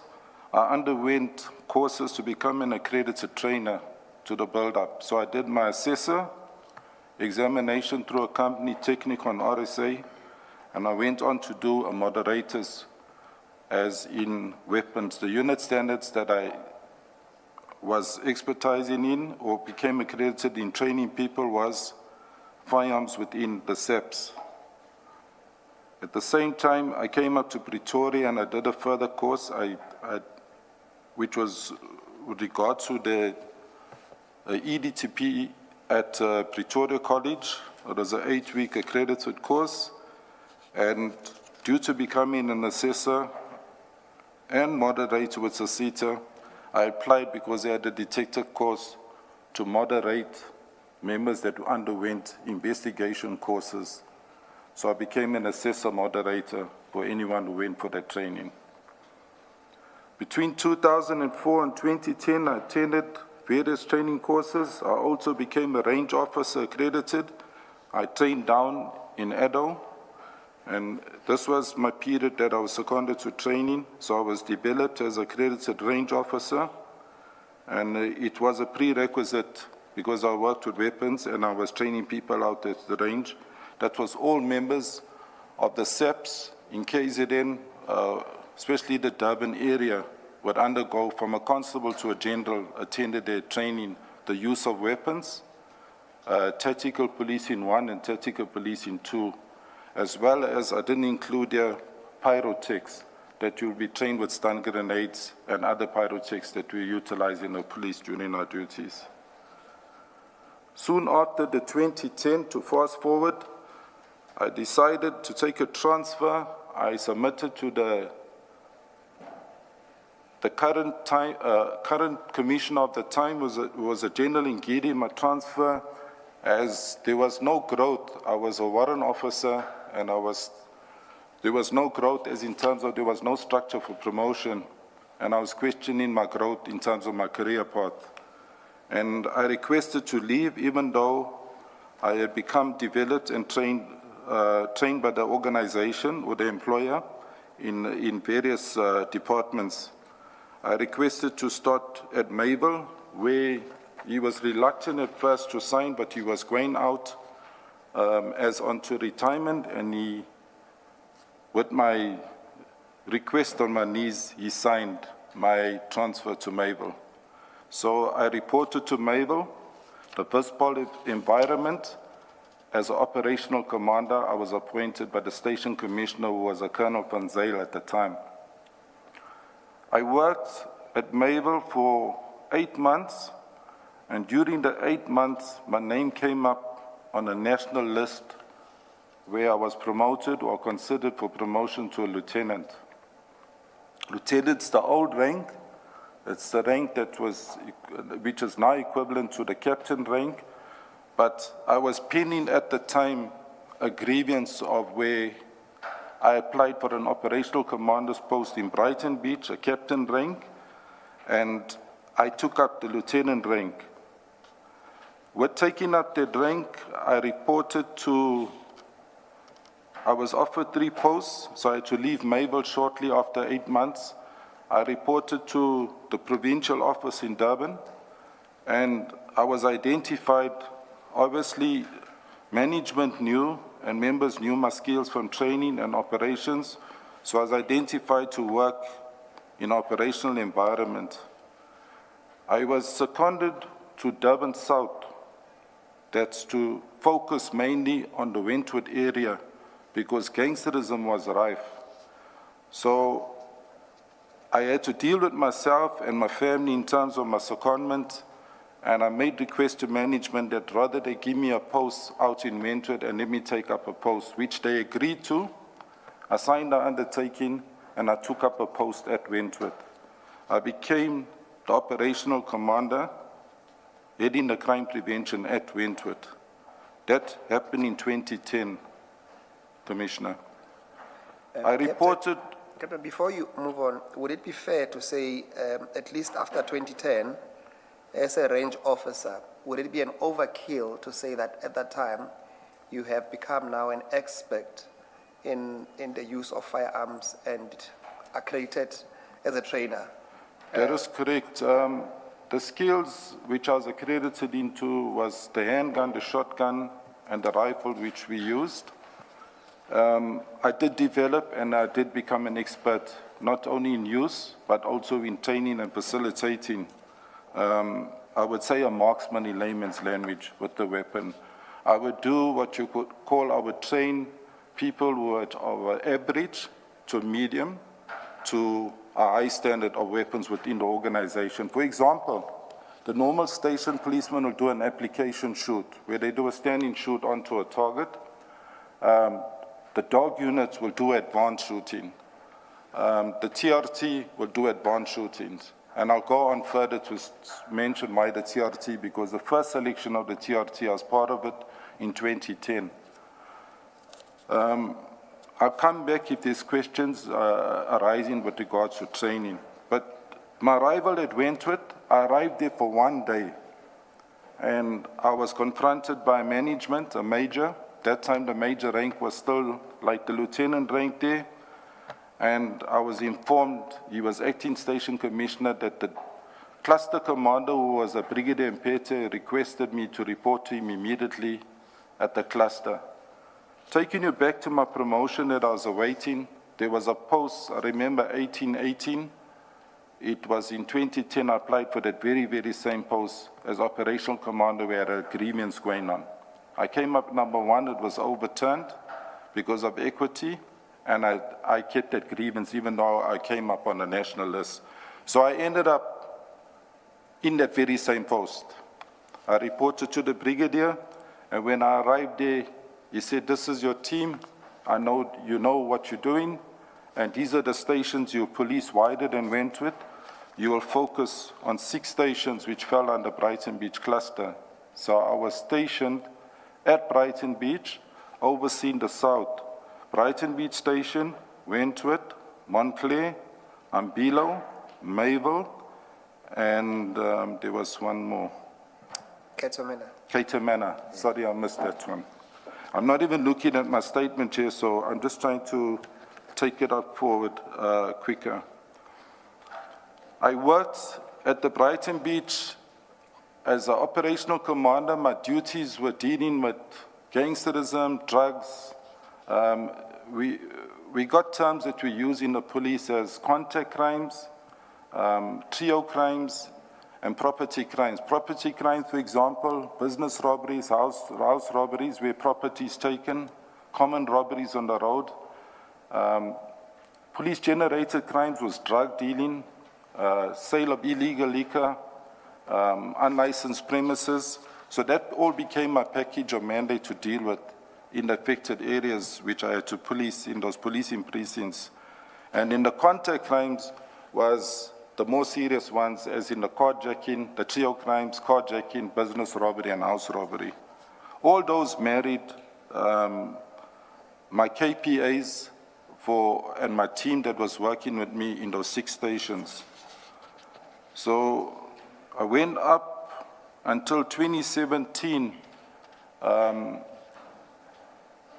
There was a restructuring in the police where they closed clusters down, and they just changed the names to districts. So I was thereafter seconded to, it could have been, sorry, I'm subject to correction, could have been 2015. I had moved on to Chatsworth cluster.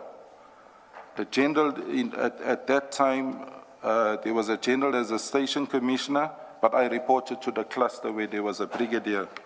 And at that particular station, again, I had to deal with Mariniel, it's still on the south, Bayview, Chatsworth, and then those 6 stations that I spoke about.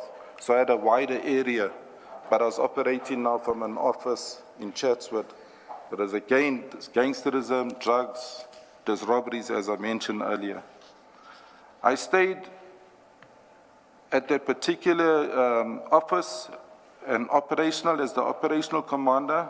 I worked with a team of about 40 members, which was seconded to me. Right up until 2017, I was identified to lead a team in Pinetown, the Tactical Response Team, that was the TRT. So I was called in by management, and I was told I was identified to deal with or manage a unit, as I had the training, and I occupied the office in Pinetown where the helipad is just behind Pinetown Police Station. I had a team of 13 members. It was a small TRT group. That group, during my tour of duty, we would cover all 43 stations in the province. We will deal with the crimes I've mentioned. Additional to that, taxi violence, stretching all the way up to Newcastle, Ladysmith, Quadakuza, Margate, and we can think of the KZN cluster. Is TRT tactical response? Tactical response, the ones that we had the parades, Chair. So I headed that unit up until from 2017 to 2019. In 2020, I received a further call-up to report to the province. I reported to a Brigadier Kaap. At that time, he was a full colonel. He's currently, I think, if he's still there, if he's still within the age group, he was head of operations at the provincial office. I became the lead member or the commander of one of the task teams on the 11th floor. My duties, again, my KPIs was to deal with serious violent crime, as in taxi violence, the drug problems, and anything the station could not handle with the district, then we would handle it from the province. When I say handle it, we'll go out and we'll police it with crime intelligence-driven operations. I will also assist, as far as, like I said, Newcastle, with the taxi problems, where there was violence, which was high at the time, where I would meet teams of Durban Pop, that's our crowd control. So they would deal with crowd control, but they would be utilized. They had a small section that was selected to deal with taxi violence. That's people in uniform. I will meet them at the dam outside Newcastle, and we will do our operations, if maybe in Newcastle. That's just a small example of this task team that I was dealing with. We were, first of all, we were in uniform. We were easily identified, but we were a team of close to 30 members there from the province. I worked in this team up until 2021, when, between 2020 and 21, when I contracted COVID. It was the first variant. I had it serious, and I was one of the last in my team of about 35. We were only 11 at work when I collapsed at home, and I ended up in hospital for a while. I was on oxygen for a while in hospital, and I can say by God's grace, I pulled through because there was no medication that was working at the time.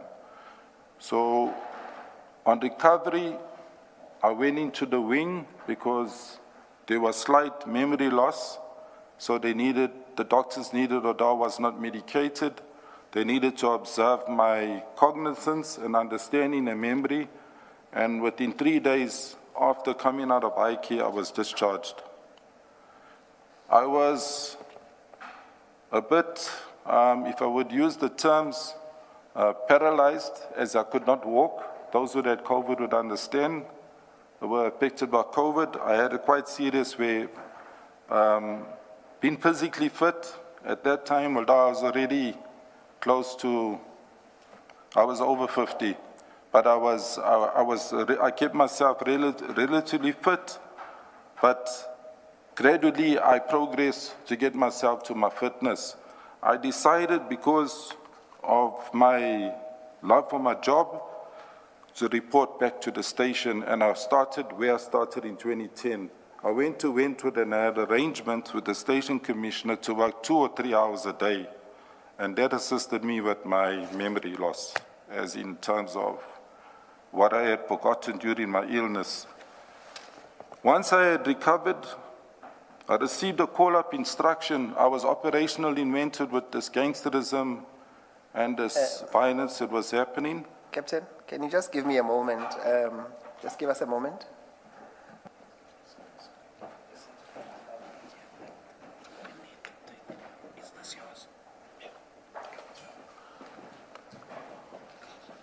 Thank you, Captain. We can continue. I think we're just wrapping up paragraph 9, where you're giving an account after you Yes. came back from your recovery Yes. from COVID. Yes. Yes, I received a call-up instruction where I had to report to Durban Central, to the district task team. That was a team that I ran previously, but not from Durban, from Chatsworth.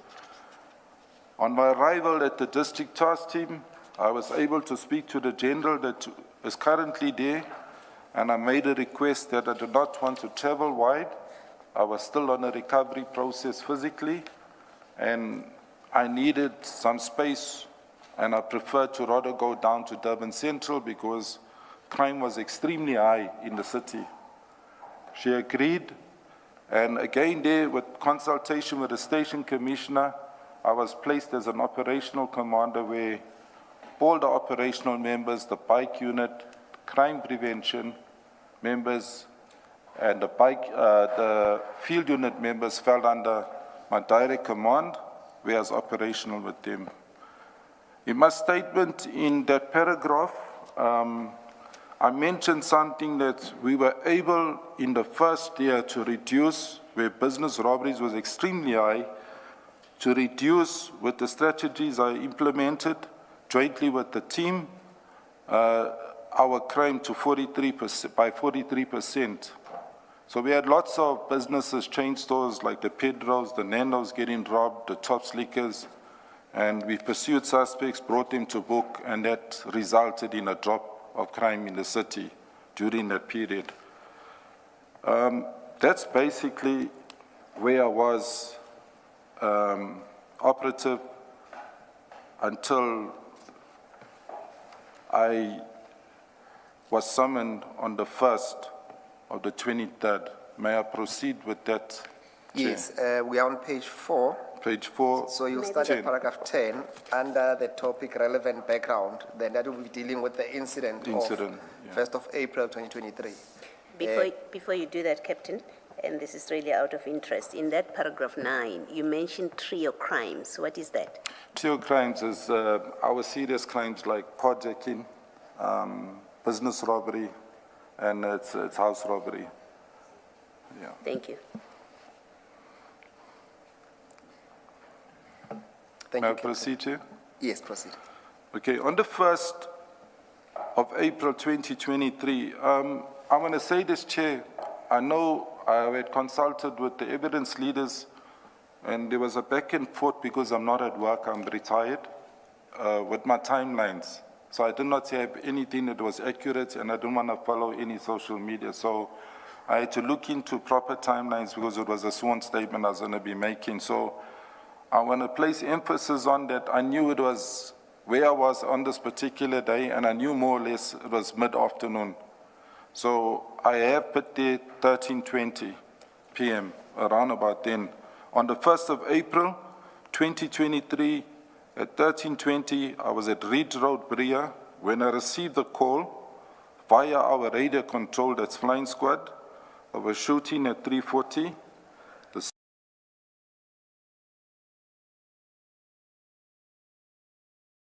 When I received the call via our radio control, that's flying squad, of a shooting at 3:40, the 6th floor Morningside flat, which I immediately proceeded to whilst I was patrolling. To give you timelines of driving normal, I was never a speed driver. I always took a slower vehicle, gave it to the younger people. It would take me under 5 minutes with normal traffic to get there. That's how close I was to this particular scene. After receiving this information, I arrived at the scene. I, en route, summoned one of my crime prevention vehicles with a senior warrant officer. With his crew, he had 3 members on a double cab. I said, please meet me because I'm responding to a possible shooting, which he did. And upon arrival at this particular address, I drove down a driveway which had boom gates as well as a guardhouse. And in this guardhouse was a Sergeant Swane, and coincidentally, I knew him for many years as a policeman. He also worked in a short time at Mayville under my command in the crime prevention. So I was able to identify him. He was in the guardhouse with 2 security guards. And I asked him what's going on, because from the road or from the driveway, we could not see anything in that flat. It's a long driveway going down, and then it's L-shaped, you go into the building. And he confirmed that there is an operation and there is a positive shooting. Captain, sorry to disturb you. Just to be clear, when you received this radio control call, there has been some instances where it was suggested that it was a domestic violence. On your call, can you clarify, it was a shooting, or was it even specific to say it was a police shooting, or what exactly did you, if you can recall? No, clearly it was a police shooting. I would have not responded to a domestic violence with the type of job I was doing in Durban Central. I would have only responded, but I remember clearly it was a shooting. Nothing about domestic violence came to me. Thank you. Just to mention, before I went in, the vehicle that I was driving was a marked double Nissan Navara double cab, registration, Bravo Whiskey Kilo. That's BWK 575B. The 17 must come out there. Sorry, it's 557B. The registration's wrong. 557B. 7B. So not 5757. No. Okay, I'll correct on my statement. You can also I already picked it up now. I'm sorry, Chair. The That's fine. registration Thanks. number. Yeah. So it's the incorrect one. No, you've corrected that. Okay. I asked Zwane to accompany me into the complex. I drove my van, and I'm sure as seen on TV, those who have seen, there was only one police van that was parked there, marked vehicle in that flat. That was the vehicle I was driving. There was no other police cars where I was parked, or police vehicles. It was load shedding, Chair, at the time, so when I got out of the vehicle and tried to maneuver quickly to the lifts to get up, because I was looking up into the building where there was movement of members, the lifts were jammed, so we had to use the staircase to get up. So I had to walk 4 to 5 flights of stairs up, which wasn't a problem, but I walked up. Upon arriving at the flat entrance, the flat is L-shaped, if I should describe it. I walked in the direction that I'm facing, this way, straight down, then I walked L-shaped. The flat was right on the end. When I got there, there were a few members standing outside, plain clothes, faces cladded, and I was approached by Captain Dina Govender, who is now Lieutenant Colonel. I know him, he knows me, because they have also received weapon training from me. I trained them DPCI when they were still the Scorpions. They came for their training by me. So I told him I was there because of the shooting. He's aware that I'm the operational commander in Durban, and I said I would like to go in just to verify what's actually happening. Whilst we conversed, and he allowed me to walk in. Sorry, before you get there, Captain, was it your understanding that at least the first person that approached you, did it appear that he was the leader of the team? Yes. Okay. He was the leader of the team. I knew that team. Okay. I knew that team. And when you say there were 5 other members, can you recall their names? I know the members. There was, I may not know the members off name, the 2 NIU members. There were 2 members from NIU, National Intervention. There was a Captain China that I saw there from Metro, a Warrant Officer Silva, and Warrant Officer Dina. There could have been, I did see Pedro. At that time, I think he was a warrant officer, recently promoted, I think, after this. But I saw him and I saw one white other member which was unknown to me. But I eventually found out later he was from organized crime, Peter Maritzburg. But they were all up there. Just to indicate the entrance of the flat, I had a little passageway that you needed to get to the door. They had a piece of tape there.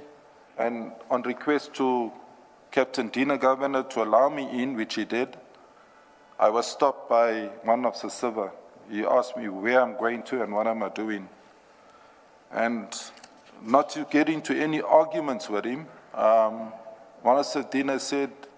Captain Dina Governor said, it's fine. The captain will be able to identify these people. I think that statement was made because they knew I worked on the South. They knew where I came from training, and I've only been in this province with policing, so it was common course I would know most of the people like they would know me in the Durban area. I walked through... Captain, just so before you walked into the flat, is it a fair interpretation to say that conversation would have alluded to a suggestion at least that they did not know the identity of the people that were shot? I would think so. Because it was strange. One of Sedina's body language was like, quick, I let the captain through. You'll be able to identify. I think he tried to justify, this is Captain Dina Governor, tried to justify to one of the civil who was coming out from there, the captain will be able to identify. I think that's the only reason what justified him, say, okay, you can go through. Otherwise, maybe I would have had a problem, but I would have been persistent because I was the first responder there. I was responding to that shooting. So I walked through, and led by Captain Dina Governor, as I entered the flat, the door was slightly ajar. As I entered the flat, I saw the C's laying on the floor, and I walked down further, and to the right, which was like blind side of the passage that I entered, there were the other 4 deceased were laying there. I was able, with a quick glance, a very short while, stay in the flat because I did not want to contaminate anything.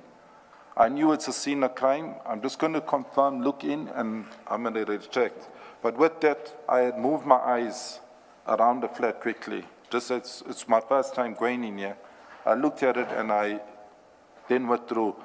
But I made out or identified 2 of the 5 males. I identified the late Bevan Loftus, and I identified the second male, which I knew as Ryan. I don't know his surname. If I hear it, I'll say it is his. I didn't know his surname, but I knew him from social media and from a lot spoken on the streets. I saw a video, Chair, of him shooting on his wedding day with an AK-47 on social media. Just which platform it is it popped up on the TikTok. I'm only on WhatsApp and TikTok. I'm not on Facebook, Instagram, and all these other things. So I wondered who is this guy, and there's the same guy that was lying in the flat. In the statement, you say Ryan Santos. I would have confirmed by making my statement because I made my statement recently, but at that time, I only knew him as Ryan. Yes. I didn't know him by surname. When I came out... Before you go out, Captain, you say at paragraph 16, you confirm that 5 males were shot dead. And perhaps it's a pedantic question, but how do you know that they were dead?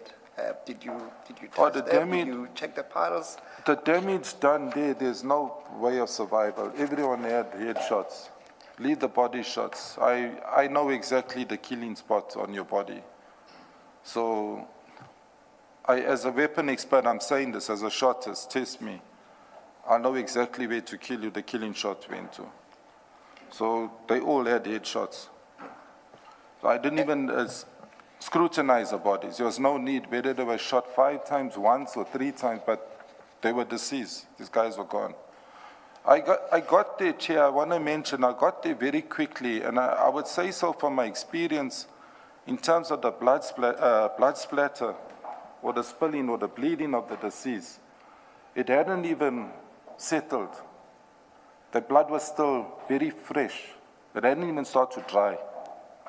So that's how quick I was at that scene. When I say quick, I could have been from, if I were to use my experience going to shootings in progress in the CBD, which I did cash in transits, I done shootings in taxi ranks where it's still happening. I can hear the shots.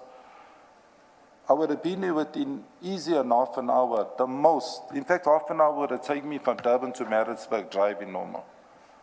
But I would have been there within minutes after I got the call. So whoever raised the alarm to 10-111 with the complaint, had those shots, that there's a shooting, that is when I immediately said I'm going. And I broke on the radio and called one of my bands to say, back me, we got a positive shooting. So I'm speaking about the blood because you come to a scene and you see blood is starting to dry, it gets a different smell, it gives off a different smell. When I walked in there, I couldn't even smell blood. From your experience or even information that you may have subsequently obtained, what's your estimation, are you able to estimate how soon after the shooting incident the call would have come through, the distress call would have come through, and you then end up at the scene? And I ask because the previous witness speaking about task teams said something about often these members of task teams, they take long to inform, to report the incident to IPID, and IPID takes forever. Are you able to give us an estimate? Chair, I will comment on that because I've been following the commission from day one. Not because of this. I never knew I'd be sitting here one day. But just firstly, to answer the first part of your question, how soon, if a distress call is made on the radio to our control room and then it's relayed to us, I would say that call could have come very soon after that shoot. If it was delayed by 10, 15 minutes, that blood would have started to dry, although it was winter. With regards to where I'm going to now is what do I do after I confirm that there's a positive shooting? I'm not asking one of Sadina questions, who shot? I now need to call all the role players. What I used to do on a state phone is to put an active crime scene, because it becomes a crime scene.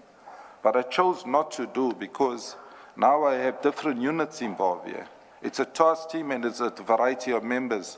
So I liaise with radio control of the radio, and I requested they get all the role players. And the role players I called for was the ambulance. The ambulance will do the certification, even though I knew they were deceased. The patrol van to come open a case. The detectives that are in, we got detectives that sit in the charge office, which attend to crime scenes. So you don't need to call a detective from his house 24/7. They're in the station. So as soon as there's a crime scene, they leave the station. They mobilize and leave the station. The duty officer, the station commissioner, and the branch commander. I do not go as far as knowing with ethics, if the provincial commissioner or the district commissioner would be involved, they would be contacted by the station commissioner, who did arrive. But when I arrived there, what Commissioner Baloy is asking, you were not called by the policeman involved in the shooting. No, I was called. You received the call via a distress call where a member of the public would have said there has been a shooting. That's correct. Yes, because the earlier witnesses Commissioner Baloy is referring to, they were criticized because they would take time before they called other teams to come and assist in the scene. So Chair, you were not called by the shooters? Or no, I was involved not in called by the shooters. I will comment about that with the previous witness, because the role players is also IPID. It's a police shooting. Whether it is a discharge or a dispensing of a stun grenade, IPID gets called out. I want to comment on that because I followed it, and you know, sometimes we got all post-mortems on what has been said. and I watched this from home yesterday, that firstly, no member that's like me operational with a rifle going to clear a house where there's suspects. No operational member has iPad's number on their phone, speed dial. I secure their state phone, no iPad's number. Even if iPad has contacted me for statements for my members involved with allegations of shooting, assault, corruption, whatever it may be they're investigating. So when you deal with radio control, that controller silences everyone on the radio. That controller extracts your information and makes sure all the role players, they actually go into more detail, what firearm is used, what's the serial number, and then I say, hold the lorry, call me. Because we're speaking where everyone's listening to this. Even if that radio's been scanned, everyone is listening to a shooting scene. So we try and keep it where limited information leaks out where it shouldn't be leaked out, as in terms of who we're calling out, the protocols. So I would say call me, and I would say get iPad, get this person, get that person.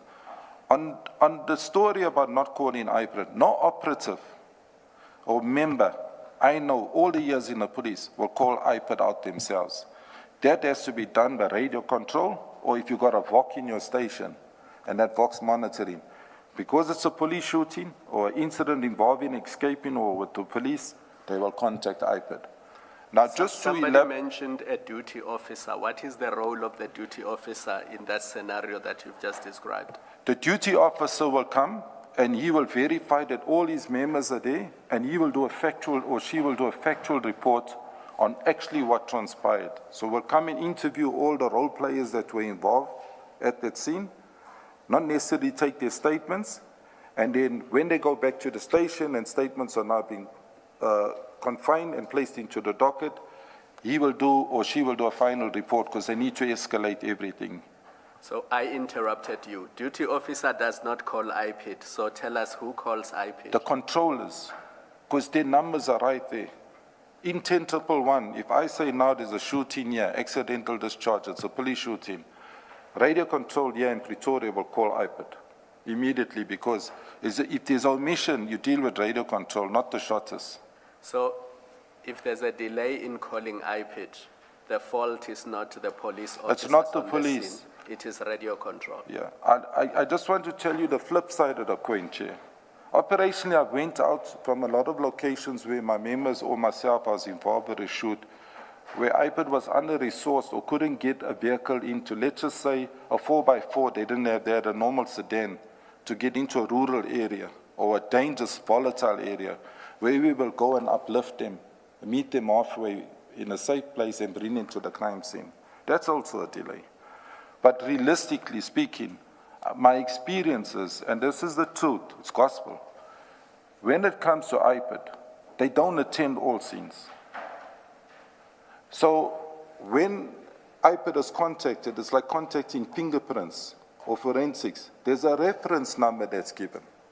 So if the standby member does not come out because of a logistical problem, because they overslept or they didn't answer their phone, then there's a reference number given. That reference number is given to the duty officer. And it's endorsed in the docket, because when we sit as management the next morning and we're discussing the cases, not just that particular case, we say there was a police shooting, well, all role players there. Did the detectives go? They must comment. Did LCRC come there? That's a fingerprint, forensic people, yes. How long did the mortuary take? Because they dispatched from Pietermaritzburg to come to Durban.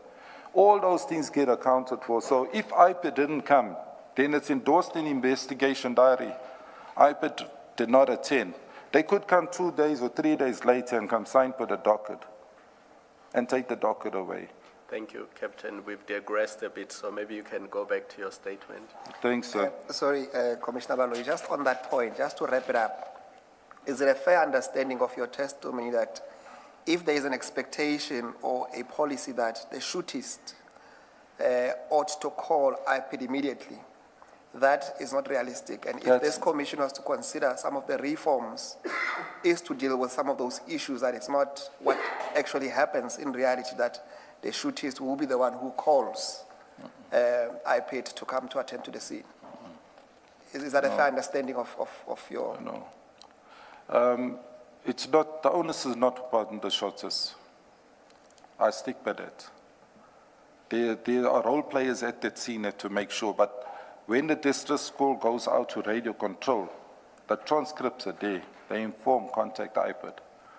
And if IPID has been delayed, they will reiterate and say, please call IPID out to the scene. The scene cannot, no police shooting, no escaping. IPID has to be there. We'll go without IPID being there. So in short, that expectation is not correct then? It's not correct for the shotters to call. Onus is not upon them. All right, thank you. Captain, I think you dealt with, when you're dealing with Commissioner Baloyi, when it comes to Ryan, can you deal with then paragraph 17 and 18, because you said you were able to identify Bevan Loftus. Can you then explain to the Commission how were you able to identify him, and in those instances you deal with the incidences where you have met him previously? Can you deal with that, please? Commissioner, in 2010, when I was based between 2010 and 15 in Durban, in Durban South at Wentworth, the late Bevan Loftus was a notorious figure already. The station commissioner at the time I was serving, coincidentally, was my station commissioner at Mayville when I arrived there for those few months. He was a Colonel Panzale, which was studying his LLB, and once he achieved it, he had taken early pension or resigned. But coincidentally, he got promoted to a full colonel, and he was moved to Wentworth as a station commissioner. So when I had taken up a post, I ended up working under my ex-station commissioner, which I served for 8 months. So there was a relationship. When I arrived, he said immediately, I know you know what you do in Houston. This is your team. Fix this gangsterism thing up that's happening. Fix this problem, which that's how we spoke at a management level in absentia of our members. So I would strategize how we would go, either doing road shows or doing proactive policing or reactive policing, whatever we did, to improve the situation. But coming back to how I could identify Bevan. Bevan was arrested by me on request of the station commissioner saying there's a case open. I do not have the case number, by the way, where he had threatened to shoot a policeman. The policeman's name was Warrant Officer James. He was working in the one crime prevention unit, but not direct under me. He works alternative to the group that I was working. And what the station commissioner disclosed to me was that nobody wants to arrest him, as to go for him, because there was a fear. Sorry, I'm just having water, Chair. So I did a patrol with my team. I looked for Bevan. I couldn't find him. I didn't go into the Bluff area, which is like beyond my patrol area when I was at Wentworth. I left it and I said, I'll obviously come across him because he's notorious in the Wentworth area.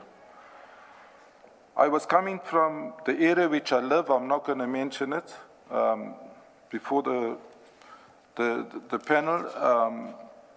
On the M4, I was heading, and as I came off the M4 into the Wentworth area, there was a patch, where they called it a patch, where I saw these 3 tow trucks parked. I was going to start duty about 10 o'clock in the morning, because I used to work a flexi. I was alone. I always worked alone on my vehicle, and my members close in other vehicles, and I saw him. I approached him, and he knew who I was, because they aliased me Robocop in Wentworth. Obviously, I was fully attired when I worked with equipment. But I approached him and I said to him, you're a person of interest. I know that you carry a firearm. I know that you have a licensed firearm. But I need you to make your firearm safe and hand it to me. I'm taking you in. The detectives need to speak to you. He was standing with about 8 guys there, but it's 3 tow trucks. They were smoking whatever under some form of drugs, could have been dacha. I was not interested in that, I was alone.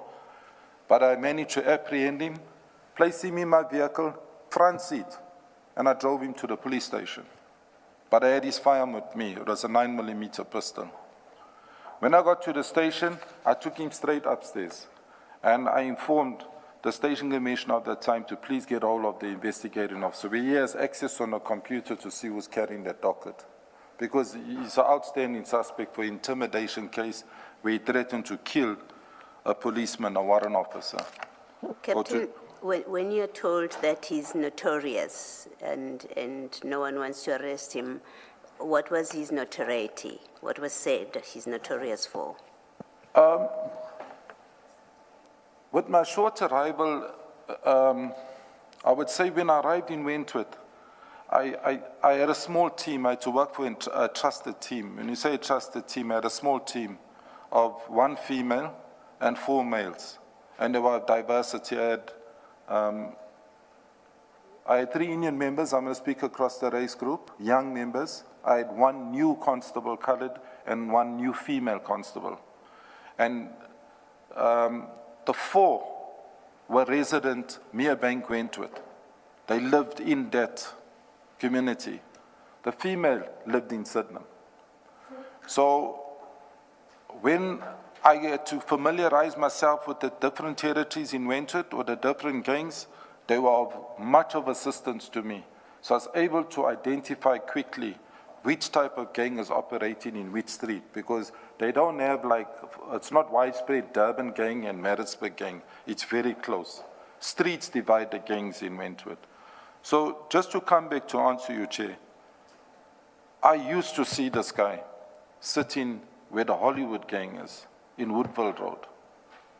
Even though I knew that his granny was in Reiger Road, and Reiger Road was where a notorious gang, the Young Destroyers, was from.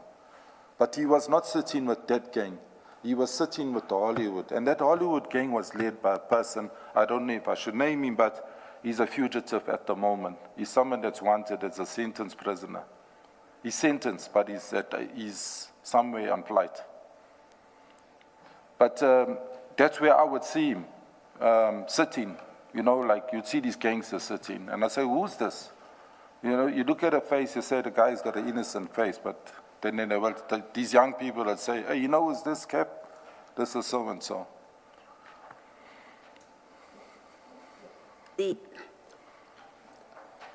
I guess my question is you did listen to the previous witness. Yes, I did. His father. And I'm just trying, when you say he was notorious, I'm trying to understand, notorious that he's a gang member, that he's a drug person, that he has serious criminal allegations against him. I'm just trying to understand what were you told he's notorious for? Chair, the Hollywood gang is not an honorary gang. And I had a previous witness say it's no more. There's no such, it's no more. This gang was dangerous, just like any gang in Wentworth. They were a feared gang. There was 2 gangs that were opposition, and they took each other out. There were funerals every weekend night to police in Wentworth. Sometimes double, sometimes triple funerals, of ages of youngsters of all kinds. And these gangs were policed harshly by us. When I say harshly, there's some media, obviously, they put where we made arrests and that they actually felt we harassed them, both sides. But when I say notorious, he never moved with a friend that he schooled with. He moved with the head of the Hollywood gang, which is somebody that is running for murder, sentenced already. Thank you. So was he notorious by association, not because he was wanted for a particular crime? Because there's a difference. If you say he was notorious because he moved with this gang or that gang or that gang, that's different from saying he's a known killer or he's wanted for committing. Chair, the place where he's sitting is not just sitting where you're sitting and having a social. It's a yard that's got about 6 pit bulls. It's got people that unlicensed guns in there. It's got walls about as high as the ceiling. Every time I did a raid there, we had to breach, as in terms of pass the walls and then pass the pit bulls before we get to them. And drugs are sold live as we sit here. Even if we call someone now to say, just go do a live video with us, it's sold live there. So you're not sitting where you're saying you're talking to an ex-gangster or someone's reformed from prison or a school friend. You're sitting right there. So you know, I don't know if it's correct to say the birds of the feather flock together. How would you label me if I'm sitting in a drug den, if my brother's a drug dealer? You're going to obviously say I'm dealing in drugs. Whether you smoke or you don't, whether you drink or you don't, it's not moving where I say, coincidentally on a sports field, or maybe coming out of a church service or a youth service or a program. You're sitting in a drug den. It's more clearly Hollywood. The shootings happened right there. The killings happened right there. The whole community knows this. Wentworth is crime. But I've seen this thing. It's like nobody wants to speak about what's happening. But that is what's actually happening. But I know this Bevan is late. He's no more. But Bevan associated himself not with two gangs, with one gang. He was part of Hollywood. Just to place emphasis on it. Of later, I've learned, during my few months left in the police, I've learned about the west side and the east side. And that west side and the east side goes across KZN, maybe South Africa. But just to take it back home domestically, they belong to the west side. So these gangs have expanded, where they say you're either from the west or the east side. You hear these talks, it's like it loses you.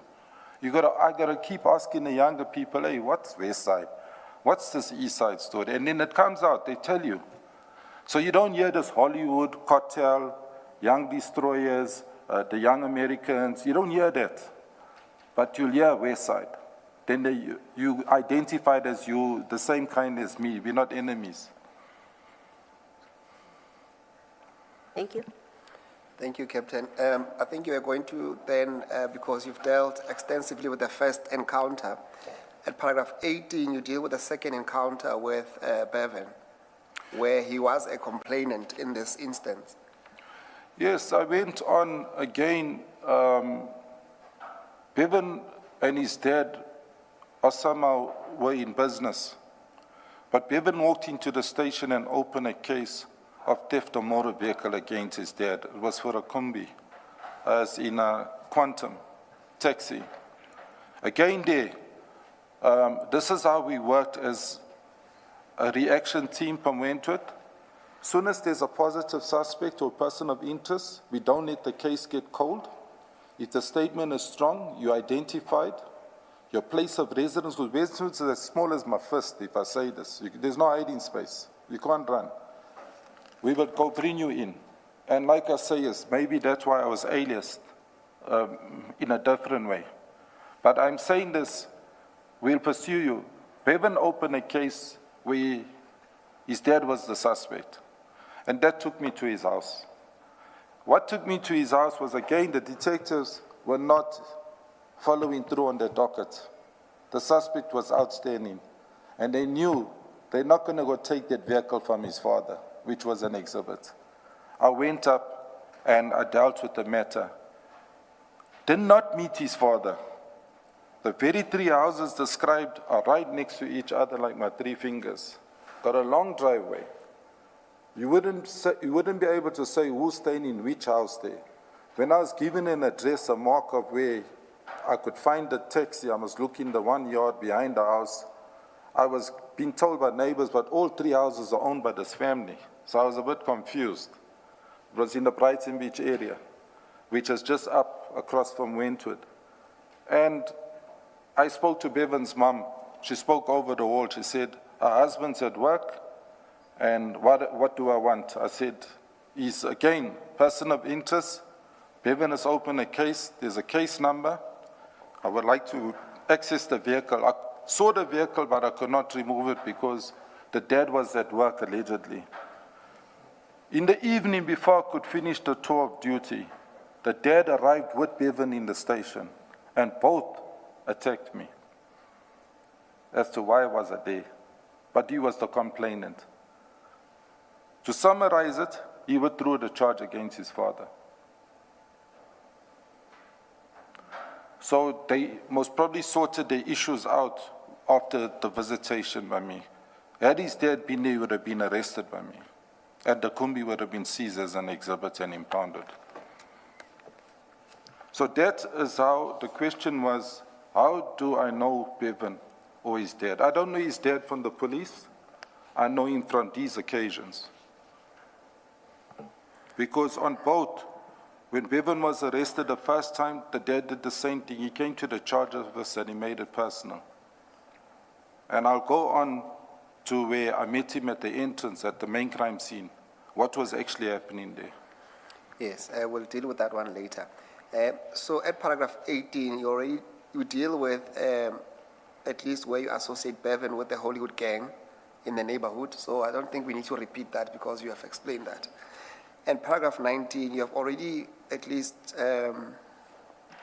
given the commissioners an account of what you did when you went outside, when you called all the role players. Unless if there's anything else you want to emphasize on paragraph 19, when you were activating the role players, then we can move to paragraph 20. I think we should move to paragraph 20 because I covered it. If there's anything you need to question me on clarity, I will cover it. Thank you, sir.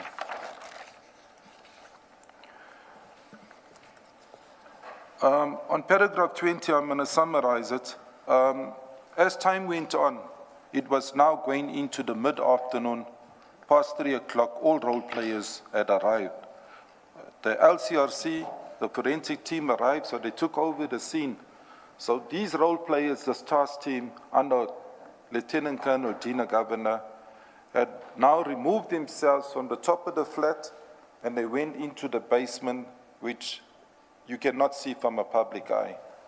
I went down myself, and during that time, there was a lot of talk, the ministers arriving, and E-News was arriving, and communications was arriving. Our provincial commissioner, I remember he came because he was even denied access. One, he didn't know who he was personally.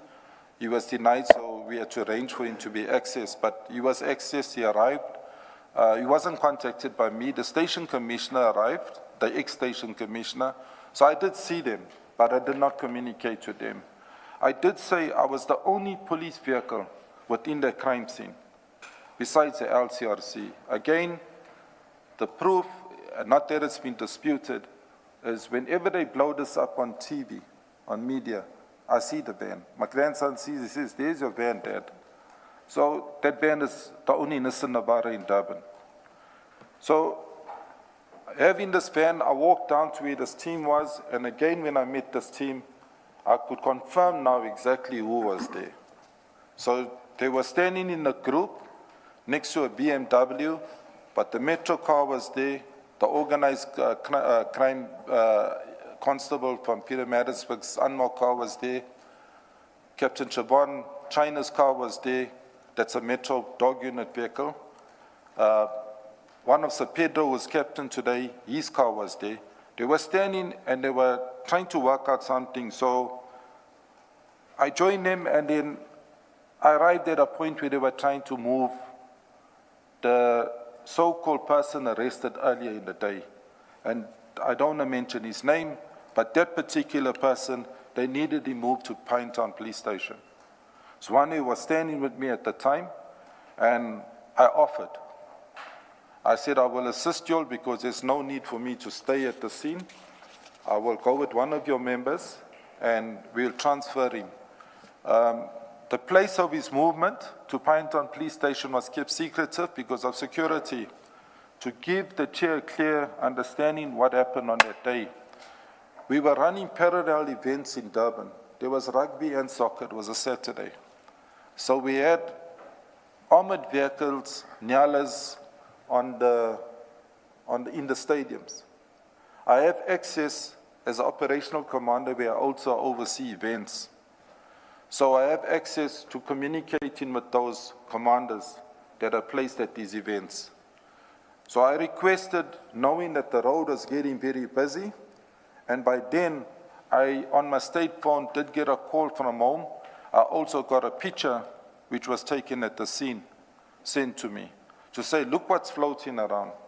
And I said to my wife, I called her, I said, please switch off the TV, and I don't want my family to see what's happening here. It wasn't nice, as in terms for people to see that, because I don't know how far on social media this thing is. So I had called before I'd left with the male that was arrested, or the suspect was arrested earlier. I had called for 2 sections of the POP guys to come down to that street to lock it down. The reason, because of that, a picture went viral on social, and that drew people from all walks of life who had interest in this drive-by shootings and these killings that are going on in the Durban area and surrounding. So that road got, from a quiet road, it got very busy. And I could see it from the flat, and I said it's time we lock down the road. So to give the chair a clearer indication, with any crime scene, you have the inner and you have the outer. If this is a crime scene, I'll cordon this whole scene, and I'll cordon outer, so that people don't come in and hear what you're discussing in terms of who's the deceased, whatever, because sometimes you don't need any information to leave until the scene has been sorted. So I locked down using, with the assistance of one of the squires, that's my crime prevention, to place those nyalas. And I said to the commander, I'm going to need them indefinitely placed, because this crime scene doesn't look like it's going to be an hour. It's going to be more than that. And just to sensitize all that, crime scene went on for almost a week. I had to place members to guard it. So even though the bodies were removed early hours of the morning, I know I'm hopping, as skipping part of my statement, we still had to guard that scene for a week. When I say there was work to do at that scene, I was only involved with placing of members. I was no longer involved, besides looking what happened there and calling role players. Captain, before you move on, just give us a better understanding. At paragraph 20, you say that there is this young black male inside Captain Dina Govenda's BMW that is being handed to you. That is correct. Did they inform you as to why he was detained? Yes, I by then already knew, because they were talking. I could hear that this guy was arrested with an AK-47 rifle, and he was arrested with drugs.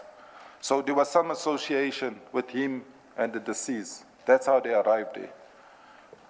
So he was seated in the BMW, which had tinted windows, and that BM I know the car comes into Durban Central Station. It's driven by Lieutenant Colonel Dina Govender. He was in the back seat, so I said I'll transfer him with Zwane, because Zwane was seconded to them at the walks. I said, long as I got a rifleman, we'll take him away from here, because they can't leave the scene. So we loaded this male. This male wasn't handcuffed. He didn't have leg irons or nothing. So I wondered, suspect AK-47, I don't operate like this with suspects. I'll cable tie you same time. But he had treatment like where he was very casual. So I thought, well, they were here before my time. I'm going to have to just treat it the same. So I warned this guy. I said to him, you're a suspect or you're not handcuffed. So don't try anything, you know. So Zwane sat next to him in the van. And I drove out. By the time I drove out, there was a crowd outside this complex. And that crowd was not just the deceased's family. There was other people of interest. So there was opposition. I picked it up in my eye. This is rivals. And I drove out, and I said the shortest route for me to get out to Pinetown was, if you know Durban, was to take the M19. Not to go up Spaghetti the long way up the entry like you're heading to Johannesburg. As to go down Quarry Road, past the Macro, Springfield, straight up the M19, and I'll end up in Pinetown. I managed to get to Pinetown, and this is the time frame I want the chair to know. When I reached Pinetown, it was already the change of shift, and now I know this. It's now 1800 hours from the afternoon we arrived. Because a lieutenant colonel, which worked with me in Sydenham years ago, was now in charge of the cells. And when I walked in, and he saw us with the suspect, he said, I saw your van, you're involved with a shooting. And then Zwane was wearing a Walks t-shirt. So I just said to him, we need a quiet space as to hold the suspect until he's detained. He said, no problem, and he gave us an area to wait for the person to come process. Now, I'm speaking about time, Chair. The time was now past 6. The shifts had changed. It's night shift that's on. So if you look at time, if I was managing my time, I was like close to 4 hours busy with this same issue. 10 in the scene, speedily, assisting now to remove this guy with transport to Pinetown. When we got to Pinetown, that is where it became a concern. And it gave me opportunity while we were sitting there, which was normal of a policeman, to start talking to a suspect. And I had to explain to him who I was, because I was in civilian dress as well. And I managed to speak to him and ask him, where is he from, what he does, and so on.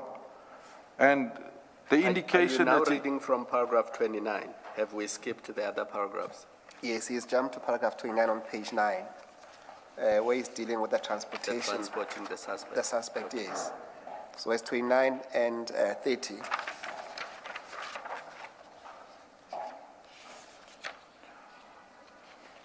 Continue, Chair?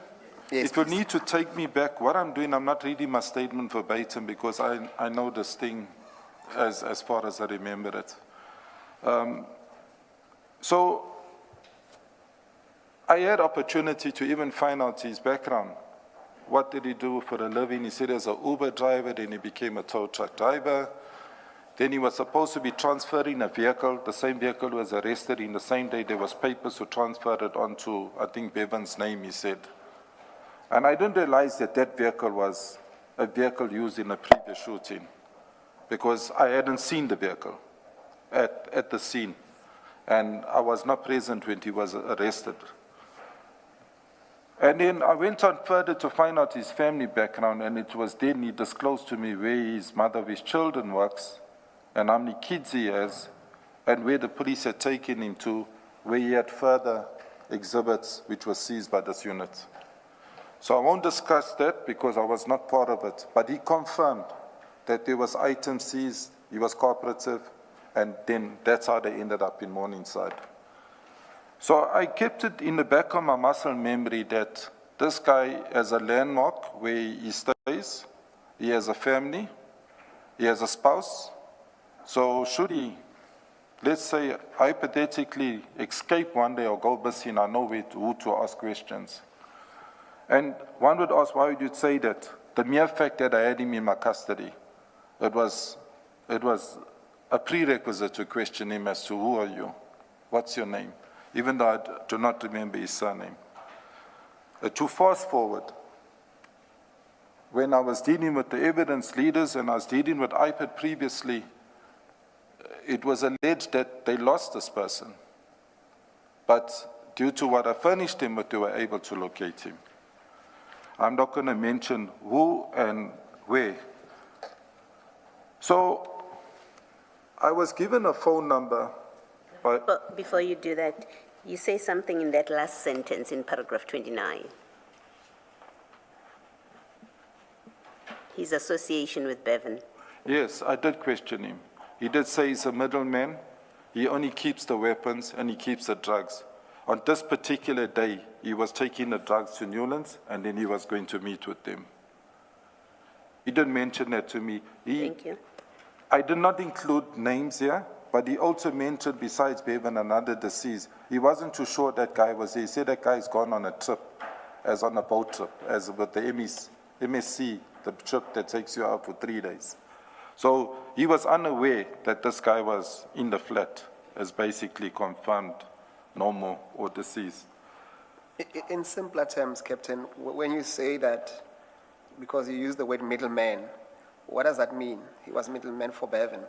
Yes, what he says, whenever it comes to moving or storing or safekeeping on the guns, because he's in an estate, they would leave everything with him. They entrusted him to keep it. That was his role playing. And I still wanted to associate because I've never seen him in Wentworth, this guy, during my period that I was policing, because even when I moved from Wentworth, I moved to Brighton Beach, I still oversaw Wentworth. When I moved to the provincial task teams, I still oversaw Wentworth, even though it took me wide and far. I never seen this youngster. This This gentleman was the first time I've seen him. And I was asking questions of interest, which he was not being forced, but he was talking. Because we were very calm. Zwane, as a member, or was a member that was never vocal.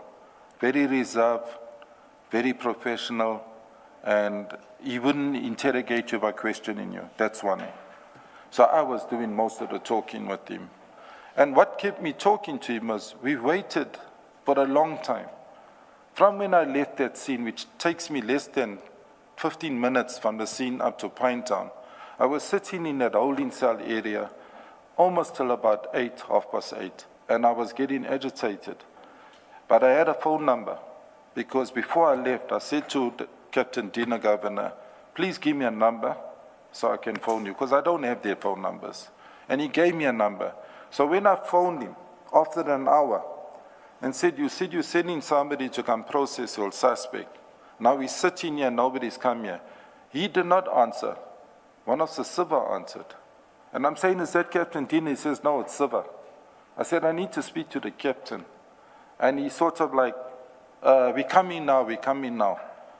Eventually, after about 2.5 hours, after I made off my state phone, several calls to them to say that I am going to leave this guy and I'm going to go home. I'm in the duty off. It's out of my time. I'll drop Zwane and I'll go home. An NIU member, National Intervention member, one member arrived. When he arrived, I was quite happy to see his face because I identified he's the same one I saw at the scene. I don't know his name. I'm not going to even mention it if it's mentioned.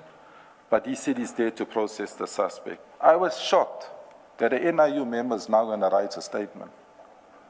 So I looked at him and I looked at the exhibits. He arrived with a rifle and he arrived with a small amount of drugs. And that was like contrary to what was being said before he arrived, what was being seized. So I don't want to even visit that. Because what this arrested person, which was arrested earlier, told me he was arrested for, wasn't speaking to what the NIU member arrived with. So he asked me, Captain, can you assist me with processing the suspect? I said, I'm sorry, I can't. You need to get your crew, or you need to get one of the civil or Dina to come and assist you. I am now leaving you here. And then I said, you alone? He said, no, I'm with a driver. I said, get your driver to come and assist you, because they needed to fill in certain documents and write statements. And that's how I left here. I drove, and I'll never forget, it was close now to 9 o'clock in the evening, about 9:15. Zwane is 100% vegetarian. I know I'm disclosing his eating habits. I know him, he wouldn't even eat egg in a scone. He worked with me for a while. And we were hungry. And I offered to buy a meal. And the only place that was open was the Britannia Hotel. The takeout was closed, but I made arrangements and we bought 2 bunny chows, which we ate, which was vegetable bunnies, broad beans. We ate outside on the bonnet of the car, so we were not in a hurry to get back to that crime scene. We dealt with ourselves first. We hadn't eaten the whole day, so we had something to eat. And I said to Zwane, I'm going back to the scene, but I'm not going to go in. I'm going to park on the road. By then, the ministers and all the high-profile people would have arrived. I was not following anything on social media. I parked my vehicle on the roadside. And that will bring me to where I met the previous witness. And I'm going to say how I met him. The minute I saw the crowd, I pulled my ski mask down. The Zabini, I pulled it down. The reason I did that was, even though people in Durban know I drive that vehicle, some people were unaware that I was now the operational commander in Durban Central. They all still thought I was on the south. So I pulled my mask down, stepped out of my vehicle. Zwane walked down and he went back to his members that he was assigned to. And I heard a conversation taking place between the sector commander. I might have missed that. Is there a reason why were you wearing a balaclava all this time? There were lots of gangsters and unruly people that were there. And being alone on my vehicle, I pulled it down. I was in civilian clothes. I pulled it down and I said, I'll sit on my vehicle. But then eventually I got out of my vehicle. and I could hear the previous witness talking to my sector commander. Now, what happened to my sector commander? He used to drive an urban cruiser, a new one.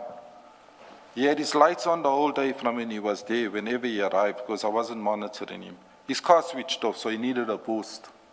So he came to me, hey, can you boost me? And I said, no problem, I'm carrying cables, boosted him. But I heard the conversation. The previous, Mr. Loftus, as in Gregory, was having a small argument with him. That's not Houston. He said, no, that's Captain Houston. He said, no, Captain Houston's in Wentworth. Gregory said, no, Captain Houston I know is in Wentworth. He's not in Durban Central. This guy says, no, he's in Durban Central. In the meantime, I'm already long in Durban Central. It's over 2 years, but they didn't know my status. So eventually I said, these people already know who I am. And they were closest to the entrance of the driveway. So I rolled up my beanie, but I kept my head on because the dew was falling. I kept my cap on, and I approached him. And it was there when I approached him. He said, hey, I can see it is Captain Houston. And I spoke to him. When I spoke to him, he greeted me, and he said, hey, it is you. And he mentioned some words which could have upset me, mumbled some words, this was all a planned thing, because he obviously thought I had something with his son, because I had arrested him previously. Then I sympathized with him. I said to him, Greggs, I'm sympathizing with you because it's now hours later. This is like past 9 in the evening. His family were all standing there, but away at certain intervals away from each other, but he was standing with the sector commander, this one of the Venkates. And I said, your son is no more. I just want to sympathize with you, but you must let whatever's happening be subject to investigation. That was my exact words to him, because I was not here to say what happened, and if you're going to hear anything, it's going to be propaganda, because the only people who knows what happened here are the people inside. And that's how we left it. I did not include in my statement, just to tell you who's one of the Venkates, so you understand how does he get to talk to this one of the Venkates. One of the Venkates, I never knew whilst I was working in Wentworth's daughter, his eldest daughter is a teacher in a school right opposite the police station. She's in a relationship or had a kid from late Bevan's first cousin. His name is Heath Loftus. Heath Loftus is an alleged drug dealer. So Heath and Bevan do not get on. They have the same granny in those flats, Reicher Road flats. That's Mr. Loftus's mother. So what actually happened was they ended up being directed from the charge office personnel into my crime prevention office, where they had a domestic feud, where he was threatening to take the child away from her, and there was a gun threat in it. But I had met Heath that day, and I sort of, in layman's language, cooled him down properly and said, if there's anything that you're saying that you're going to do, you're going to end up being arrested. It'll work against you. Now, why I'm saying this, I never knew that the lady sitting in my office was going to be one day somebody's daughter that's working now under me as a sector commander. That is one of the Venkatesa's daughter. So if you see why Mr. Loftus, Bevan, was talking to, not Bevan, sorry, his dad, was standing with Venkates, it's closer than just standing there. It's unlike standing and talking to me. It's your daughter and my first blood nephew are in a relationship, they have a child. So they know each other very well. So that's why they were having that argument about, who's this Houston here? Is this the same Houston from Wentworth? No, it can't be. And I heard it. It was like on top of their voices because they were upset. He was upset about this whole thing, which was a norm. As a parent, you would have been upset with whatever they're alleging has happened. Mr. Musikili, at this point, subject to what you have to say, you may have your own plan. But because Captain Houston introduced the topic, Gregory Loftus's paragraph 74, yes. Yes, it's up there, Commissioner Kumalo. We want to deal with that directly.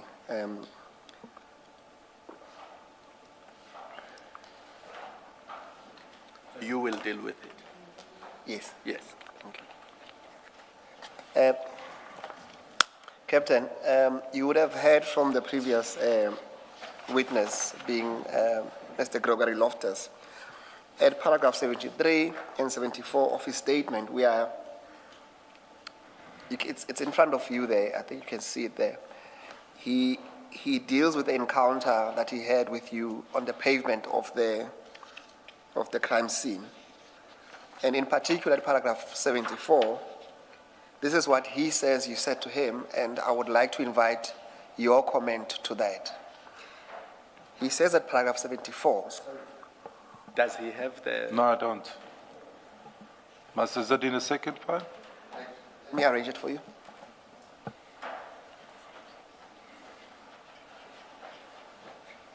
Is it in this file? 72. Page 22. 32. Paragraph 74. Page 22. Not this file. So the file will say Gregory Loftus' statement with annexures.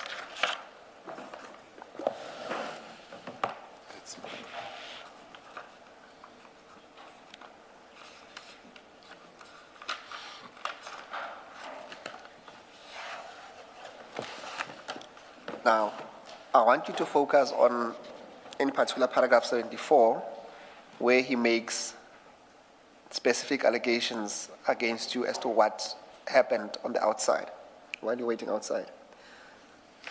He said, at paragraph 74, at the bottom of the page, Captain Houston relates that when he entered the flat, he first saw Sihle Zondi laying in a passage in a pool of blood. He then saw 4 men in the lounge lying side by side. He at first did not recognize any of them, but on a second closer look, he recognized Bevan.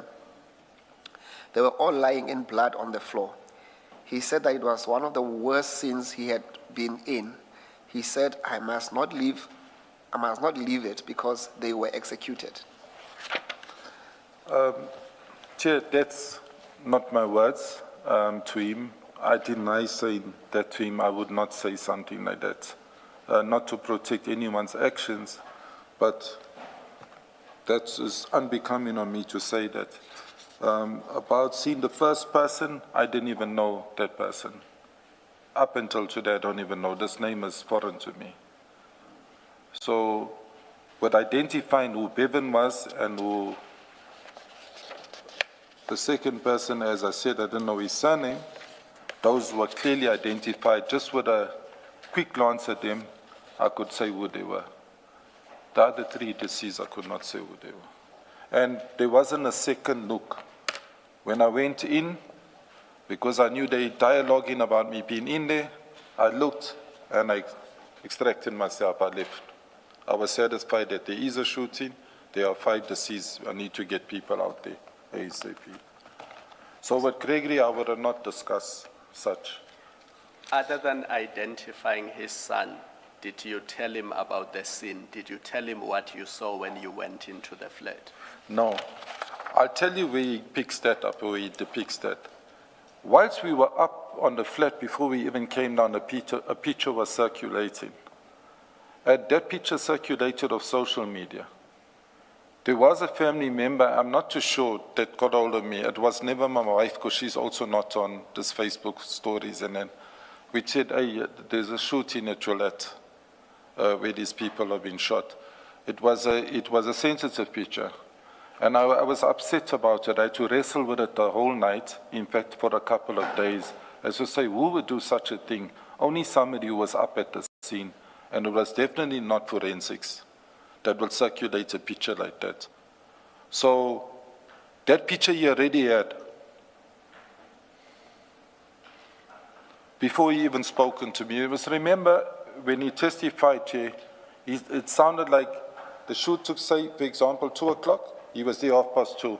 I only saw him when I came back past 8, almost 8:45 in the evening, standing by the gate. I did not communicate with him prior to that. When Zwan and I returned after depositing the so-called detainee and handing over to NIU, only then People saw me close up when I removed my cap. So my communication was short. Clearly, I did sympathize with him.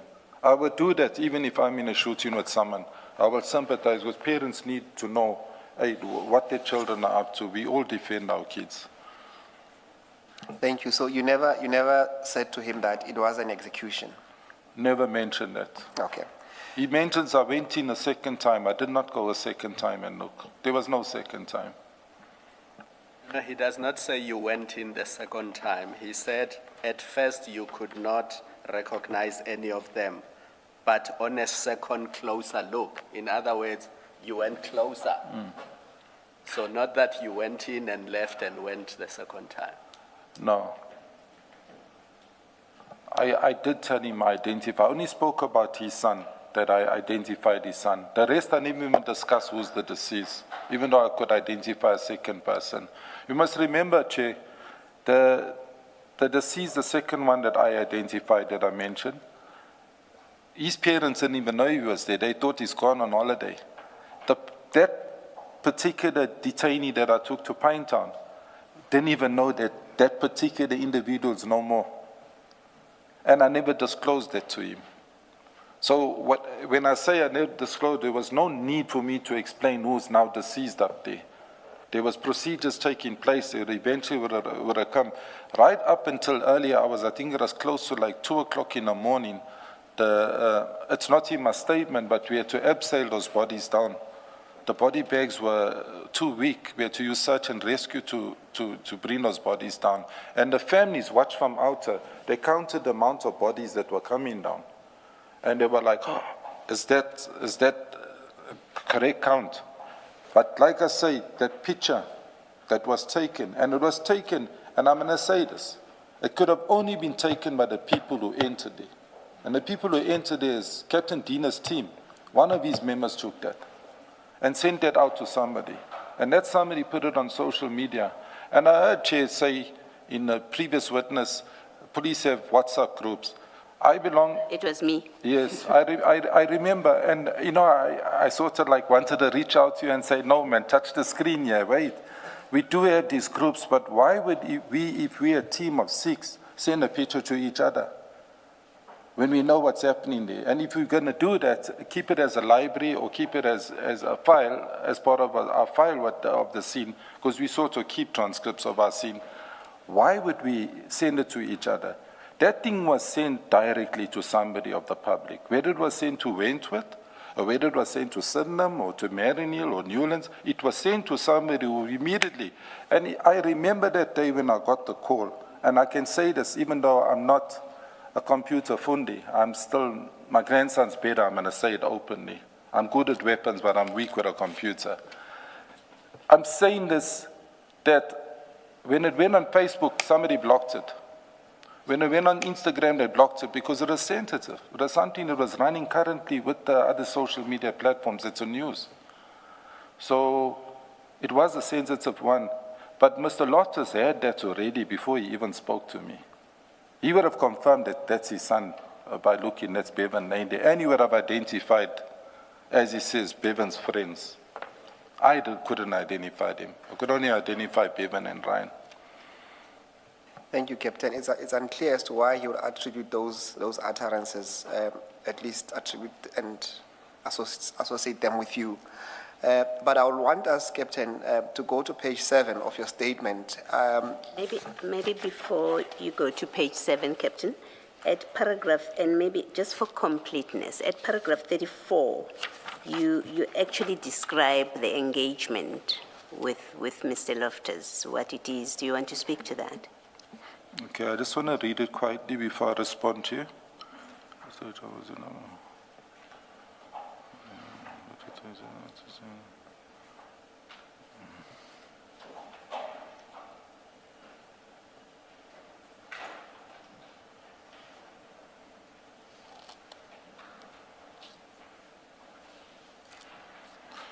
Yes, I think I designed my statement wording like that, Chair, away from this. You must remember that very same firearm, the license firearm I referred to, I seized it in Wentworth. And somehow it went back, obviously because the policeman's case obviously didn't go to trial. Outcome I did not follow as respect of it. So I think it would have been normal that you would have had a licensed farm with him if it wasn't in his safe at home. And yes, his dad he was mumbling a lot of things at the gate. He was upset and he was saying a lot of things. Because obviously of his history, I heard a little that night, I heard more when he testified. I got texts on my personal phone or maybe even my state phone from him, where eventually I did not just respond to him because he was trying to extract stuff from me. And I think, and I'm not pointing fingers, but I'll say it openly, I think one of the Venkates was one to furnish my numbers, because nobody has my personal numbers.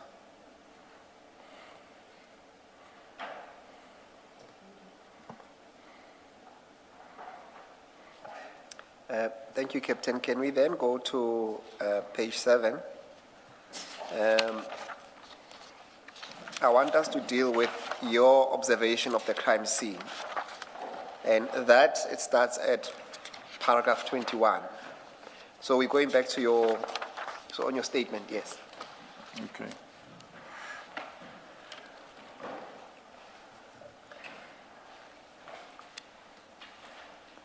Can you pick it up from paragraph 21, Captain?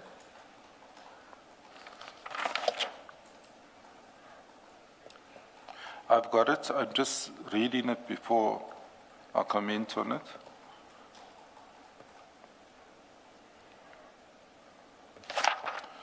To summarize it, Chair, my opinion, from my experience, not on this particular day, but on a simulation, if I were to simulate coming through a door. My tactical experience doesn't speak to this movement of these members. Because any tactical movement, whether the door is closed or whether the door is ajar or open, person my frame with a bulletproof vest, if I took you, Chair, and we came into a single door, we will bump shoulders with rifles in our shoulders to engage a threat. So I had opportunity to read the statements, and that's for the first time I actually get proper insight as to what actually happened on the inside. But for me, from my experience, tactical movement, firstly, I'm going to comment on Metro. They don't have any tactical movement. They don't know house movement. I would not work with any Metro member, whether he's from the dog unit. He'll end up shooting me from behind. Shouldn't have been in that room. What I'm saying, let's start from the entrance to the flat so we get a clear picture. Captain, if the threat is inside. Captain, sorry, can we do this maybe to give better perspective, because we do mention a statement of Javon Lee China. Perhaps, Commissioners, we can go to file number 2. It will give better context to what the witness is trying to explain. So file number 2 on page 420. 420.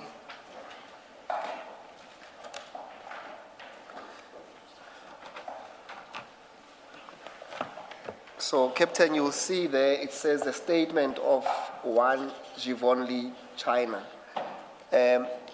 You will accept that this is one of the statements that you looked at. Is that correct? That's correct. Yes. And for the purpose of this discussion, I only want you to read into the record and then you can explain paragraph 4 of that statement. Maybe just read that into the record without explaining first. Sorry, Chair, you want me to read? Yeah, into the record, just that. Read the whole paragraph? Yes. Okay, paragraph 4 from Javon Lee China's statement, that's the captain from Metro, reads as follows. As we approached the flat, I noticed that the flat door was open. Captain Rodriguez, which is Pedro, was slightly ahead of me. Captain Rodriguez shouted out aloud as we entered that we the police. I also shouted out identifying ourselves as policemen. There was a lot of movement from the occupants of the flat, from the lounge area, away from us, further into the flat. For a few seconds, I lost sight of the suspects. Suddenly, there was a deafening sound of gunfire coming from the position of the suspects. The suspects fired at us. Captain Rodriguez returned fire. I saw the suspects firing in our direction. I returned fire as my life or our lives of my colleagues were in imminent danger. I fired 2 rounds from our department LM5 rifle. I'm not going to read the serial number, it's there. My colleagues, one of Munsami, one of Shabalala, and Constable Halford, also returned fire simultaneously. When the gunfire stopped, in a couple of seconds, Captain Rodriguez informed us that he had been shot in the abdomen. Fortunately, he was wearing a bulletproof vest. And then, before you comment, can you also go to page 405 of the same document? And the statement starts at 404. And can you confirm that is a statement of Matthew Roger Halford? And can you confirm that is one of the statements that we provided to you? Okay, I get that. Which paragraph would you like me to read? 405, just read into the record paragraph 7. 404. 405. 405, paragraph 7. Yes. Okay, this is the statement of It will say Harold. Matthew Roger. Yes. He's a constable. This is the member that is from organized crime, Peter Maritzburg. Paragraph 7 states, I further with Captain Rodriguez, Captain China, that's his surname, Metro Police, one of Munsami and one of Shabalada, proceeded to the said flat. As we approached the flat, we noticed the front door was ajar. As entry was gained into the flat, we identified our office by shouting verbal warnings at the time. I observed the group of males jump up from the couch and move further into the flat, where we temporarily lost sight of them. At this point, we came under high-caliber automatic fire. A stun grenade was thrown into the said flat, and we moved forward into the flat simultaneously firing. Can you also read paragraph 10 for completion?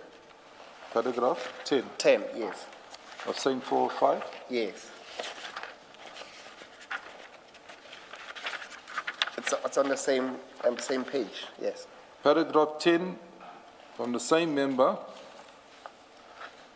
states, I later established that I had fired 10 rounds with my state-issued rifle, serial number, and I'm not going to mention it. And then lastly, please go to page 425. That's a statement of Pedro Rodriguez.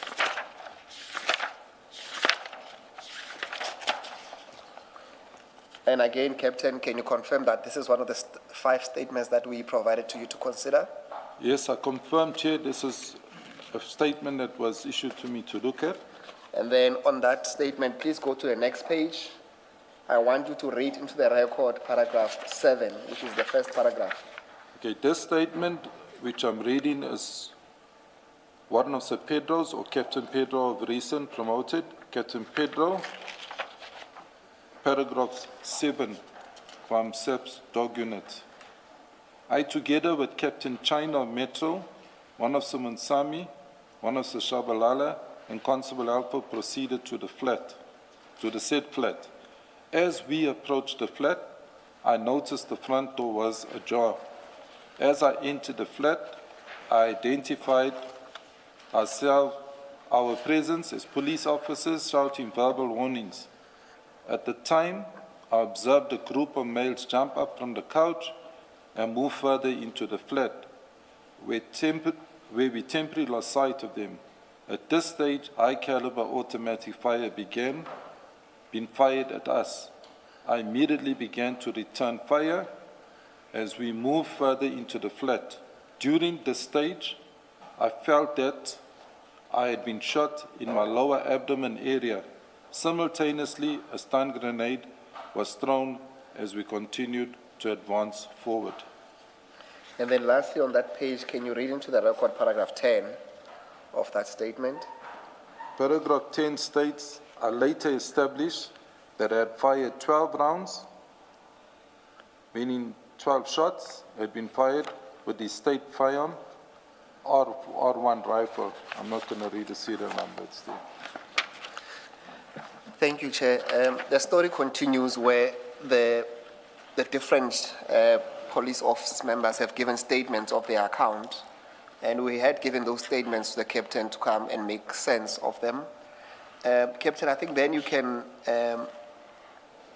explain to the Chair what you are trying to explain about the whole formation there. How do you enter the house, at least in that instance?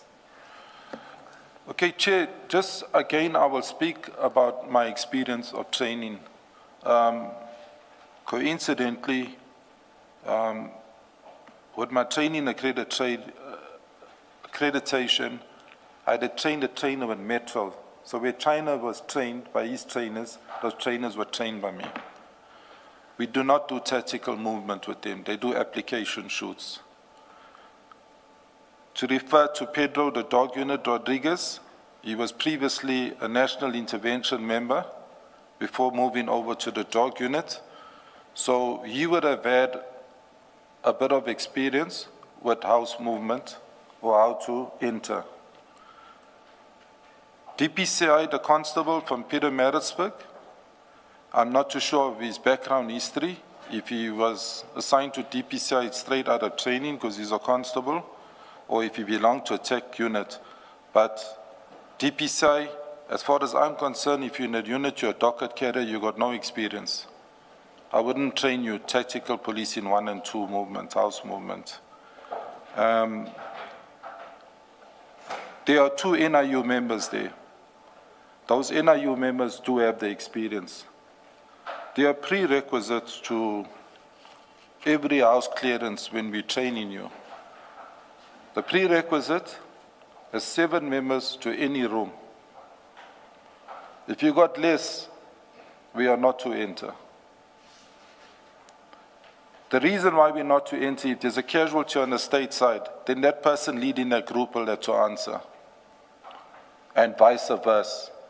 If you look at the amount of rounds the members are counting for what they shot, realistically speaking, if they fired those amounts of rounds in such a small area, then I would describe it as an overkill. I don't have copies, or I was not part of seeing post-mortem reports. I have nothing in front of me. I'm speaking of my experience. I'm going to stick to my experience. Again, I use a chair myself going through a normal house door. There is a tactical movement way in which we cut that door. When you're looking down the passage, we call it you're looking at your 180, straight down. So your threat is either ahead of you or was ducked out of your sight. Now, the way these members are saying in their statements they moved, seemed like they were sucking thumb. If that door was ajar and they managed to set foot inside and I was sitting on that couch, I would have eliminated them. Because I would have had sight for them, a sight on them. Because they should, it's either they had intelligence of the whole setup of this flat. Because if I don't know what's on the side of the lounge, you lost sight of the people. That flat's not very big. So hiding spaces, you're going to run around the corner, you're only going to go 2 meters and you can't go anywhere after that. If you ran the balcony, you're 5 floors up. You're going to jump to your death. So I think it's questionable, or proper accountability should have been done in terms of how they entered, who led this entry. You can see they're all speaking about the stun grenade being thrown over. Stun grenade don't come after you start firing your rifle. The stun grenade, that's what has the name stun grenade. It's a pyrotechnic we use before you even engage or discharge your firearm. You'd see in the statements, and I'm seeing it now not for the first time, well, the statements were said, and I read, and I don't want to study it paid for, but when I read the story, I said, it doesn't sit well with me from my training experience. Because if they were to simulate that dry fire where they're going through, and I left a manigan around the corner, or 4 manigans around the corner, and I stood there, I would have tapped them on the heads with their dry guns and said, listen, you failed. You would have put yourself as a casualty. That account doesn't marry what tactical movement's about. Is it possibly a function of what you say is they lacked tactical experience? Yes. They should not have been there, some of them, that highly may well trained, be the highly trained, explanation. highly trained. I'll reiterate it. There's an indictment. Highly trained. When the national intervention's not working, they're simulating. That's what we do. We're simulating all the time. It's like a fireman. When he's not out extinguishing a fire, he's not sleeping on the bed if he's at work. He's simulating. He's busy. He's training. It's the same with tactical movement. We do the movement continuously every day until we go out for operations when we needed to go out on operation. There's no space for an error, when I say an error, because we will come back with a casualty, if we're coming back. But I'm saying the way these statements are made, there are members that are not tactical. In other words, the blind is leading the blind. Let's hypothetically say Pedro or Rodriguez was tactical. He fired so many rounds of a rifle, a R1. R1's high caliber, you 1 round, you drop an elephant. You're in a space of less than 4x4, a room. So many rounds. Something is not speaking to whatever happened there of their statements. Captain, so you highlighted 2 things. I want to ask you about a third one. You highlighted the composition of the team and the fact that at least the dog unit and the DPCI constable may not have had the experience. And also, I guess, Javon Lee, the Metro police officer. The second issue you highlighted was how they were supposed to enter the room. But something strange here, because what the statements seem to suggest is that these 5 officers were ambushed, as if the people who were in that room were waiting for them and were already carrying their firearms. Because they are all saying as they entered, the people inside started firing at them. That's what the statements seem to suggest. But then what is odd is that only Captain Rodriguez was hit, and he was hit by the vest. And the reason why you say this is improbable, you said if the scene happened as they say it happened, they would have been shot or they would have been hurt. That's correct. You would have been a casualty because, again, I start at the door. Machi, I start at the door. The movement shoulder to shoulder. Nobody walks in front of somebody unless you know what you're doing. If you're in front of me, I'll demonstrate it to you. My rifle will be on your shoulder. The next person's rifle will be facing the back because you don't know who's coming from the back. And we will cut this place nicely, as in terms of cut our corners tactically. I don't want to demonstrate the whole foot movement, but they will know as tech people what I'm talking about. Even if the doors are ajar, there's a way you go into a door. You don't know if the person's standing behind the door. So, again, what you're saying, you're absolutely right. I'm saying is, even with panic, they would have shot each other up in that narrow space because they fired so many rounds. That means all the shooting happened around the corner. And Chair has been careful to point out that we are not so much concerned with the shooting and how it happened. The focus of the commission is whether the police have been infiltrated by the gangsters and the drug dealers and other people. So I don't want to go into detail about the shooting itself. But Mr. John, the DPCI officer, when he gave evidence, he talked about the way the victims were lined up. IPID, sorry, did I say DPCI? IPID. The way they were lined up, because you saw them when you entered the flat, what was your impression of how they were lined up? Does it accord with the statement? The 4 doesn't speak to the shoot. Even if I took the picture that was circulated, the 4, the C's, leave the one that's laying closer in the picture. The 4 around the corner, that's Loftus, Ryan, and the other 2 unknowns to me.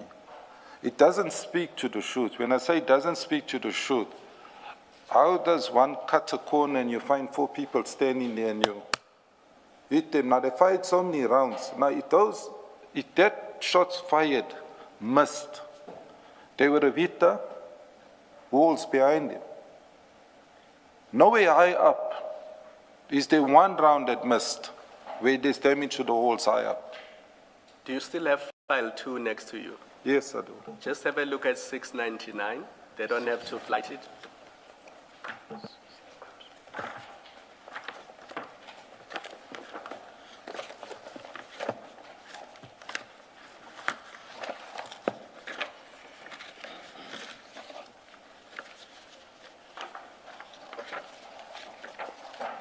Sorry, Chair, just repeat the number 6. 699, 699.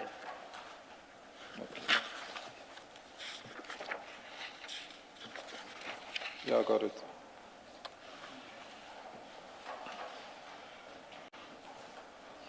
So having read the statements and the description of what happened, when you look at that photo, is it consistent with what the statements say happened? Never. Can't be.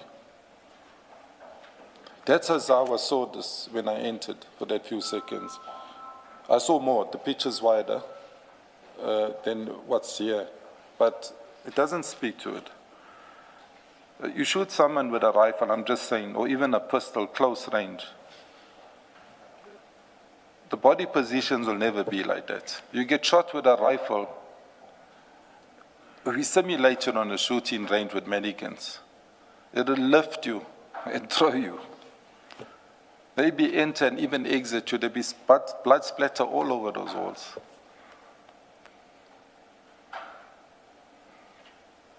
So I'm saying on their statements, my opinion is what I read and what I see, for me, it doesn't speak to each other. They need to, whenever, explain how this came about. Captain, while you are there, can you also go to 767 on the same file, file 2?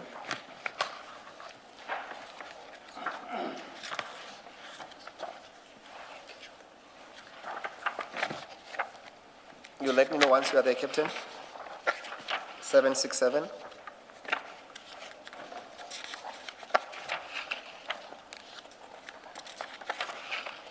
Yeah, I got it. And then, are you there, Captain? I got it. And then I also want you then to move to 771.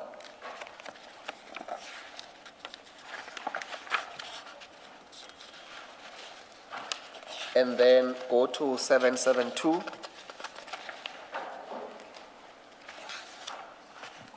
Yeah, I got it. Captain, maybe in your own words, can you explain what you make of what is depicted on that picture and in relation to paragraph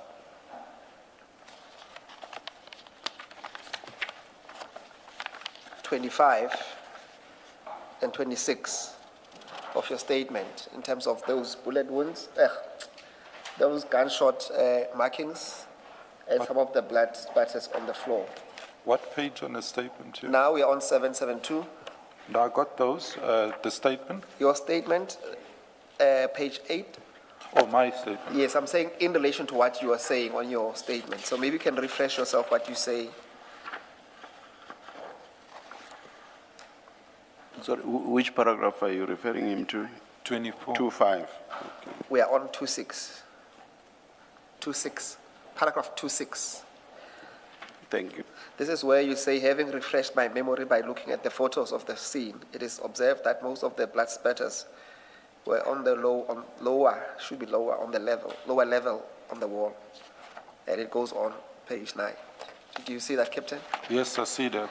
Yes, I've just given you a demonstration of some of the bullets where they landed.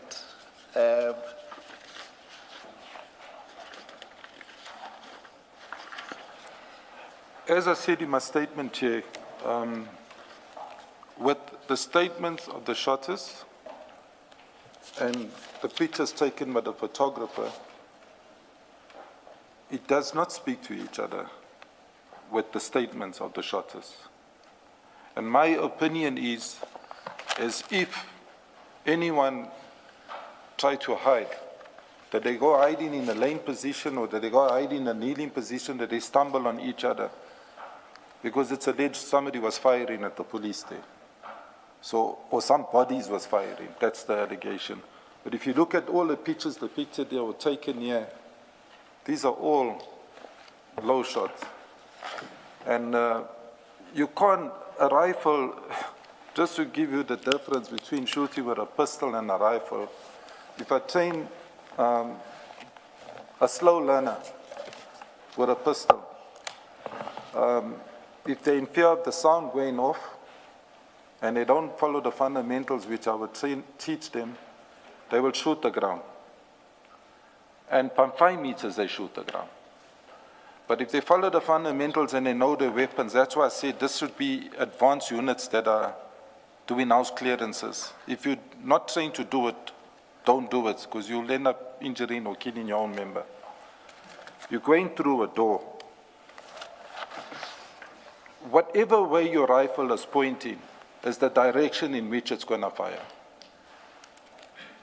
So there's no way if you got your rifle in your shoulder, it's going to fire on the ground.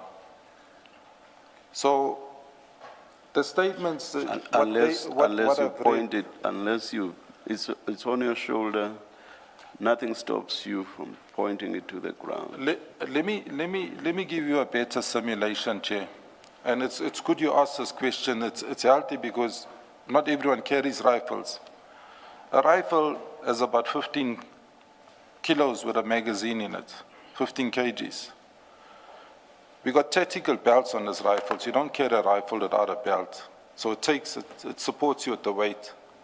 When you train with a rifle, it's from the safe radio rifles here, but when you engage in a threat, your rifle is here. So the movement is not from your lower hip, 1, 2, 3. By 1, 2, 3, me as a weapon expert, I would have double tapped you before you do anything. So the rifle will be in the shoulder when you enter in the threat. There's no way when you discharge that rifle, you're going to hit the ground or you're going to fire low. So when we do close contact, we say, whatever direction you point your rifle, if you discharge it, that's the way it's going to fire. So if they went around the corner, for example, and I'm not dealing with what happened there because I was not there, but I'm saying if one goes around the corner, you need to cut with your rifle. So normally the way we would cut, we will drop the rifle, so it's not, the barrel's not seen coming around the corner. Drop the rifle, and as soon as we cut, we lift it up to engage. So you're not firing in a low position. I'm saying from experience, when we dry fire and we simulate, that's the exercise. The movement's never from upward, downward. It's always from here, safe, ready, to your shoulder. It's never up here. Even when we engage in someone that's higher, first floor, second floor. You know, if you're going up the stairs, it's always in your shoulder. It's from there to there. And if the threat's not there, it's immediately here, because you could have someone innocent that will just bypass or come in front of you. But from these statements, like I say, to the pictures, the pictures of where the walls and the floors are damaged, It's indicating clear that the whole shoot, and I don't want to ponder on it, but from my experience, that whole shoot was a low shoot. So, Captain, you were not there, but in layman's terms, the story as depicted or as set out in the statements does not add up. Doesn't add up. Firstly, with the amount of rounds they fired. A human being's body is it's a big target. When we simulate, we shoot on straight pins. We shoot on matchboxes. We shoot on a 9mm cartridge. It's ridiculous.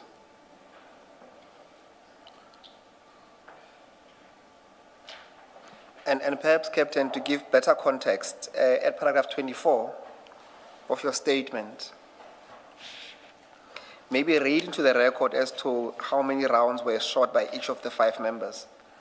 That's from paragraph 24.1 to 24.5. According to their statements. According to their statements, yes. Yeah. Well, I confirmed this off their statements that Captain Pedro Rodriguez fired 12 rounds with the R1.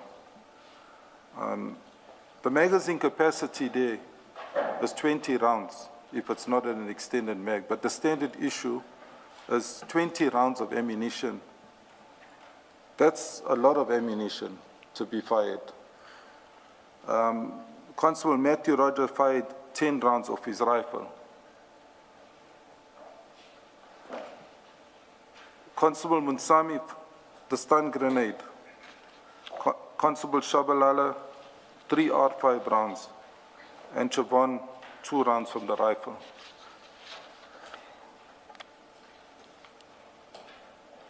Now, I want you to consider, Captain Chair. Let me take you to 776 and 780. Do we have any idea where those, whether it's the wall or whatever else, where exactly those are supposed to be? And how does that fit in with what you are telling us? I'm not saying it doesn't. I just want you to please explain. Chair, that 776 looks from if you look at 773, that's looking like that's the passage wall which leads you to the lounge. I could be subject to correction.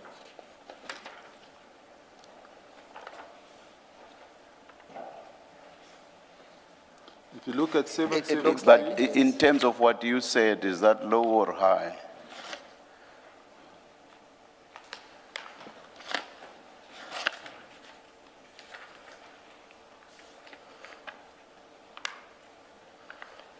Perhaps it will help that when you answer that question on 773, look in relation to the green couch and answering that question. Maybe that will assist. 773? 773, okay. Yes. That's low. Not sure. It's especially the top mark would have been around what head level. In fact, even above head level, if someone was sitting on the couch. That picture, if we entered as we are going towards the threat, there's no way we're going to engage the wall by accidentally shooting it. When I say no way, the policeman had entered. I'm engaging you at the level of low and high. Remember, low and high. Your earlier debate was about the marks being low. For me, which is why I was asking, is that low or high? The ones in the passage I classify as high, as reasonably high. That's hip higher. That's hip higher. That's abdomen shot. That's in the passage. 773. We're looking in line with the couch. Yes. The others that I saw. And then what in relation to your theory? What would you say about these, which you say are not low? Based on your theory about when you enter, this is what you would do. 773, you're referring to, Chair? Yes. Again, I'm saying that if we're going down the passage where you're sitting, if that's the wall, if I'm going down the passage with a rifle, there's no way that I'm going to accidentally shoot that wall. That wall can only be shot from an opposite 180 direction. And if you're asking for height, I've given it to you, that's higher than hip height. It's hip and higher. By that, do you mean someone would have had to be facing that wall? Someone has to be facing that wall, and that's what we call, when you're approaching your 180, you're shooting at 180, straight ahead of you. Even the damage in the wall, hypothetically, if the police shot that wall, the damage wouldn't have looked like that. They would have taken out chunks, big chunks with the caliber. The 223 and the rifle, the R1 rifle, would take big chunks out of that wall. Have we seen any such big chunks here? Sorry, Chair? Have we seen any such big chunks here? Yeah, if you look at 776. Yes. Yeah, 776, that's definitely rifle damage. That won't be 9mm damage. And I guess because we don't see the ceiling and the floor, you can't tell how high this is. We can't That tell. is at 776, and I would imagine at 780 as well.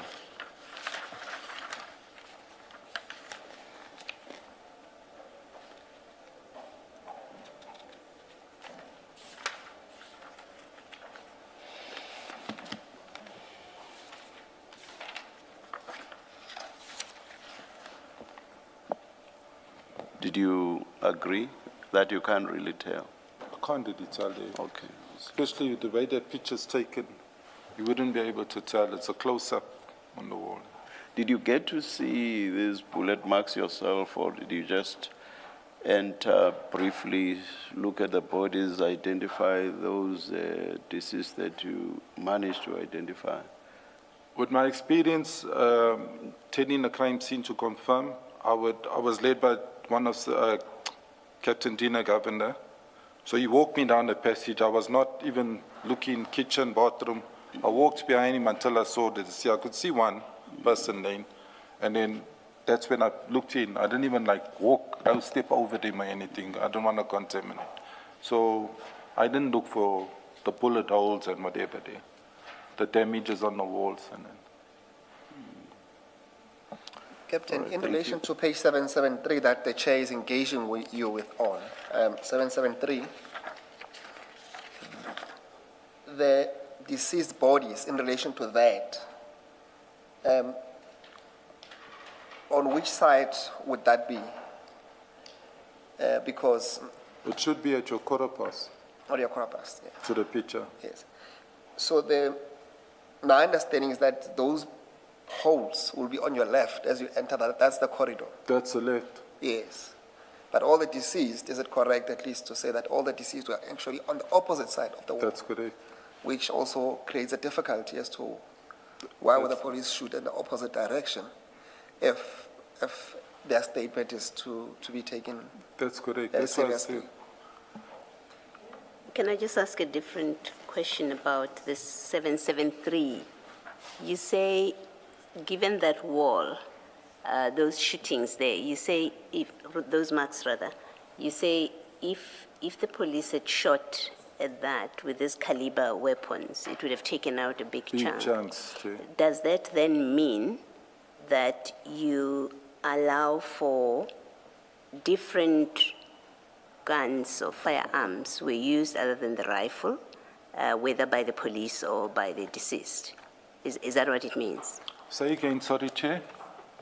If you say, as you have done, if you say that if the rifles that we see listed in the statement had been used, a big chunk of that part of the wall would have been taken. That's correct. My question is, does that mean, therefore, that you allow for the possibility that the police officers used different caliber weapons? That's one alternative. The other is that the deceased shot with different caliber weapons. I agree with you. Yeah. I agree with you. It is clear that different calibers were used here, but the damage that's photographed here. Just take note here, you know, this is all close contact. Just to emphasize a little bit detail on when you discharge a firearm close up to a wall. You must remember there's a thing like a ricochet, can come right back at you. We don't carry R1s unless we're working in the rural. It's for far contact, not for house clearance. You discharge that gun, there's 3 people standing in a row, you can take out all 3 people. It's like a 357. You can even, with a ricochet, you can even kill yourself. So I'm saying, I don't know. I was saying yesterday to somebody with security companies, I'm off the topic, the close protectors are carrying these rifles, although they're not automatic.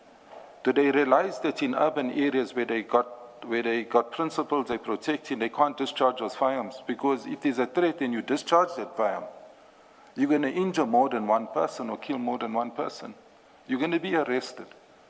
So that's why we have a pistol, because the pistol's for close contact. 80% maximum accuracy with any pistol, from the smallest to the parabellum, which is the biggest.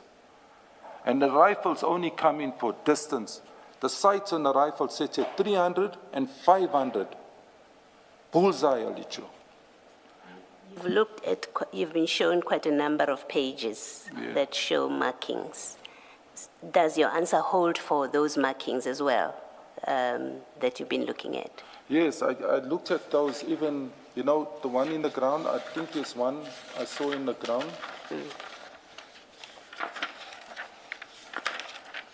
There's some that look obviously low, and then you've got some on the ground. And my question is it the same reasoning that you apply? Same reasoning. That if it had been these caliber weapons, there should have been a bigger... reasoning.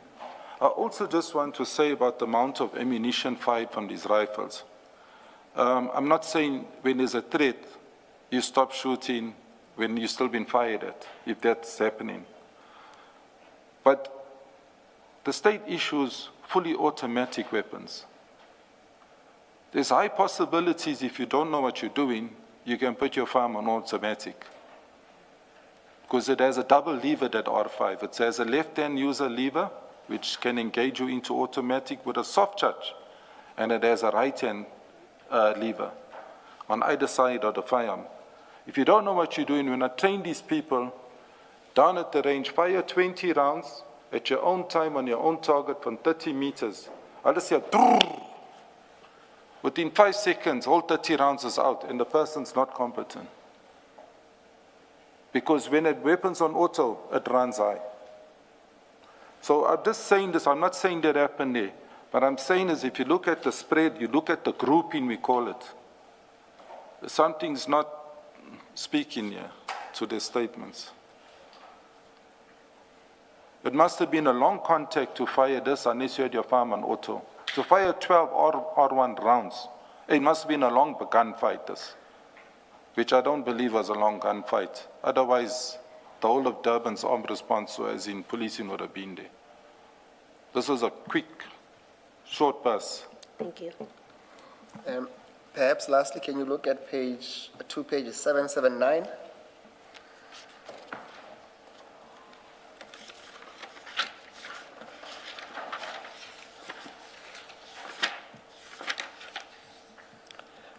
That marking there, would you say it accords with, are you there, Captain? I've got it, 779. Yes, there's a marking there next to the television. What's your observation of that marking? Again, there's a low shoot in terms of height. It's a low shoot. So whatever direction the shot was firing, was obviously firing at something low. The caliber, I'm not going to be able to tell you, because if you look at this building closely, I'm not too sure if it's built out of block, as in Corablik block, or if it's brick. But from the plaster work there, a 9 millimeter on block can do that damage. But at the same time, I can say a rifle can also do this damage. So it's debatable.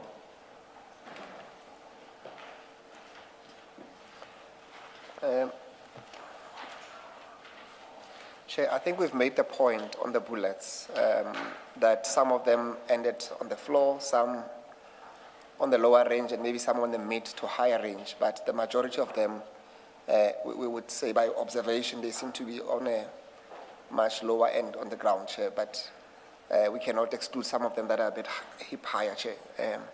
But that's as much as we can canvass with this witness, at least on the bullets that are seen.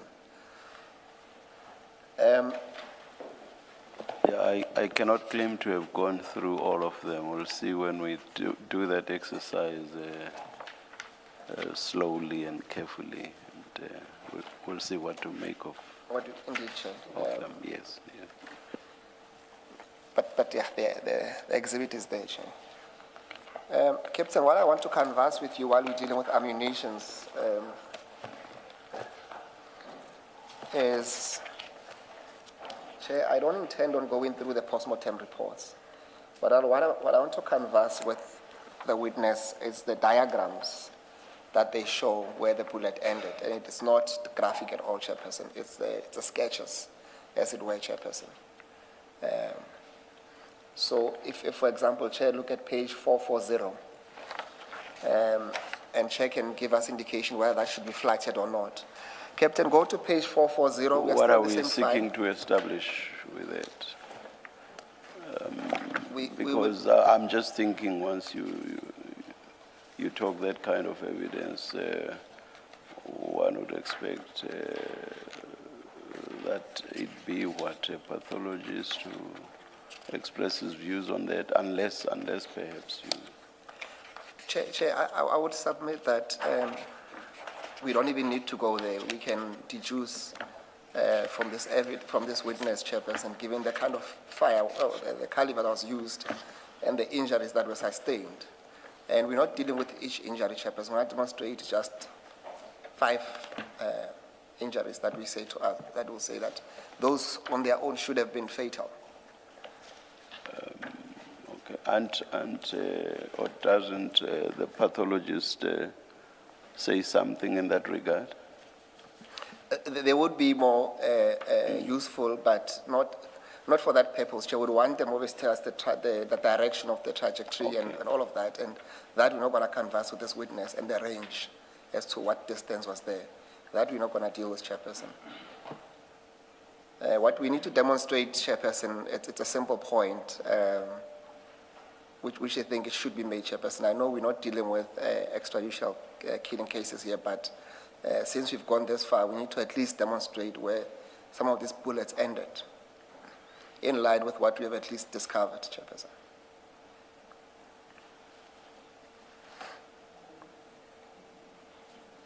Yeah, Mr. Msikidi, I wanted to suggest that, I mean, there's no controversy that these people were killed in that operation by police officers, and without knowing which shot came first and was the fatal shot. Is there what is the point that we are seeking? If the discussion is not to say, well, there's a headshot there, that shot would have killed, and therefore it wasn't necessary to shoot this person further, what would we be seeking to demonstrate? Commissioner Baloi, I don't need to go there. But what I want to put to this witness is that what we have, and to an extent that he might want to see, is that when you look at these diagrams in the postmortem reports, they all show that each and every deceased received a headshot wound. And some might have 4 or 5 wounds for the rest of the bodies. And I want to see if you can comment, especially on the calibers used, and accepting that on the facts presented, at least the diagrams presented in the postmortem reports, that there were head wounds that were at least each and every deceased. I believe I may be wrong. We do know that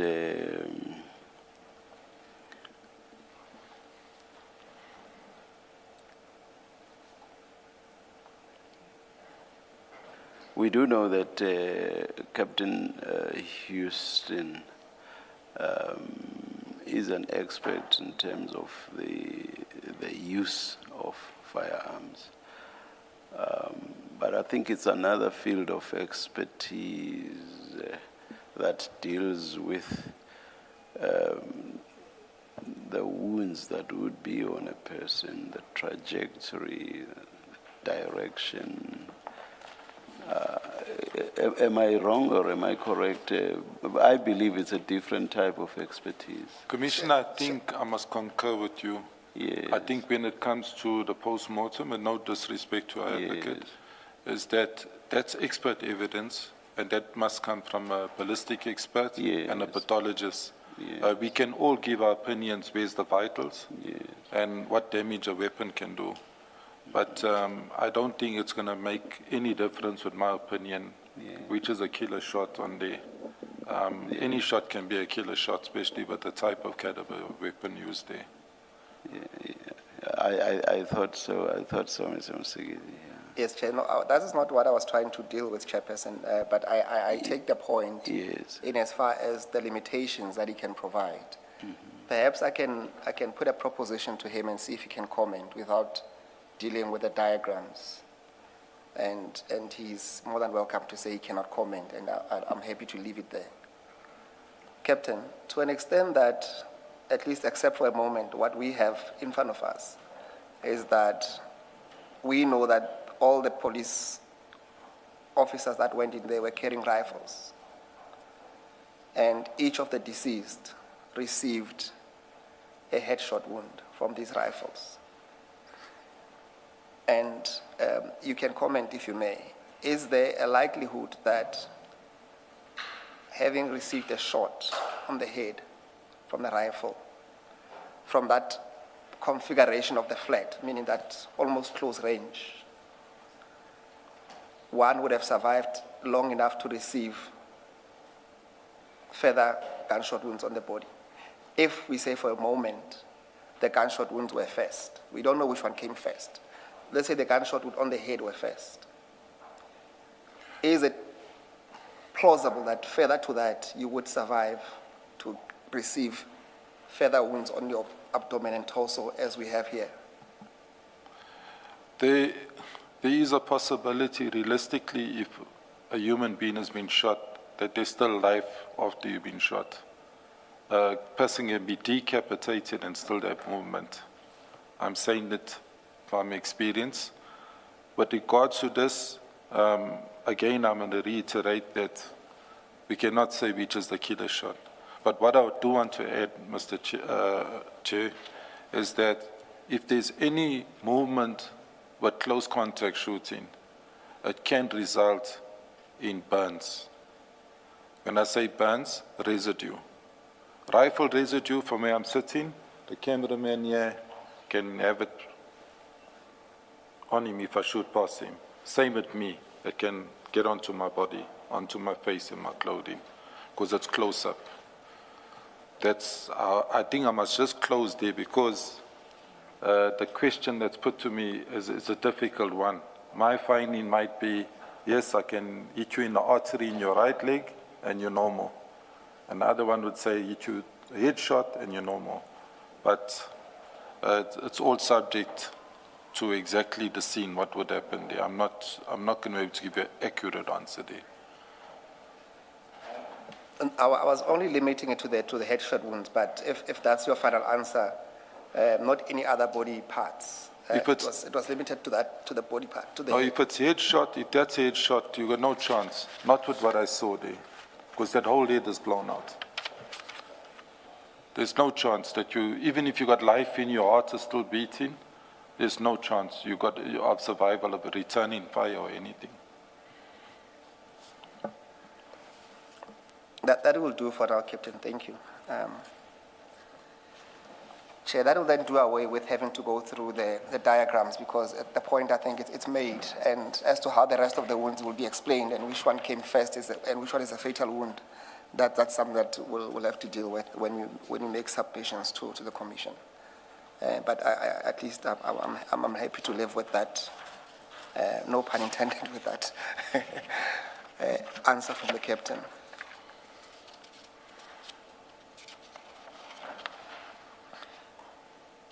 Captain, can we then deal with paragraph 28, just to sum up this section of your evidence? That will be on page 9. That's when you deal with the presence of the dog unit on the crime scene. Okay, Chair, I think I included this part in my statement. When you're going for high-profile suspects, if they're classified as high-profile, dangerous suspects, and a dog vehicle is utilized. Normally, a dog vehicle has a dog on it, and a dog is normally the first line of defense. You would send a dog in, you get 2 types, or you get various types. I'm just going to stick on the patrol dog. A patrol dog is a biting dog. When you release it, there's a robbery and a suspect's running, the dog will bite and subdue the suspect. If there's a house break-in, I'm just using examples away from this. You release the dog, you got a positive spore or scent, the dog will find the suspect and flush them out. So a dog vehicle will be utilized for flushing out a suspect. In this case, there were 2 dog vehicles. There are no dogs. That was, when I say I had no dogs, I never saw dogs, but there were dog vehicles. That was Captain Pedro, who belongs to the dog unit, and Metro Captain China, Japan China. He didn't arrive with a dog. I'm not saying the scenario would have been better, but if they parted the team because they're dog handlers, that's what the dog units would be used for. Can I just find out, Captain, I think Mr. John, the first witness, he spoke about a task team which is led by Colonel Dina Govender. Now, these people that you're describing, including the dog unit and the Metro police officer, are these part of, to your knowledge, are these part of the task team led by Colonel Govender, or on the day these are randomly put together people are not ordinarily his task team? I'll answer this 2 ways, if you allow me to, Commissioner. When I worked West and I ran the TRT, that's 2017 in Pinetown, Pedro worked in my unit as a dog unit, as a dog handler. So we would attend to cash in transit, business robberies, serious crime. I was wearing a beret, I was TRT with my members. He was dog unit, but he was in the team. He would report to me at times, I would even sign his permit when it expired for his rifle. So that was a task team. The task team, I believe that is there as a task team that is self-made up, unless I shortfall of having knowledge that there is a principal who put a multidisciplinary task team. Because when media publishes this, they speak about a multidisciplinary task team like this is a permanent unit. But if you look at this, you can see there's immobilization of certain people only work with certain people. I don't know if that answers you. Again, if it was Lieutenant Colonel Dina, I don't know, but he's a senior person there, then he's put his team together. So I'm not too sure if his principal, whoever the principal is aware that this is his team. Because if you move in anywhere, and from what I've been listening to on the evidence of previous witnesses and what's now come to light, it seems like this team has been going all over as a team.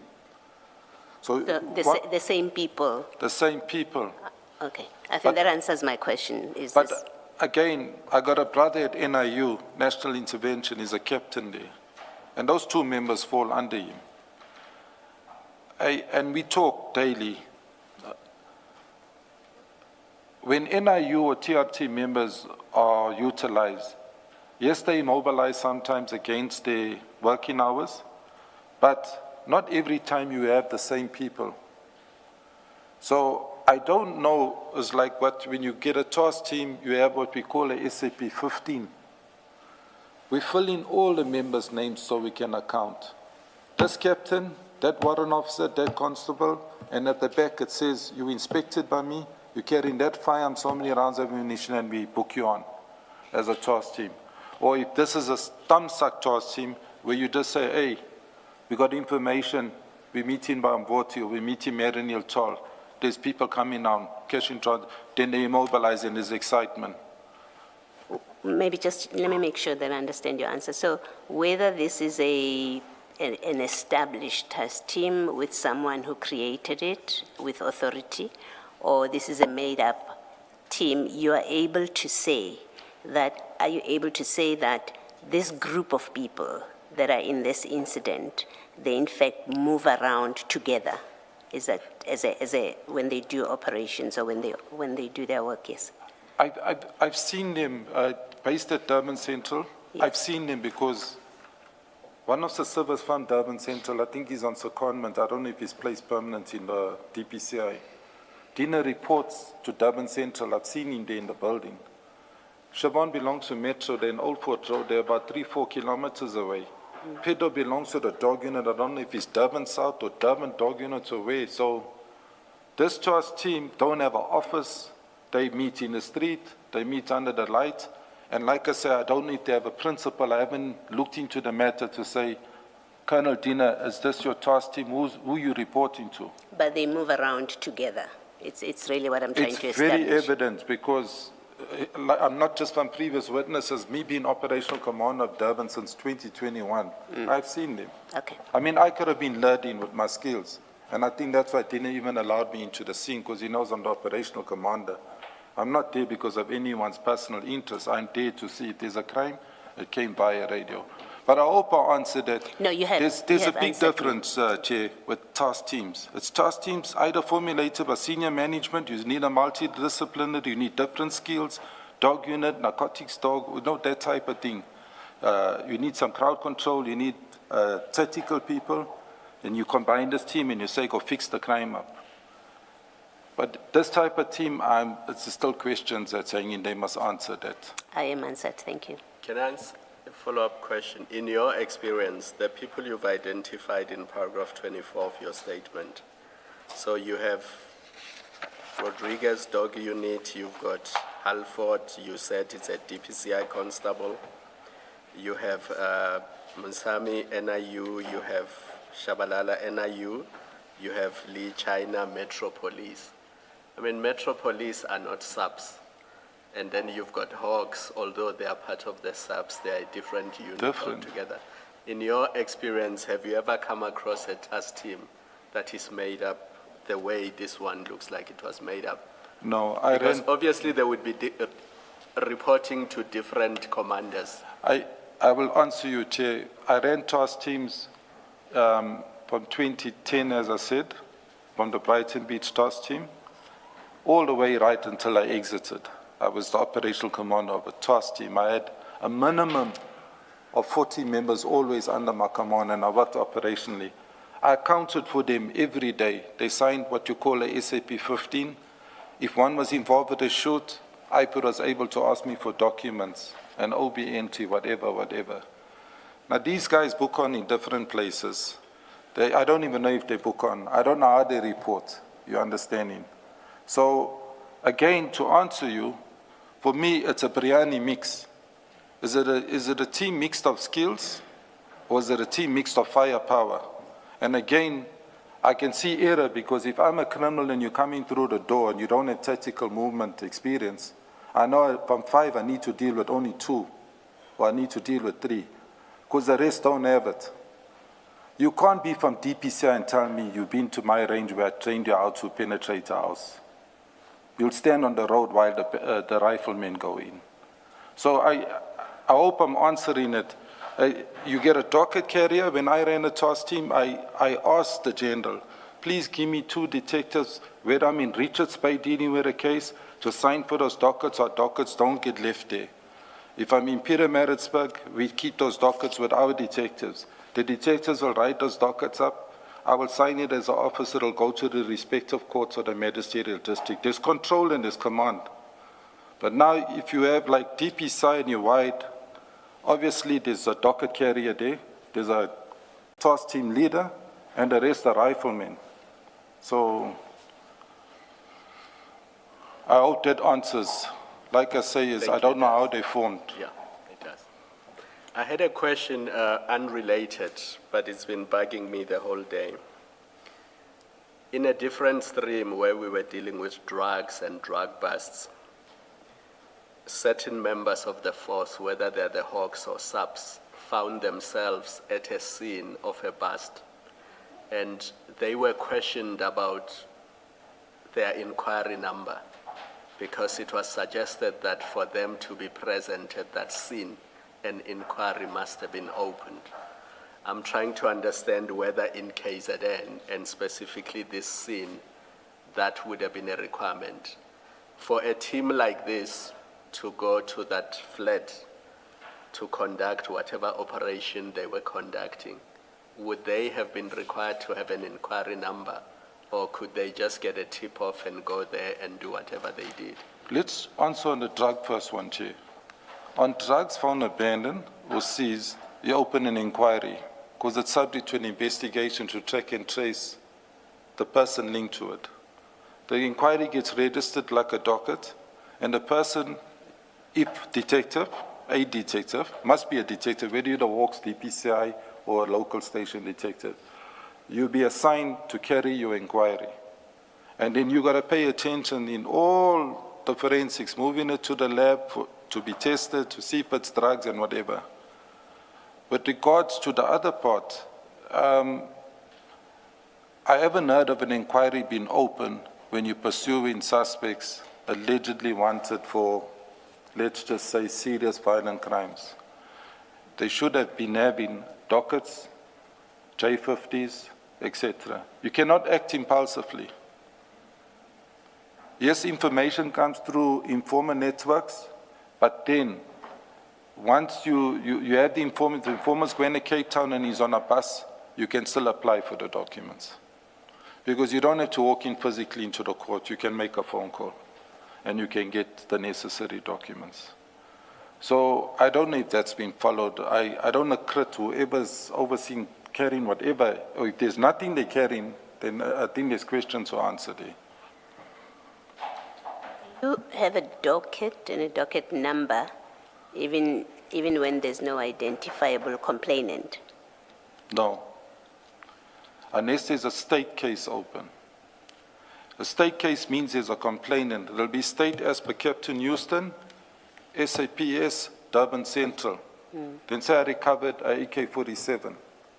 That refers you, Chair, to the inquiry now. Okay. So I'm registering it saying, I'm going to do touch DNA on it, and I got an informer saying it belongs to Joe Slovo, and I'm going to start checking him. And after I get all my statements, I apply for J50 and I check Joe Slovo. But there's no docket that can have no complainant, whether the elements of the crime is there. And the complainant themselves doesn't have to be, let's just say, the victim. You can open a case on behalf of a person. Thank you. Thank you. Captain, can we then go to the tail end of your statement on page 12, where we deal with comments and closing remarks? And the subtopic there is truck towing, taxi, and drugs.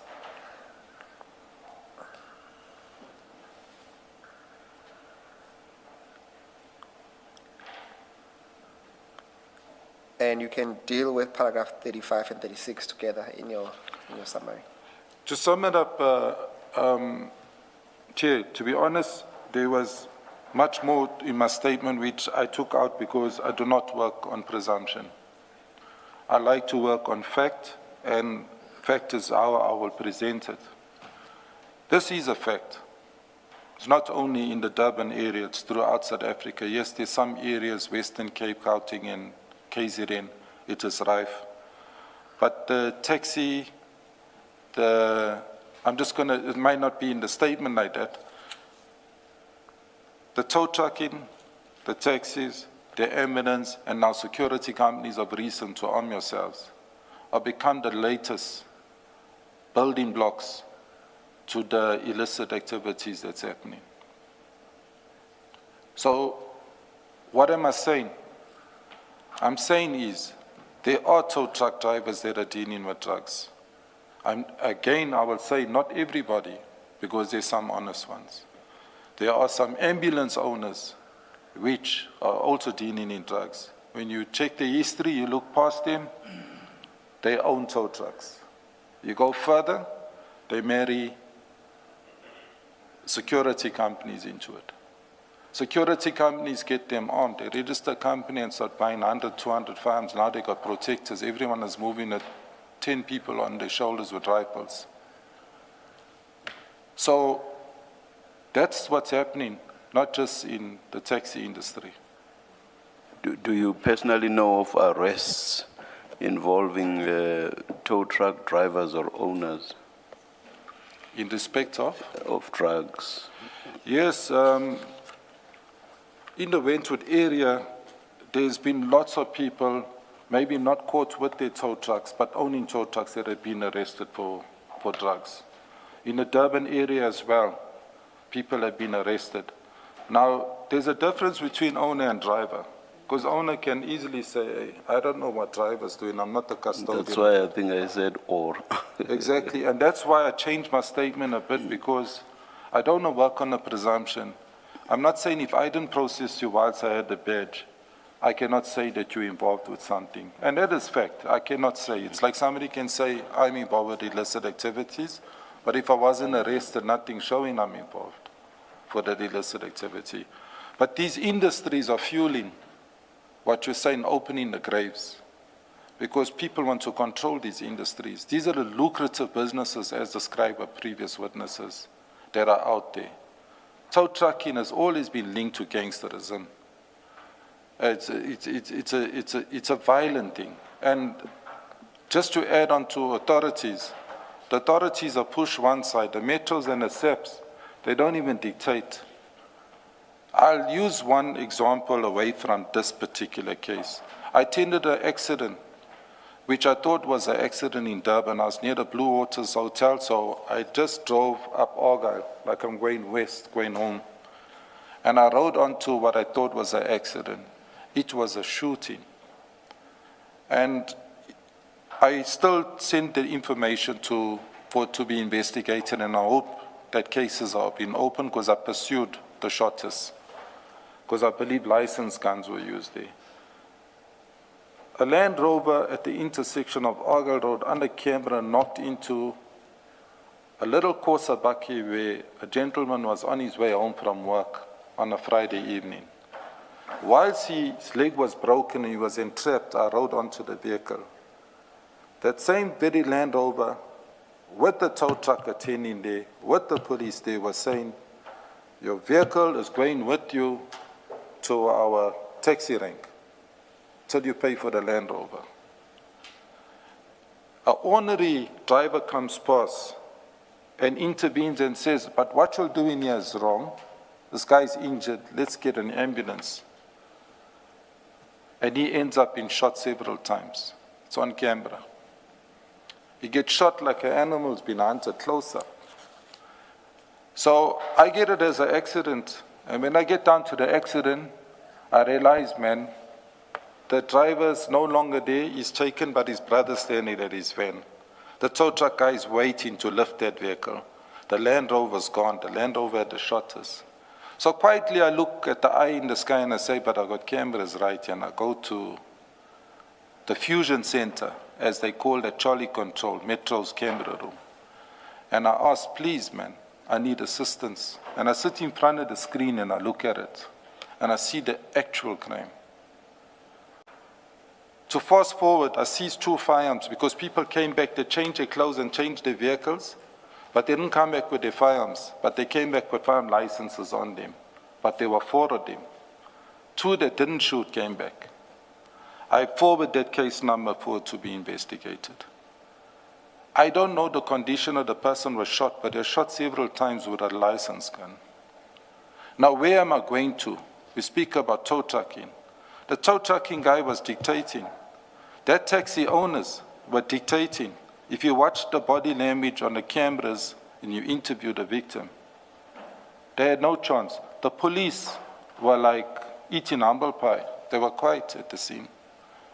When I got back and I coordinated scene, and I dealt with the duty officer from the detectives, and I secured the scene for the forensics to come out and the photographers, people started to panic. That the next day I got to work, there were 2 people waiting with their firearms to come hand it to me. But I knew why they handing those firearms. Because they were protecting the shooter. But if you see how it operates, if you drive out in Durban and you knock a taxi, or a taxi knocks you, they take you in your car with you, injured or not. So that's how the industry is actually becoming very, very dangerous. Our roads are dangerous.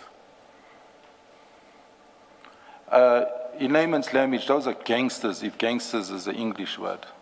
That's mafia, known to the police. Thank you, Captain. Captain, there are 2 issues I want to discuss with you which are not in your statement, but only if you are willing to discuss them with the Commission or to share them. Firstly, it's in relation to a restaurant in Durban. And I think we had a discussion that you once went there and some implication of the police. Are you willing to share information around that restaurant?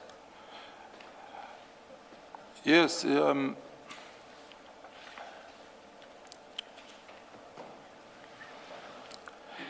It's simple. I think where the evidence leaders taken to me is where I extracted certain things from my statement.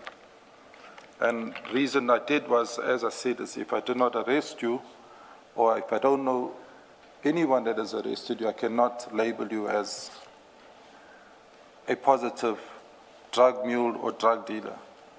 But during my arrival at Durban Central, I was invited by staff, management, and a very same sector commander that one of the bankers is one morning. Let's go for breakfast. They taking me. So I said, okay, fine, I'm not a breakfast guy because I train before work and I normally have something light. That was my program every day, they knew.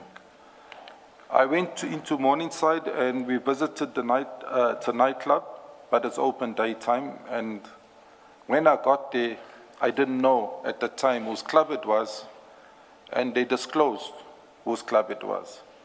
And this club turned out to be one of the tow truck guys' owners, which his name is all over this inquiry.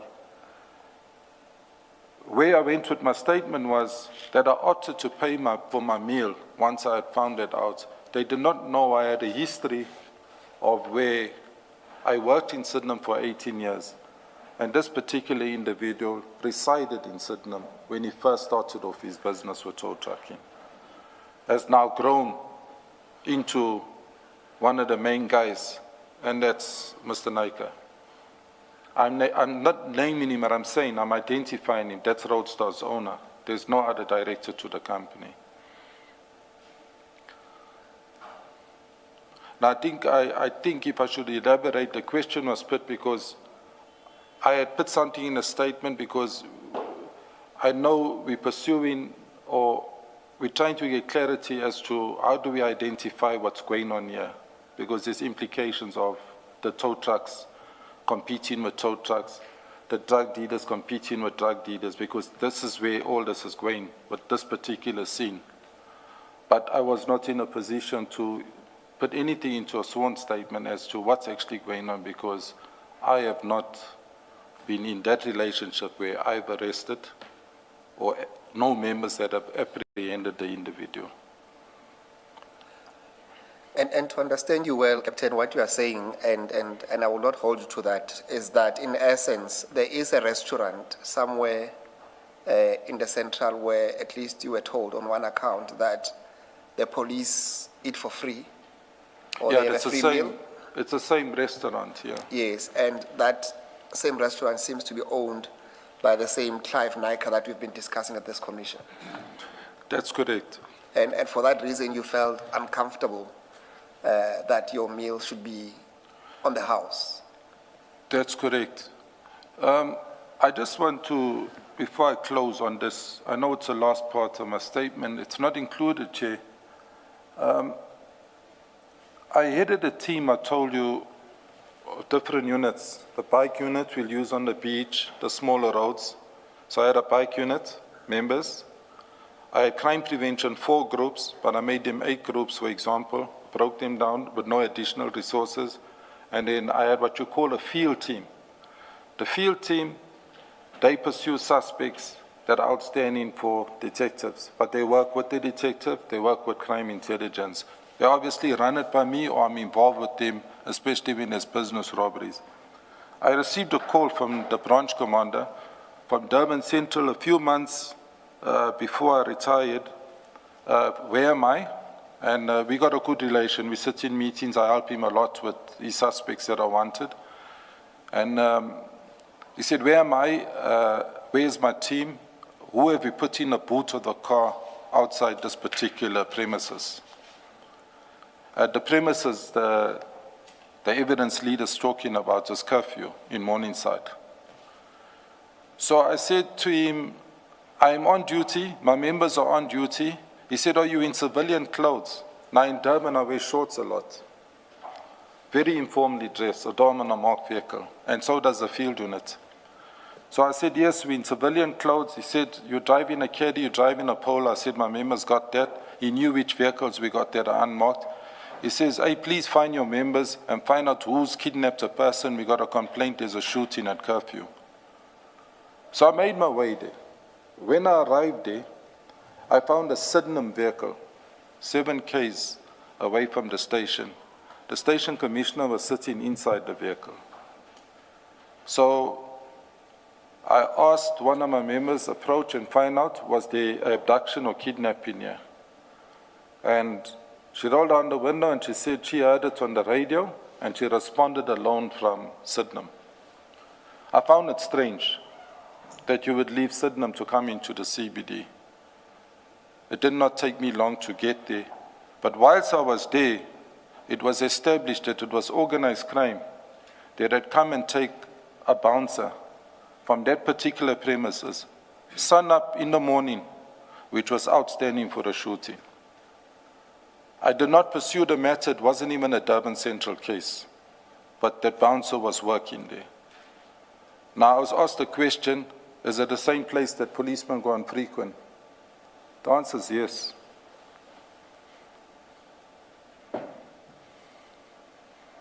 Thank you, Captain. And lastly, and only if you are willing to share these details with the Commission, you had indicated that you were involved in an arrest of a police officer, and that police officer had a dealing with one of Clive's uncles. Is it something that you're willing to share, Captain, or it's something that you're not willing to share with the Commission? If it's relevant, Commissioner, I'll take it back. When I was in Sydenham, I did say I was there from 1988. During my time, I was there the 18 years. Within the time frame, I'm not too sure the year, but Mr. Naika had an uncle shot by a policeman, and I responded to the shooting. I was working crime prevention. I was much younger, much quicker on my feet. I responded to the physical address that was given. It was, I still remember it because I know the house. I'm not going to mention the house, but when I got there, it was a warrant officer which was stationed at Sydenham. He had earlier went there with an off-duty warrant officer who's now deceased, and he demanded for them to buy alcohol. This was for Mr. Naika's uncle. Unawares that they were there earlier, they came a second time and they refused to give money. This is the uncle I'm speaking about, as in Mr. Naika. And as a result, this policeman shot him with a Glock to his chest on the stairs, and he died.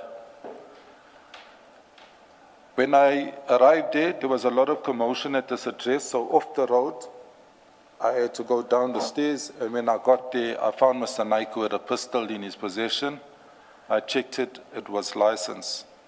And because there was a shooting, he said he fired one shot in the direction of the policeman. I had seized the gun and put it in the station. To fast forward, that case went to trial and that warrant officer was found guilty and he was sentenced. He was stationed at Sydenham with me. Thank you, Captain. Captain, those will be my questions for you. I don't know if you have any comments or remarks that you want to make. No, I think I'm good unless the commissioner got it.